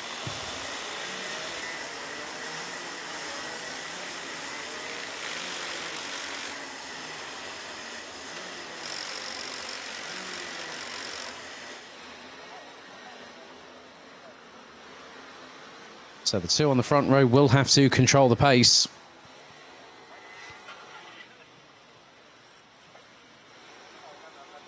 Ten minutes on the clock. Callum Bradshaw and Nick Coppens are on the front row. Into the tram lines we go. The lights are on the starting gantry. Revs rise. Lights are out. We're off and racing. And a good start by Bradshaw. Coppens gets into the slipstream into T2, but then is that Lystra trying to go around the outside of Bradshaw? If he has, well, he nearly made it work, but he was clashing a few sidewalls at the same time. Christian de Klein looking to make his way up the order as they go into turn 4, but Bradshaw leads ahead of Lystra. Coppens, well, no, it's actually Kimber that managed to get through. It's Mark Kimber, my apologies there, because I got confused between the colour of his and also the race helmet of Luca Lystra. So Kimber now makes it a British 1-2. Coppens in 3rd, Lystra 4th, and there's a little bit of contretemps as we've had a spin. David Lackner and Erhard Turker off at the same part on the circuit, so something has really caught them out right there, and that would be more than likely standing water unless one cart has leaked fluid onto the circuit. But Bradshaw leads from Kimber. Yeah, it was a touch between the pair of them, the slightest of glancing blows, and all of a sudden they spun off in synchronicity and possibly sympathy as well. But now things are getting closer between the top 3, between Bradshaw, Kimber and Luca Lystra. The gap was just a fraction over a second after the first lap. 8.5 minutes to go, plus 1 additional lap to conclude these drivers' 3 heats, and for some it's been a bit more rosy than others. As Kimber goes for the lead and gets it from Bradshaw, but Bradshaw now counter-attacks through the very next corner, gets the momentum down, and here comes Luca Lystra. And I think Kimber did the wise thing there. He just decided to keep the gap open and allow Lystra to get up the inside, because when you get in front of Luca Lystra, you have to be wary of how quickly he closes in on you, especially with the pace that young Belgian has, who recently celebrated a birthday. So the gap between Bradshaw and Leicester now runs at about 0.4 of a second. Kimber in third, Kuppens fourth, Tobias Poschek rounds out the top 5. Zomborkovac has tumbled all the way down to 12th position, just fractionally ahead of Sasha Klavedecha. Biggest gap between certain drivers on the field would be David Lackner and Erhard Turker. Well, I'm not too sure if they've got them going again, because that looks rather ominous. Well, David Lackner's crossed the line, so has Erhard Turker. So those that lap where they both I don't think they really sort of touched. I think it was just the wet weather caught them out, and they, you put the power down early coming out of that corner, you can spin it around, and it happened to both Lackner and Turker at that point.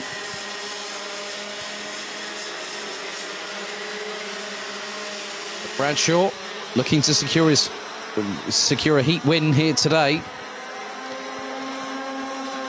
Is ahead of Leicester. Leicester being chased down by Kimber, who just puts in the fastest lap of the race. 1:04.468 for the Brits. So top 3 covered by just under 0.9 of a second. Kuppens is about 1.9 seconds adrift down in fourth. Tobias Poschek rounds out the top 5, and it looks like, yep, Lackner and Turker might be, I'm not too sure if they're going to be coming in. I'll find out very, very soon indeed. Zomborkovac might have gone into the pits. No, Lackner's crossed the line. But at the moment, Callum Bradshaw still leads the way. There is Leicester. They're both dropping Mark Kimber.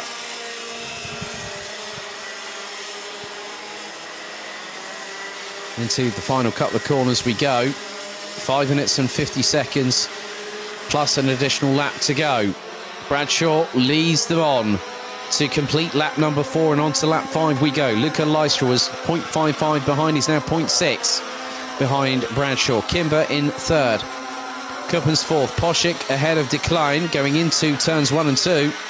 Decline looking to send it up the inside, and nearly clashes. And here comes Luca Köster. Uses great pace and momentum to read the situation and reacts accordingly.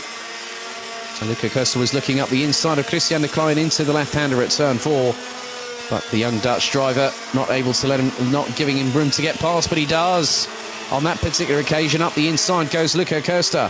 That's a nice move there for what is now going to be 5th place on the road. As Poschek goes sideways and clashes into the side. He just does the old sorry gesture to Christian Decline, who bumps the... now that's not very sporting there. And Decline sends it up the inside of Poschek. That's going to allow Lukas Hartmann to go through. Zomborkovac has parked the cart in the pits.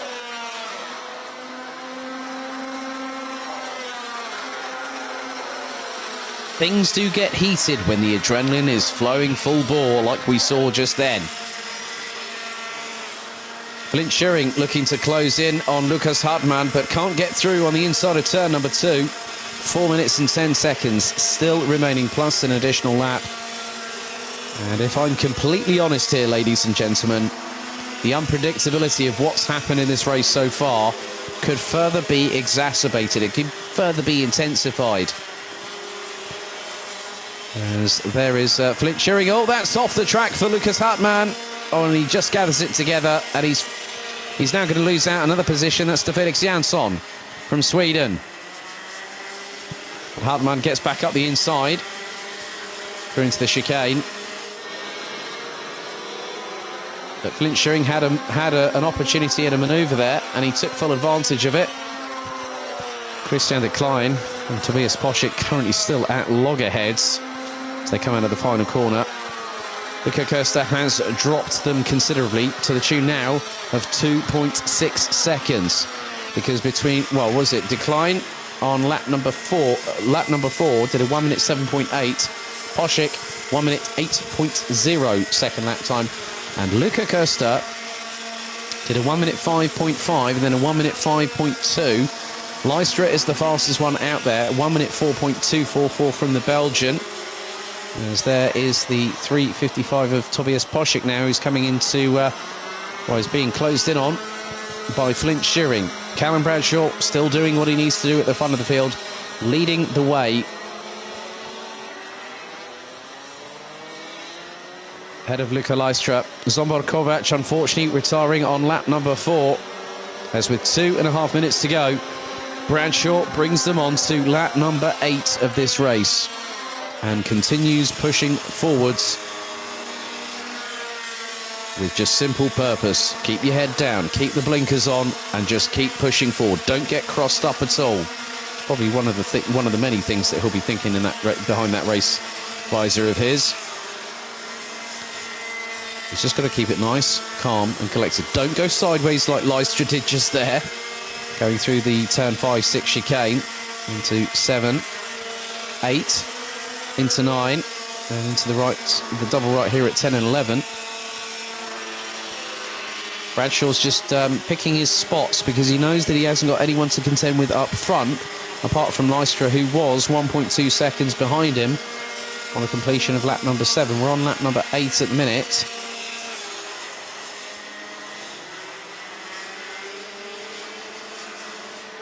Really pick up speed going into the final right-hander.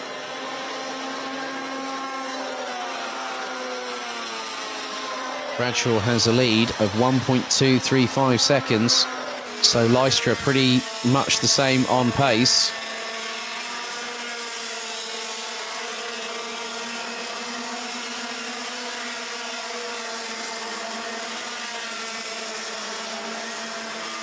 Things have pretty much petered out a little bit, apart from looking at the battle between 8th and 9th, Tobias Poschek and Lukas Hartmann. They were covered by just over 1/10 of a second in the side-by-side. Oh my goodness. Hartmann could have had an opportunity going through into turn 4, but what that has allowed for the two behind. You've got Sasha Klavedetscha, who's got past Christopher Zaxter.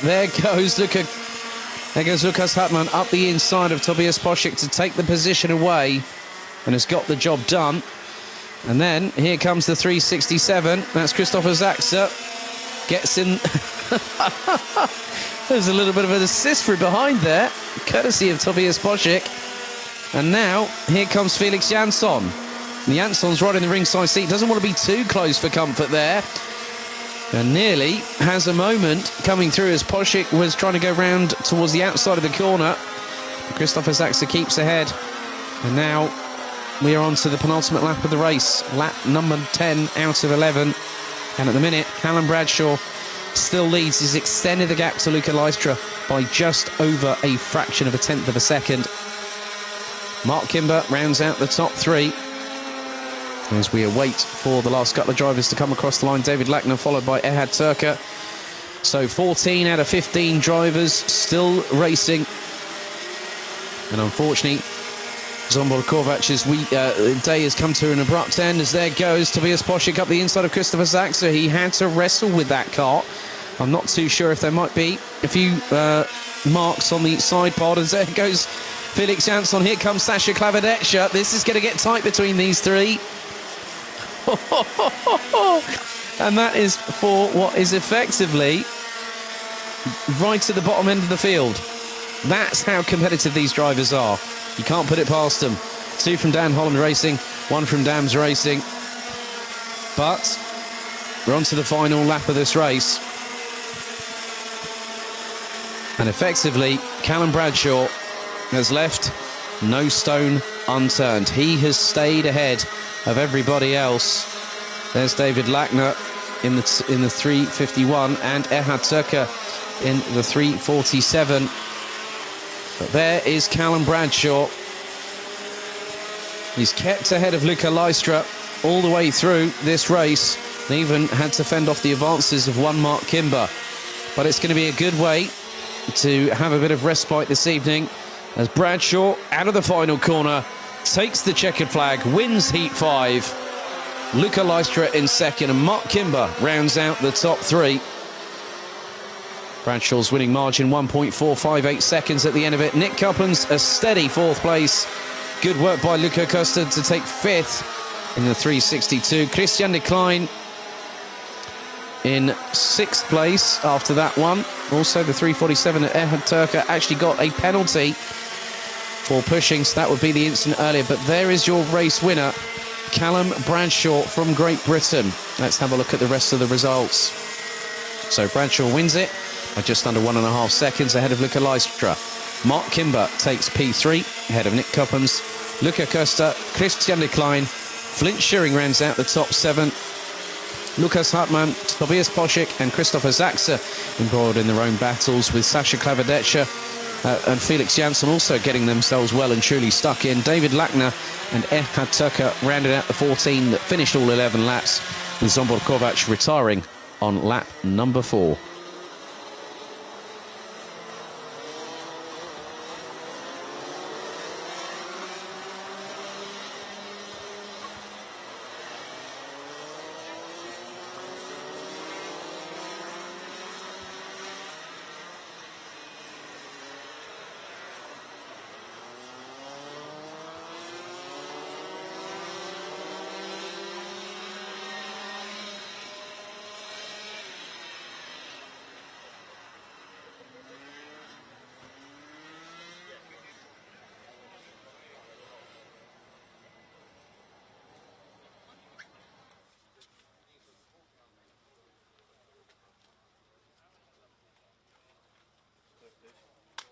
Let's have a good one.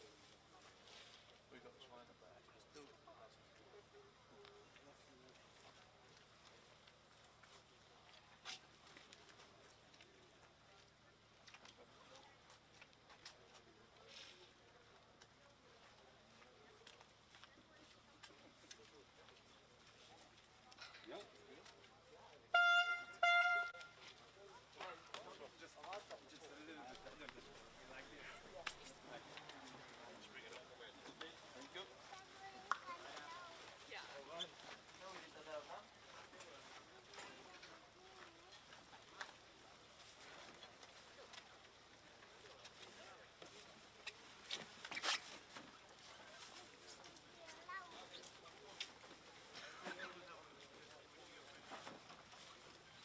Gets complete.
Referee gap, head green.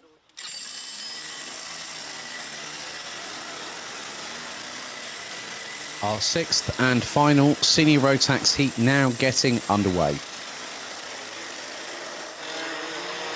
Let's have a look at the final grid for senior Rotax for Heats Day, and it is as follows.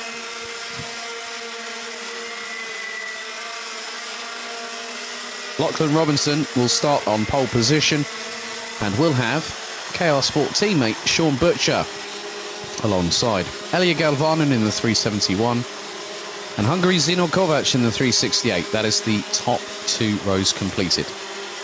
Luca Thiel and Linus Hensen round out an all-German row number 3 ahead of Benedek Vida and Max Stemmerdink in the 346 and the 309 that complete the top 4 rows. Completing the top 10, it is Patrick Donica from Poland and the Netherlands' Sam Bergstein. Beert Dorrestein and Luna Blum making an all-Dutch row number 6 ahead of Germany's Maurice Schmeis in the 310, Denmark's Victor Frostbay in the 369 and Alexander Abkazava in the 363 and Gilles Chloé in the 343, completing the 16 strong as they now make their way onto the formation lap.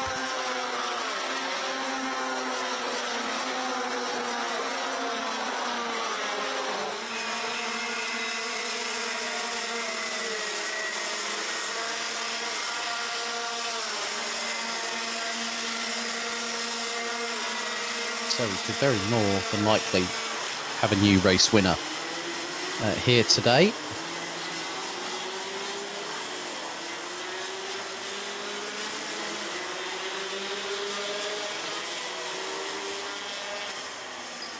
But who will that person be? We're going to find out in about 12 or so minutes' time.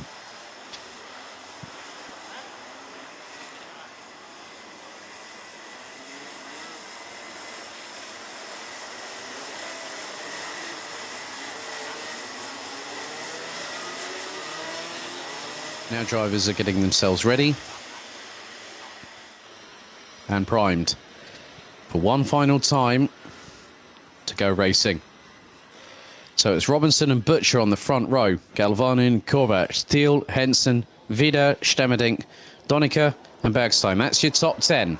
They split, head into the tram lines, the revs rise. Are we ready? Lights out, let's go racing. And a good start by Lachlan Robinson, keeping Sean Butcher at bay. But Elia Galvanen, the Italian, trying to go up the inside into turn 2 for the first time of asking. As Butcher gets a real good run coming out of turn 2, sweeps round the outside of Galvanen, looks to the inside of teammate Robinson for the lead. Heading into turn 4, Robinson obliges and goes back behind. As you can just see, it's going to get a bit close and personal through this chicane. We have seen it catch out quite a few drivers as Elia Galvanen looks to get past Robinson, who's having to use a bit more steering input in these adverse weather conditions, as is everybody else here. Galvanen looking up the inside, but Robinson could get the cut back. If he's not careful, he's going to get swamped past. Hensen gets past him, and that was a great timed move there. Of all people, Max Stemmerdink has made his way up into second position from what was 8th on the grid. So that has changed everything in the complexity of the race weekend. Robinson's still hanging on to 5th at the moment, but he's got Luca Thiel along to his right-hand side as they go side by side down into the first couple of corners. And Thiel looking up the inside of Robinson. And in the meantime, Galvanen has just been passed by Linus Hensen. And that is for position.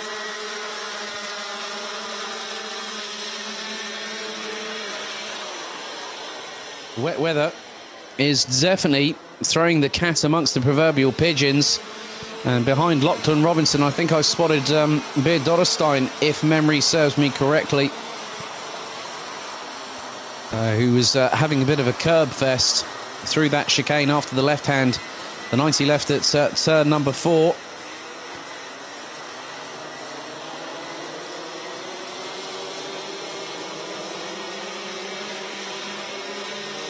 Eight minutes plus an additional lap still remain in this senior Rotax final heat of the day, which will see who will be our newest race winner. Butcher leads ahead of Stemmerdink. Linus Hensen wants a piece of the pie as Stevenik goes up the inside. Butcher will get a better run coming out of turn 2. But then all of a sudden, there is Linus Henson. He's trying to make it 3 wide. Oh, he was close. If he had a bit more purchase, he's going to be round the outside of Max Stevenik if he's not careful. But he could lose positions if he left the door open for Galvanin. And just behind is Luca Thiel. Lachlan Robinson has got Beard Dotterstein and well, he's got Zeno Kovac and Beard Dotterstein just behind. Henson up the inside of Stevenik to take P2. Butcher's still got the lead at the moment. It's all starting to kick off, and there goes Galvanin up the inside of Stevenik to now take P3 and shuts the door quickly on the Dutch driver into the next chicane. Sometimes you just got to keep it on the circuit. Don't go for anything too dramatic, because sometimes mechanical sympathy will be rewarded in kind. But Butcher now sees Linus Henson to his immediate right, and he goes round to the lead out of the final corner as we complete lap number 3. Game on at the front of the field. It's a quintet of drivers battling away as Stevenik trying to go up the inside of Galvanin. It's going to get rather close. Oh, pushes. They both go wide, and Luca Thiel springboards past the pair of them and gets up into P3 now, starting to fight with Butcher.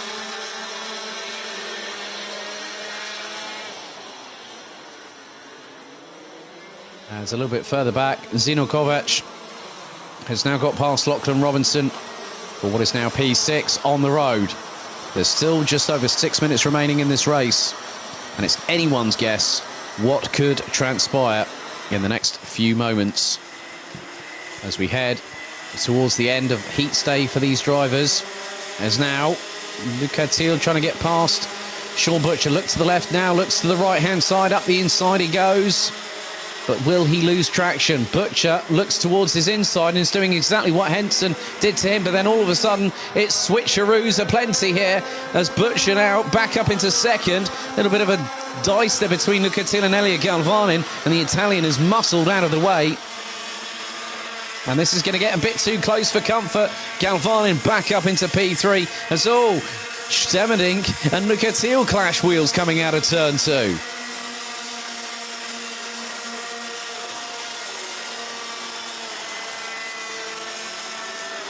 That has allowed Linus Henson to get away into the distance, and his gap over Sean Butcher last time around was just over 2 seconds.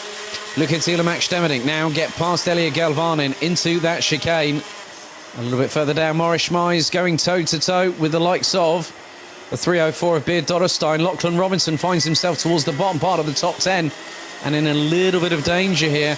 You've got the likes of Benedek Vida, Maurice Schmeis, and a little bit further back there was Maurice Schmeis going a little bit wide, I think.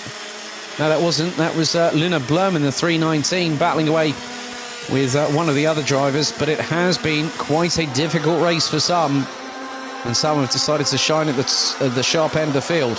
Henson leads, but now 3.1 seconds ahead of Sean Butcher. Look at Thiel, Max Stevenik, Zeno Kovac. Elia Galvanin down in 6th place. There are more positional changes than I've probably had hot dinners on a Sunday afternoon. Lachlan Robinson finds himself battling away with Patrick Donica, so Robinson down in 12th position when they crossed the line last time. And the traction on that 326 kart just went sideways going through the chicane. And there is Alexander Abkazava, who's got Luna Blum charging up the inside, and she gets through. Oh, my goodness. Luna Blum looking a bit feisty this afternoon. As now it's all about who wants to get there first and who's going to hit the apex first. Well, at the moment, Patrick Donica not having a great run at the minute in the 382, and has now got Lachlan Robinson charging up behind the number 326 for the United Arab Emirates. Maurice Schmeis goes up the inside of one of the other carts. That would have been Victor Frostbay, but then the Dane gets back past. We've got just over 3.25 minutes left to go. Plus 1 lap, and Sean Butcher now being passed by Luca Thiel for 2nd position. And Butcher looks over his right shoulder to see exactly where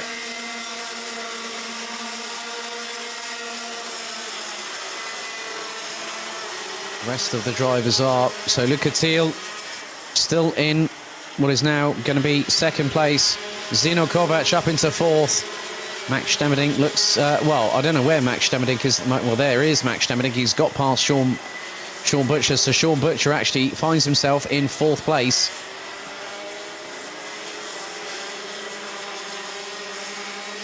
So KSB car actually behind Sean Butcher. And that's Elia Galvanin. So Zino Kovac is actually a little bit further down. But now things have cleared up a little bit. Not so much spray now for the drivers to contend with. Linus Hensen and Luca Thiel make it a German 1-2. Going on to lap number 8 as there goes Elia Galvanin up the inside of Sean Butcher. And there goes Zino Kovac, and Kovac has got a real good run on the 371 of Elia Galvanin. So Butcher now drops down to 6th, but he gets past Kovac and retakes 5th place.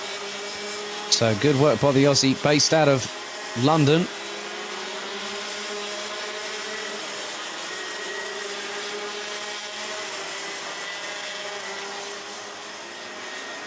Kovac looking to assert himself and go back up the inside of Butcher into the next chicane. And the 368 from KMS Europe gets past.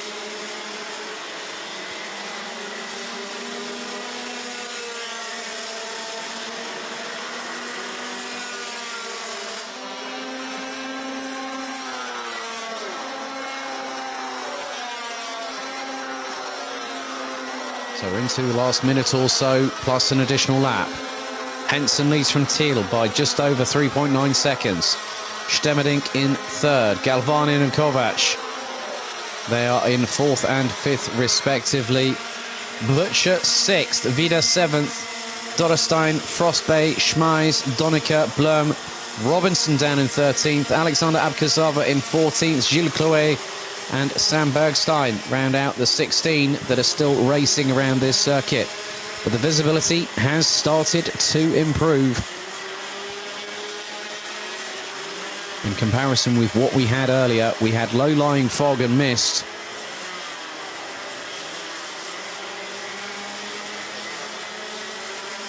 It's Victor Frostbay and Maurice Schmeis battling away for position. That's for 9th on the road. So Hensen now brings them onto the penultimate lap of the race. He crossed the line just a few seconds ago. Gap between him and Luca Thiel now extends to nearly 4.5 seconds as we head onto the 10th and penultimate lap of this race. And this could be a possible move there by Sean Butcher.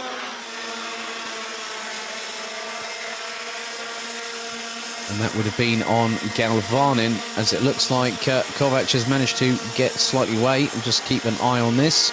It's actually Benedek Vida that has got past Sean Butcher, so Butcher was trying to retake 6th position when they come out of the final corner, but we'll have one more lap after this one. Sam Bergstein gets past Gilles Chloé.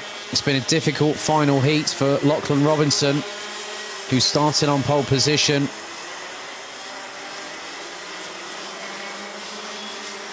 One of the things is that for someone like him in his 2nd season of international competition outside of the UAE, he still will be learning every single time. But onto the final lap goes Linus Hensen.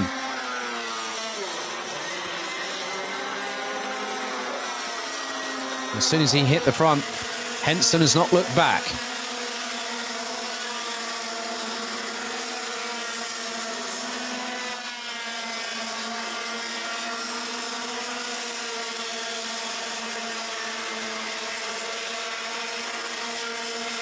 So a DNF for Linus Hensen in Heat 2. He's definitely come back firing on all 125 cc's of Rotax Max Evo cubic displacement. Again, flirting with that plastic barrier on the outside of the right-hander just there.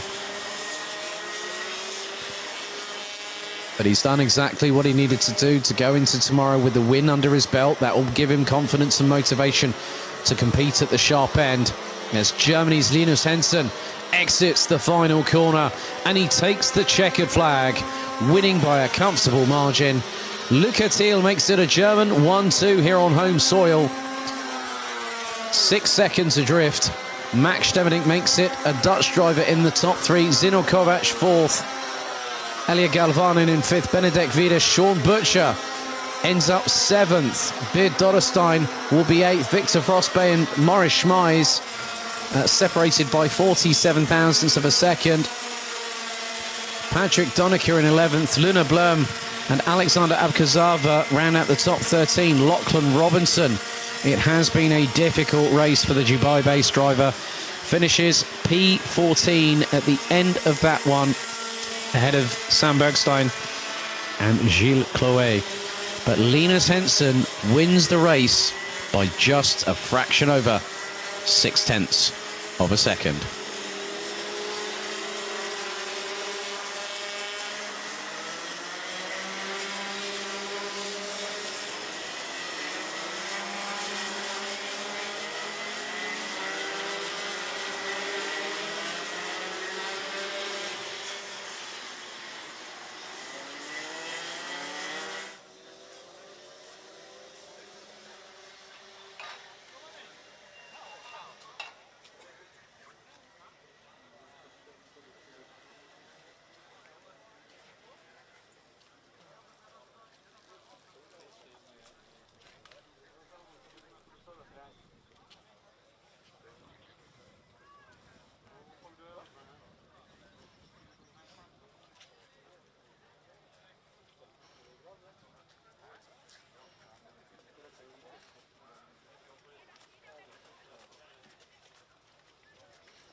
Hendrik, ik zei, maar Hendrik wou ja ook, dat zei ja, kijk, joh, maar ik nog niet. Dan heb je gezegd, uit, had ik van 6%.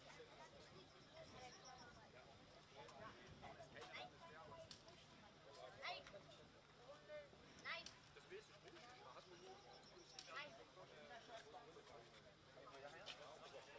Nein. Charlie, Mucchi, basta. Nein.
So we have race 16 of the meeting, DD2, race number 3 here on Heats Day.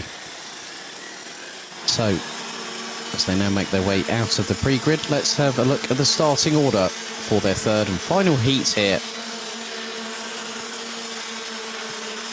Sebastian Jankowski will lead them away from pole position. Alongside will be Denmark's Mathias Lund. Ville Villelainen will be in third place. Peter Bezel in fourth. Jakob Bezel and Martin van Leuven rounds out the top 3 rows.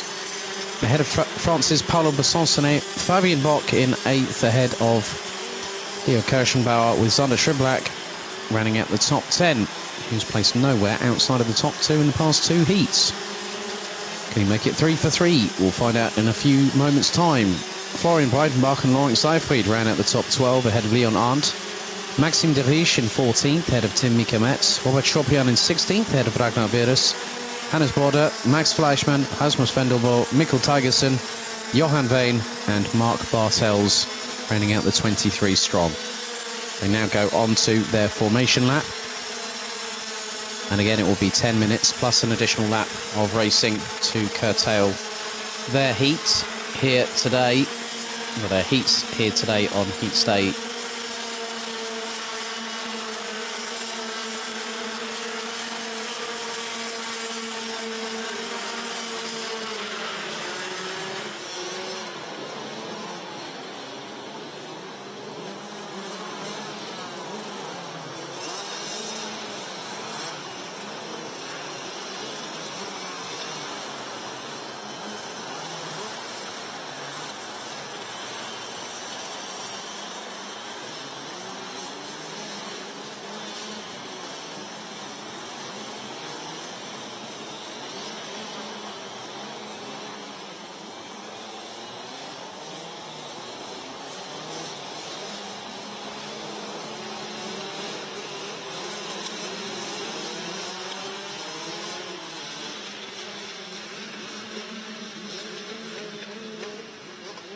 Fast approach the start phase of the race itself.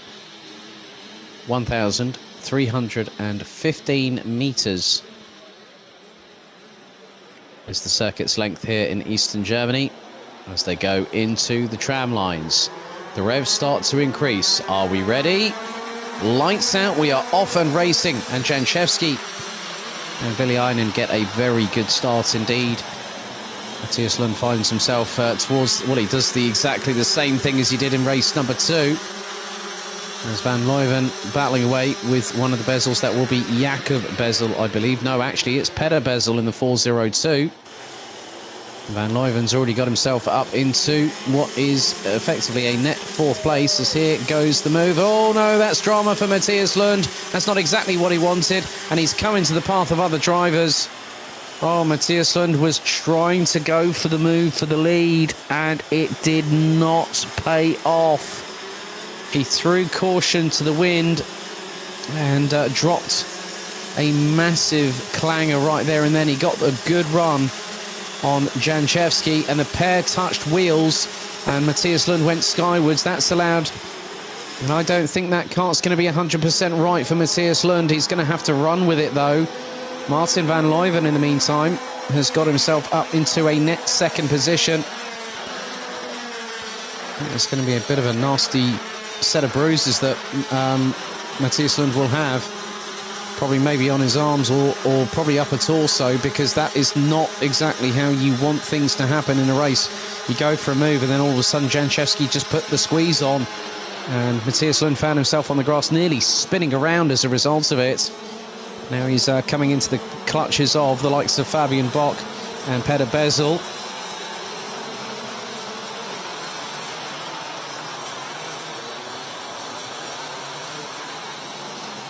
So 8 minutes and 15 seconds plus an additional lap to go in this race. All 23 drivers still circulating.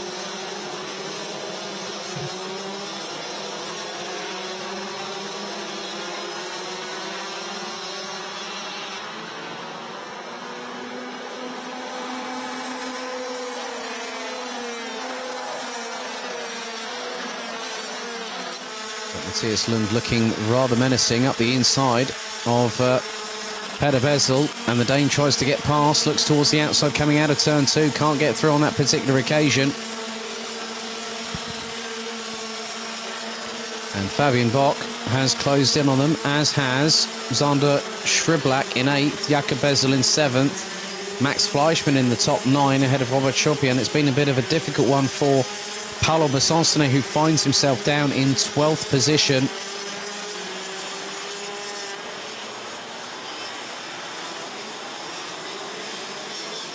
There goes Matthias Lund on the inside of Fabian Bock through the chicane.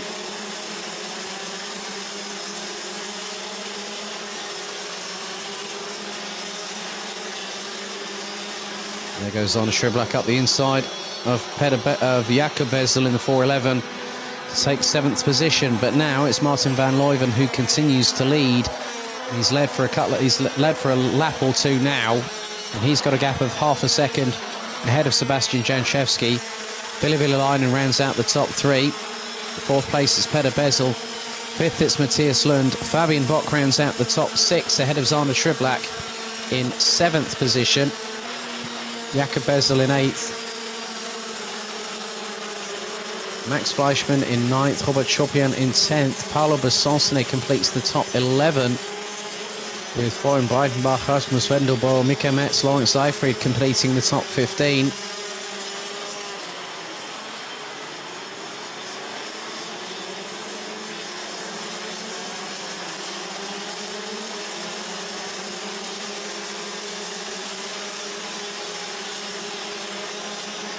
As there's a few moves being made here, and Matthias Lund and Fabian Bock have lost out to Zander Schriblak. Schriblak trying to hold on for that place as Matthias Lund goes up the inside of the Belgian through the final corner. Fabian Bock gets past. 5 minutes and 40 seconds plus an additional lap. This is going to bring in other drivers, such as Max Fleischmann, I would imagine. Robert Chopian is not too far adrift either, and now, the minute that something happens, the floodgates could be open. There goes Max Fleischmann around the outside towards turn 4 on Jakob Bezel. Robert Chopian looking up the inside. There's Paolo Besancone and Florian Breitenbach. So this train here starts from 6th position and ends up 12th as Zander Schriblak up the inside of Matthias Lund. That could open the floodgates. A little bit of rally crossing there from both Besancone and also Schriblak, and Besancone nearly has a moment. Chopian drops the back end round, unfortunately coming out of the corner. Not too sure if the wet weather conditions caused a problem there.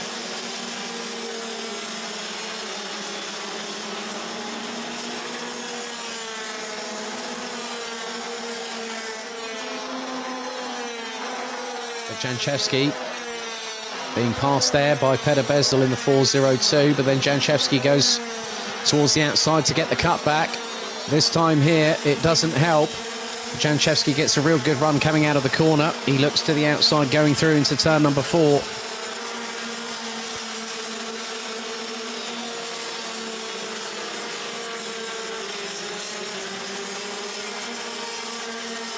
And through the chicane, Bezel has the run on Janchevski. Looks like there's been an incident back at that chicane a little bit further back, because I did see a green flag just waving. So there could be a possibility of double. There is a yellow flag there.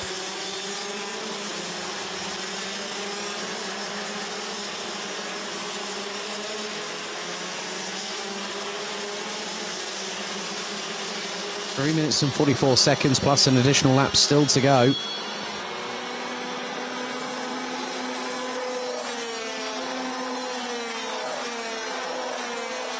And the change in the top 5 has been Janchevski being passed by Peter Bezel. There's Jakob Bezel trying to close in on Matthias Lund. This is the battle for 7th on the road. And Lund had already taken that position off of the Czech driver. A bit further behind Max Fleischmann, I just saw in the distance there in the 4.26 from FM Racing. Mark Bartels has made his way past Maxime Derich to take 20th position. Paolo Besancone in 10th place.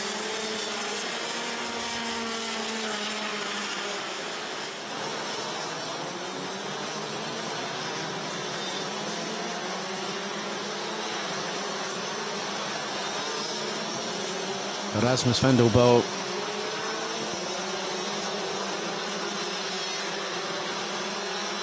unfortunately has and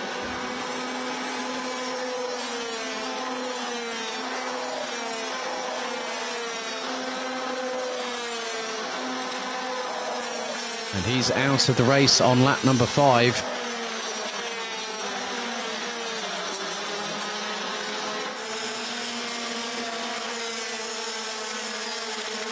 Leo Kirschenbauer up into 14th past Hannes Borde.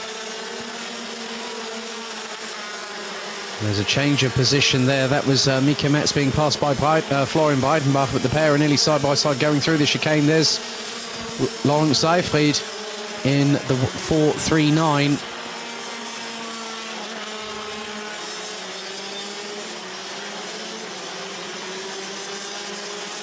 And Seyfried goes up the inside of Breidenbach through that right-hander. He manages to get through and take the position away, and that puts him what would be in effectively 12th position.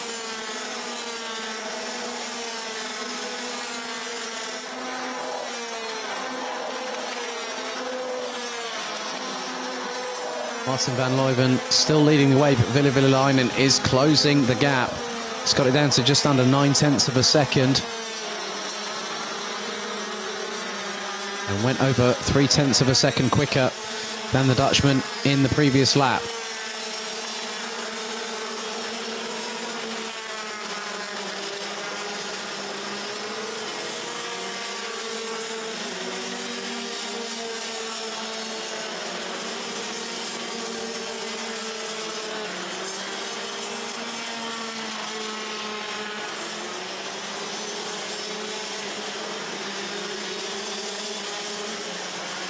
That is Breidenbach trying to go toe-to-toe with Seyfried, and Seyfried gets back past.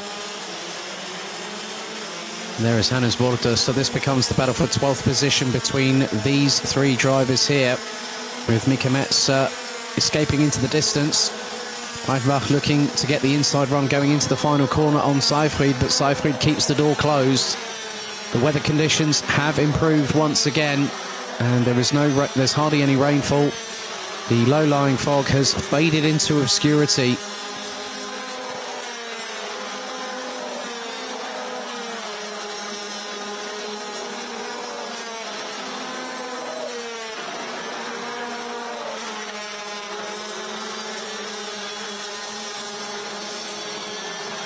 So timeout has expired. So next time around will be the final lap of heat stay for DD2. We'll have 2 more races to go.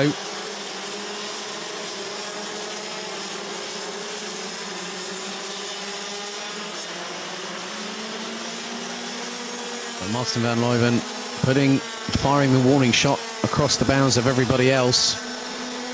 Goes on to the final lap, 1.5 seconds ahead of Ville Villelainen from Finland.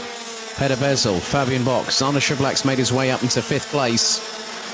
So a good set of results for the Belgian, who started 10th in every single heat here today. But Van Leuven made his way up to the front of the field, having got past what happened earlier, the clash between Janczewski and Matthias Lund, one of the biggest talking points out of this race. But Van Leuven now only has a chicane and a couple of corners remaining.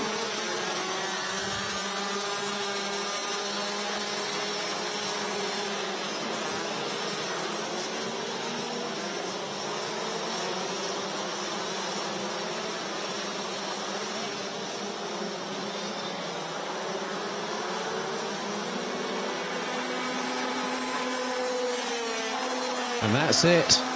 Martin van Leuven wins the race. Ville Villelainen takes second ahead of Peter Bezel, with Fabian Bock and Zana Schublak all making their way into the top 5 at the end of that race. Just waiting for a few more drivers to come across the line. Here's Ragnar Virus in 16th, Leo Kirschenbauer in 17th. Rasmus Vendelbo, however, retired on lap number 5.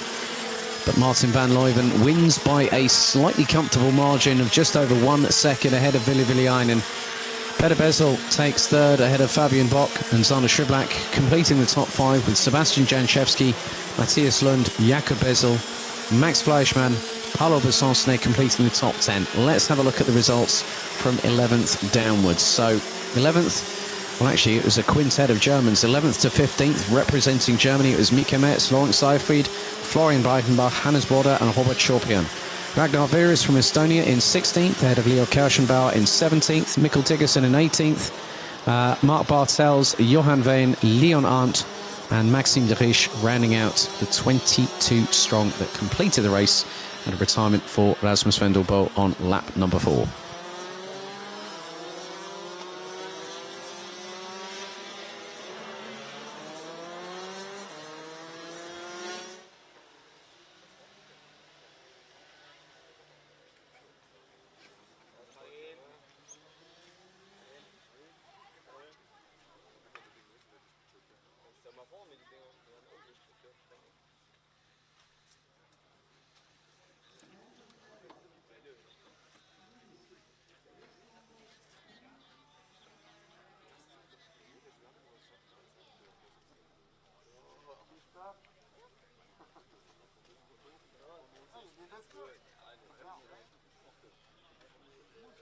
T'as des graves problèmes. Non, il y a des machins, c'est pas des conneries.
Okay, thank you.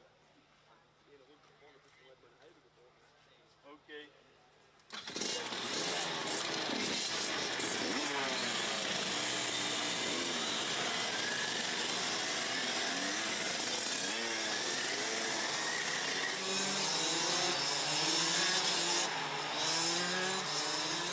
Our 17th and penultimate race of Heat Day. We go to DD2 Masters. So let's have a look at the starting grid. Michael Becker, once again, for the third race in succession, starts in pole position ahead of Alessandro Glauser from Switzerland. Paul Uvo, who's had 2 wins this weekend so far, starts on the inside of row number 2. Bruno Dos Santos in 4th place in the 5:23. Christophe Capitan rounds out the top 5. Marco Winkler in the 5:66 starts in 6th position ahead of the pairing of Konrad Bayer and Daniel Yildiz, who round out the 8-strong grid. So it has been 2 for 2 so far this weekend for the current points leader, Paul Louveau. And after this, a fully charged E20 Project E20 will bring Heat Day to its inevitable conclusion. And then later on, we will find out what the intermediate classification will be for the respective classes.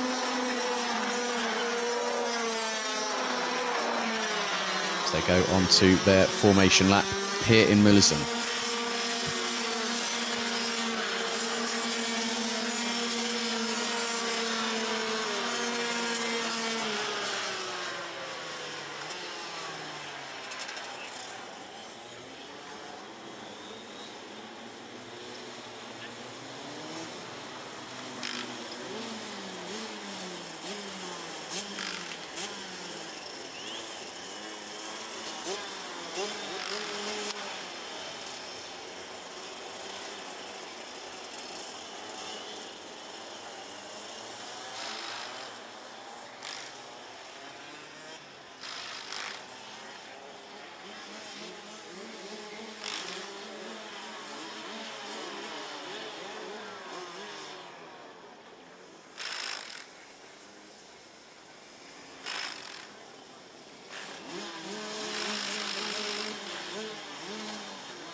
So Michael Becker and Alessandro Glauser will be on the front row, and they will control the pace.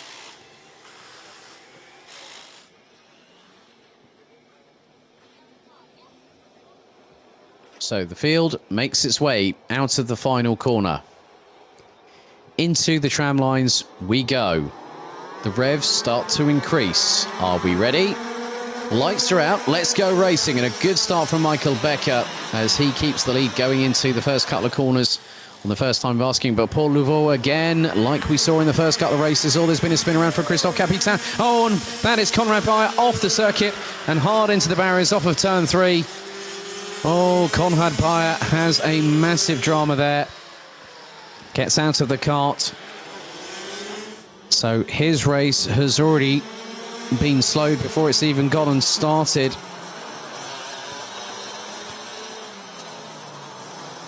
So the top 5 have started to break away, and Conrad Bayer was trying to be a bit audacious, looking like it was going around the outside in the early throws of the race, and Bayer just got caught with 2 wheels on the dirt, and it's pretty mucky there.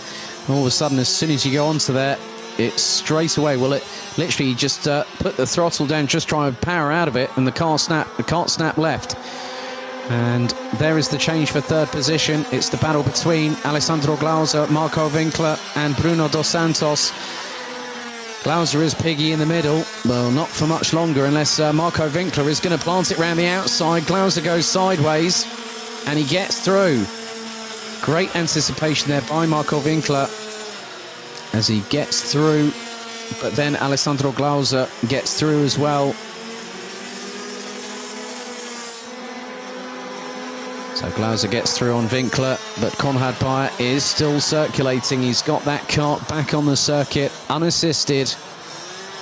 And now will start pressing forward. He lost the best part of, what was it, probably about 30 seconds after what happened there, maybe even more. And he finds himself 21 seconds behind Tanya Yildiz, who is currently in 7th position. We've got just under 8 minutes to go, plus an additional lap of this race. And Dos Santos closing in on Winkler, who finds himself down in 4th place at the moment. As Winkler trying to put the power down, and the back end starting to oblige, but trying to break traction to the left.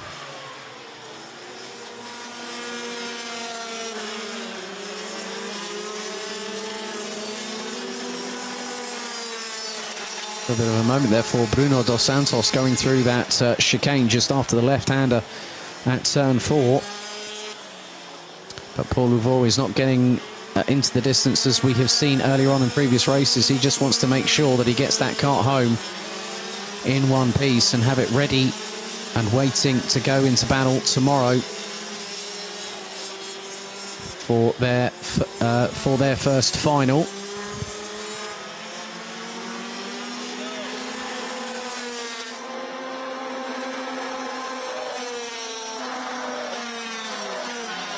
So now Louveau has a lead of about 1.5 seconds at the end of this lap.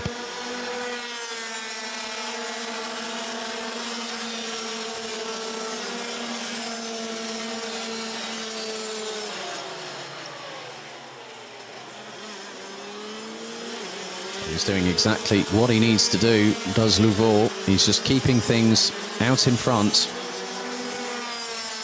and trying to not look back at where everyone else is on the circuit, because that could cause a lapse of concentration that Louveau will not necessarily want, and what he more than anything doesn't really need at the minute.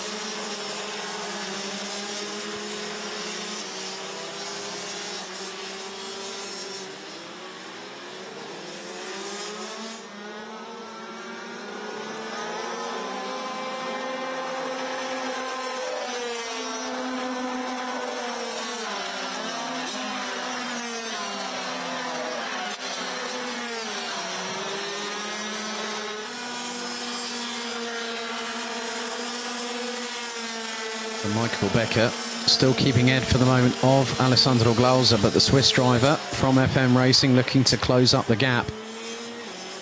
And just the dying throes of this, well, just over 5 1/4 minutes of this race still remaining. There is an opportunity for Glauser to get past. It just depends on how quickly he decides to get past.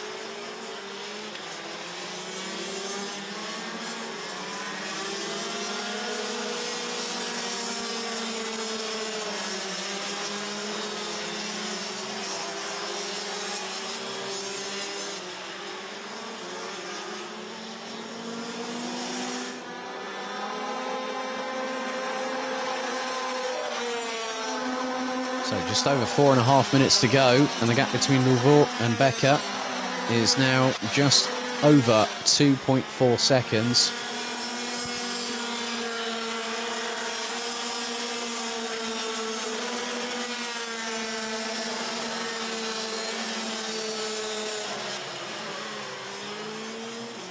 Glauser has got past Becker. It was only inevitable that that was going to happen.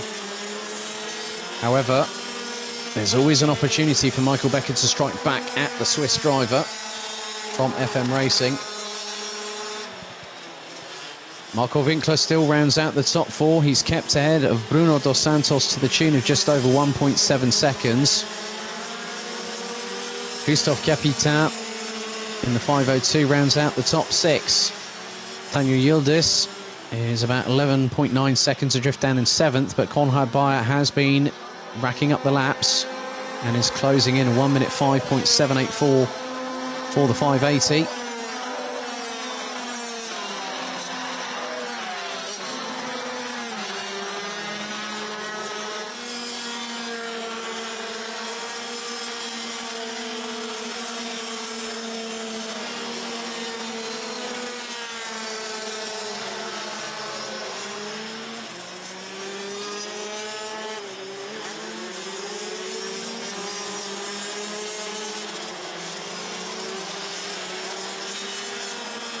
Winkler in his own right is trying to close in on Michael Becker in the latter throes of this race, and there is still an affordability for Winkler to also get past Michael Becker as they come into the last 2 minutes and 45 seconds of this race, plus an additional lap, and Louveau is just pushing away into the distance. The track has evolved to the point where Marco Winkler is running in the 1 minute 3.5s.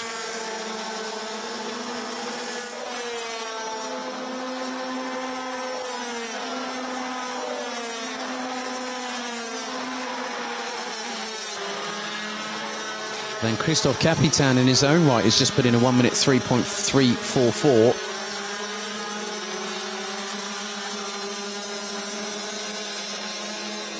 And that was on the completion of lap number 7. We've got just over 2 minutes. Looks like there's an overtake happening here, and that is between Christophe Capitain and Bruno Dos Santos, both French, both on different chassis as such. But the good thing is that they are keeping it nice and clean and tidy as they make their way around this 1,315 metre circuit in Mülsen.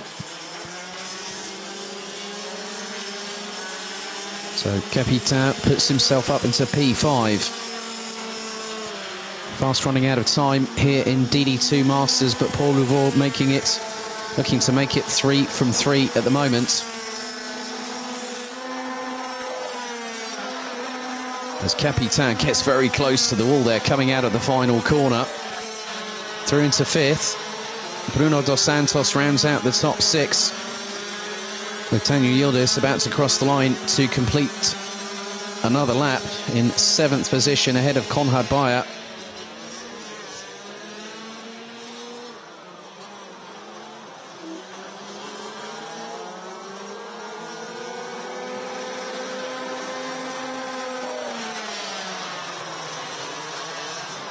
So, timer about to expire in a little while. Just over 40 seconds remaining on the clock, plus an additional lap.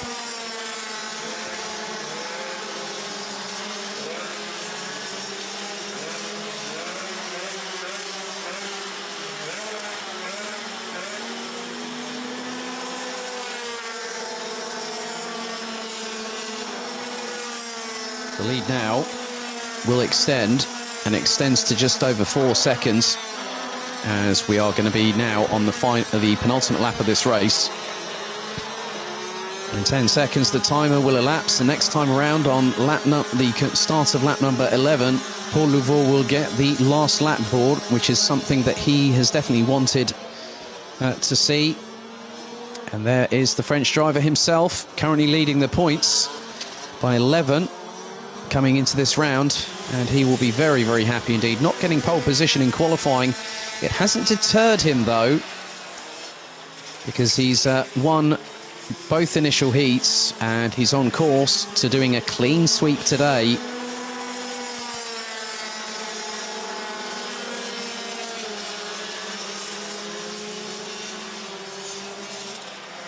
Out of the final corner he comes, and Paul Louveau gets the final lap board for DD2 Masters today, and he now has got the sign that he needs. And he just needs to bring it home, get the job done, and celebrate when he crosses the finish line in just around about 50 or so seconds time.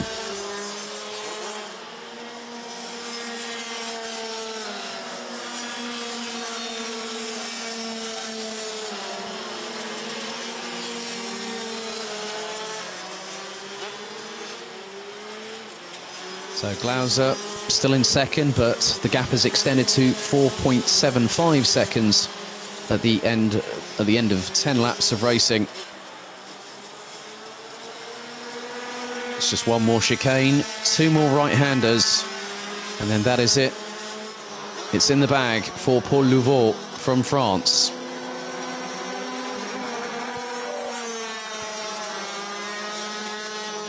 So out of the final corner, the 564, Paul Louveau wins the clean sweep here at Mülsen. All 3 race heat victories in the bag.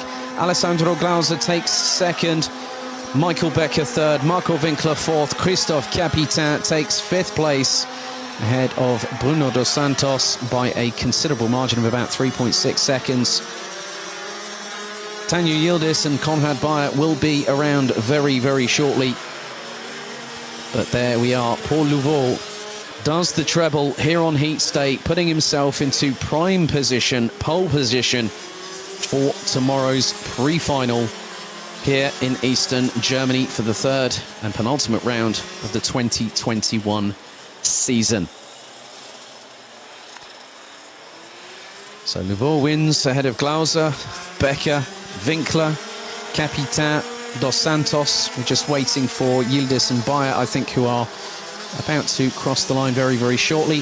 So there is Yildiz has come through and taken the checkered flag, with Konrad Bayer also doing so. But Paul Louveau does the clean sweep on Heat's day in DD2 Masters in Mülsen.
We now head to our 18th and final race of the day here at Arena E in Mülsen.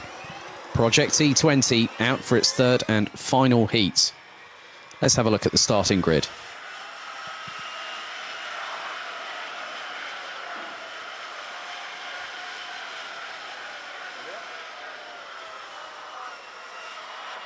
So it will be a repeat of what we saw earlier on today. Elis Spiezia will start from pole position. Theo Kakati in the 733 will line up alongside. Mete Argun in the 730 lines up on the inside of row 2 with Jan Matas rounding out the top 2 rows. Matthias Jakobsen and Luca Nieuwenhuizen rounding out the top 6 positions ahead of Nikita Genza and Luca Muneretto. Nadim Kneiser, Mina Pedersen, Yannick Nielsen, Mats Johan Overhoff, Leo Elise, who was a little bit shaken after her incident in the second heat, but she's okay. She rounds out the top 13, and alongside will be Laurent Seyfried, doing double duty this weekend in both DD2 and Project E20. Once again, standing start formation. And Kakati again pointing the nose towards the apex of the first major corner here as we wait for the field to bunch up into their relevant positions.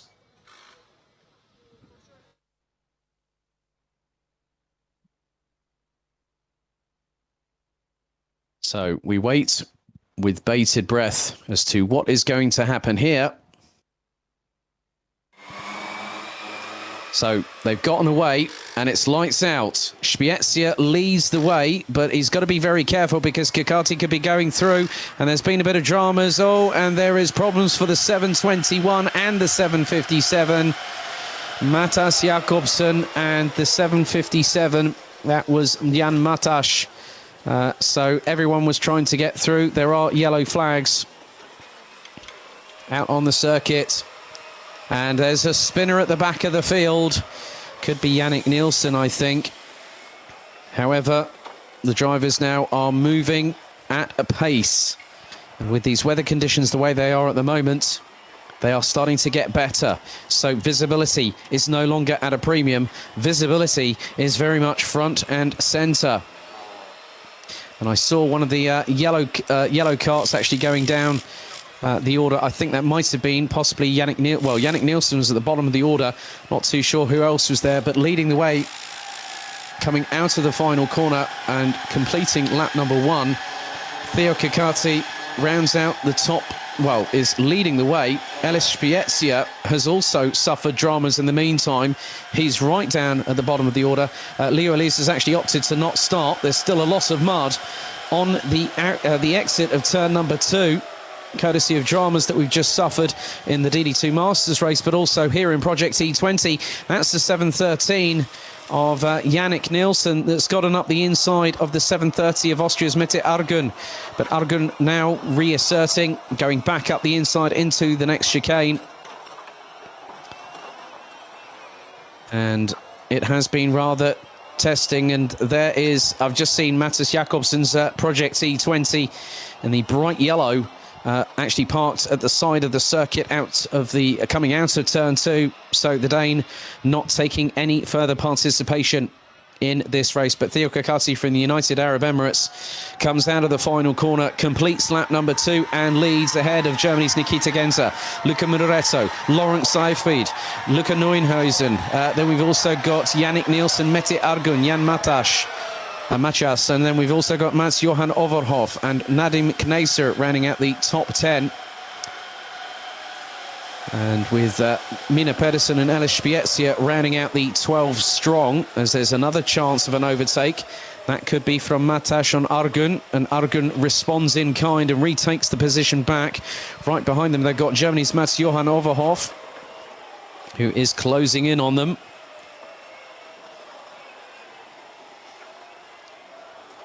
So every single driver has made a betterment in terms of their lap time, as Matas was looking up the inside of Argun, but the Austrian managed to keep it planted towards the outside. Now, with this boost button function, you can use it as a defense or an attacking mechanism.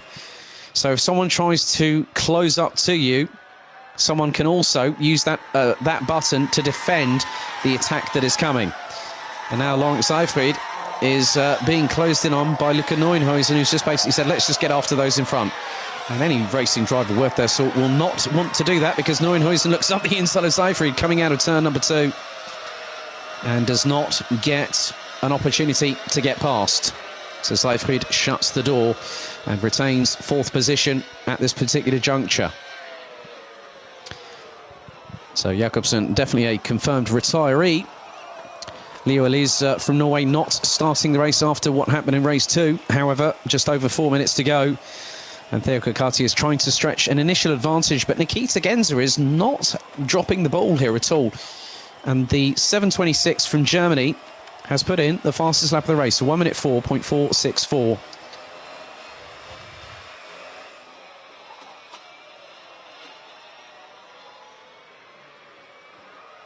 So no positional changes as we go on to lap number 5. It's business as usual. Kokati, Genza, Munareto, Seyfried, Nieuwenhuizen, Nielsen, Argun, it's Matash, Argun, Overhoff, Kneiser, Pedersen and Spiezia.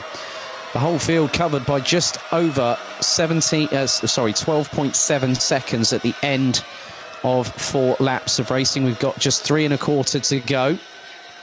Looks like Mats-Johan Overhoff is looking to get past Mette Argun from Austria as they bump their way through the chicane. Spiezia looking to close on Mina Pedersen. There's Mats-Johan Overhoff running under the same stable as Nikita Genza from Bühler Kart Racing Team, and we get the move there, but then the switchback happens. Mette Argun like a Brahma bull up the inside of the German, taking a wide line. Overhoff looks to cut through on the inside, and then Argun just powers past using the wider access point. So the track is still very green, very slippery out there. But Laurens Seyfried still staying behind Luca Minaretto and staying ahead of Luca Nieuwenhuizen from the Netherlands.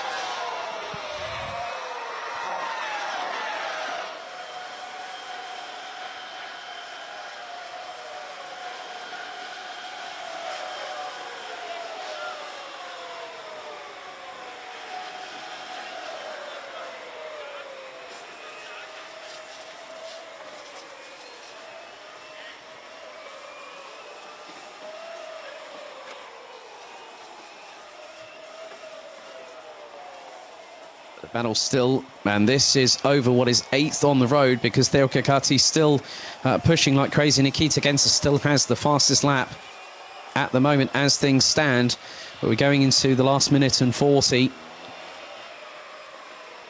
So the next time they come across the line,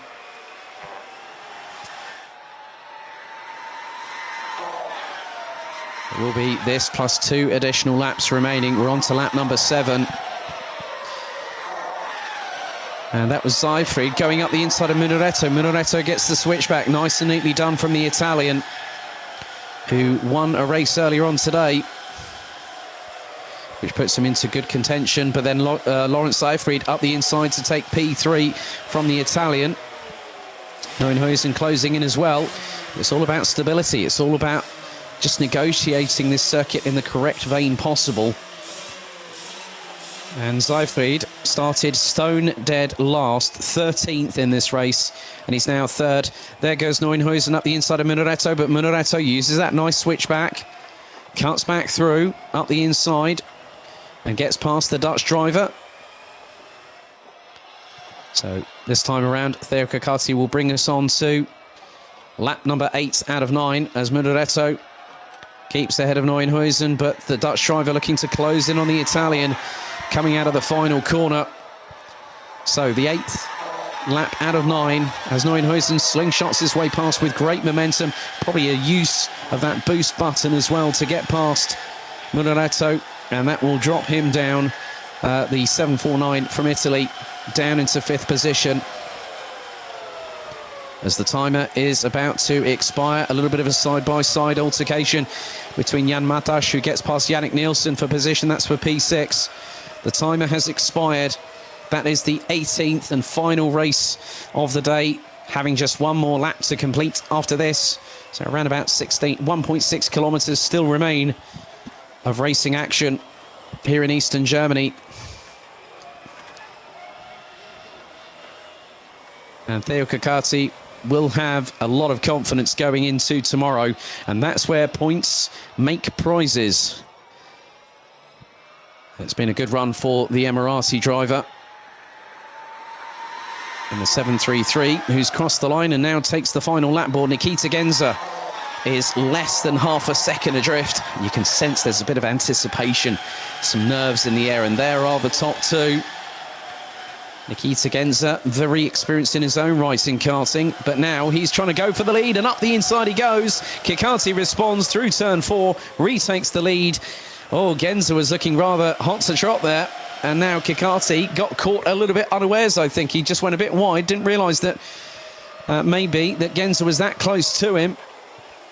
However, this gives him a chance anyhow, and there goes Nikita Genza up the inside, and he gets the job done. With just a chicane and 2 corners remaining, this could be one hell of a victory, because he's now got to start powering away. He's got to use that boost button within the limits of what is available as per the system and also per the regulations. But out of the final corner, it's going to be a win. Nikita Genza beats Theo Kikati to the victory, and he knows it. He now celebrates. Nikita Genza wins E20 Heat 3 ahead of Theo Kikati by 0.7 of a second. That's a 1.2 second swing in the Germans' favour. Lawrence Seyfried makes it 2 Germans in the top 3. Starting from 13th, finishing in P3. Luca Neuenhuizen rounds out the top 4 ahead of Jan Matasch, who managed to get past Luca Muraretto. Yannick Nielsen in 7th, Mads Johan Overhoff in 8th, Ellis Spiezia. It's been a difficult learning experience from the young man based out of Hoboken, New Jersey. Finished in 9th, having started in Poland and originally dropped down to the bottom part of the field. Mete Argun from Austria in 10th, Nadim Kneisser from the UAE in 11th, with Mina Pedersen completing the top 12. And Mathis Jacobsen retiring on the first lap, with Lilo Elise from Norway not even starting the race. But Nikita Genza crowns off a Project E20 first day in the office with a win here in Germany.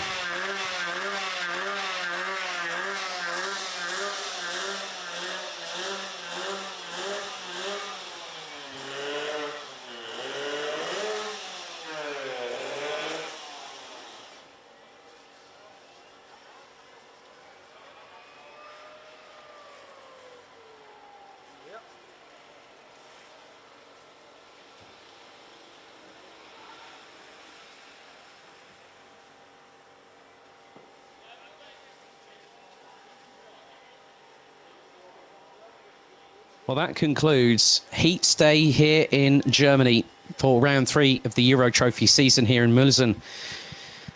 18 races, and now the dust settles for tonight, because 9:30 tomorrow morning local time is when warm-up commences, and at 10:50 the battle lines for the business end of the season will truly be drawn.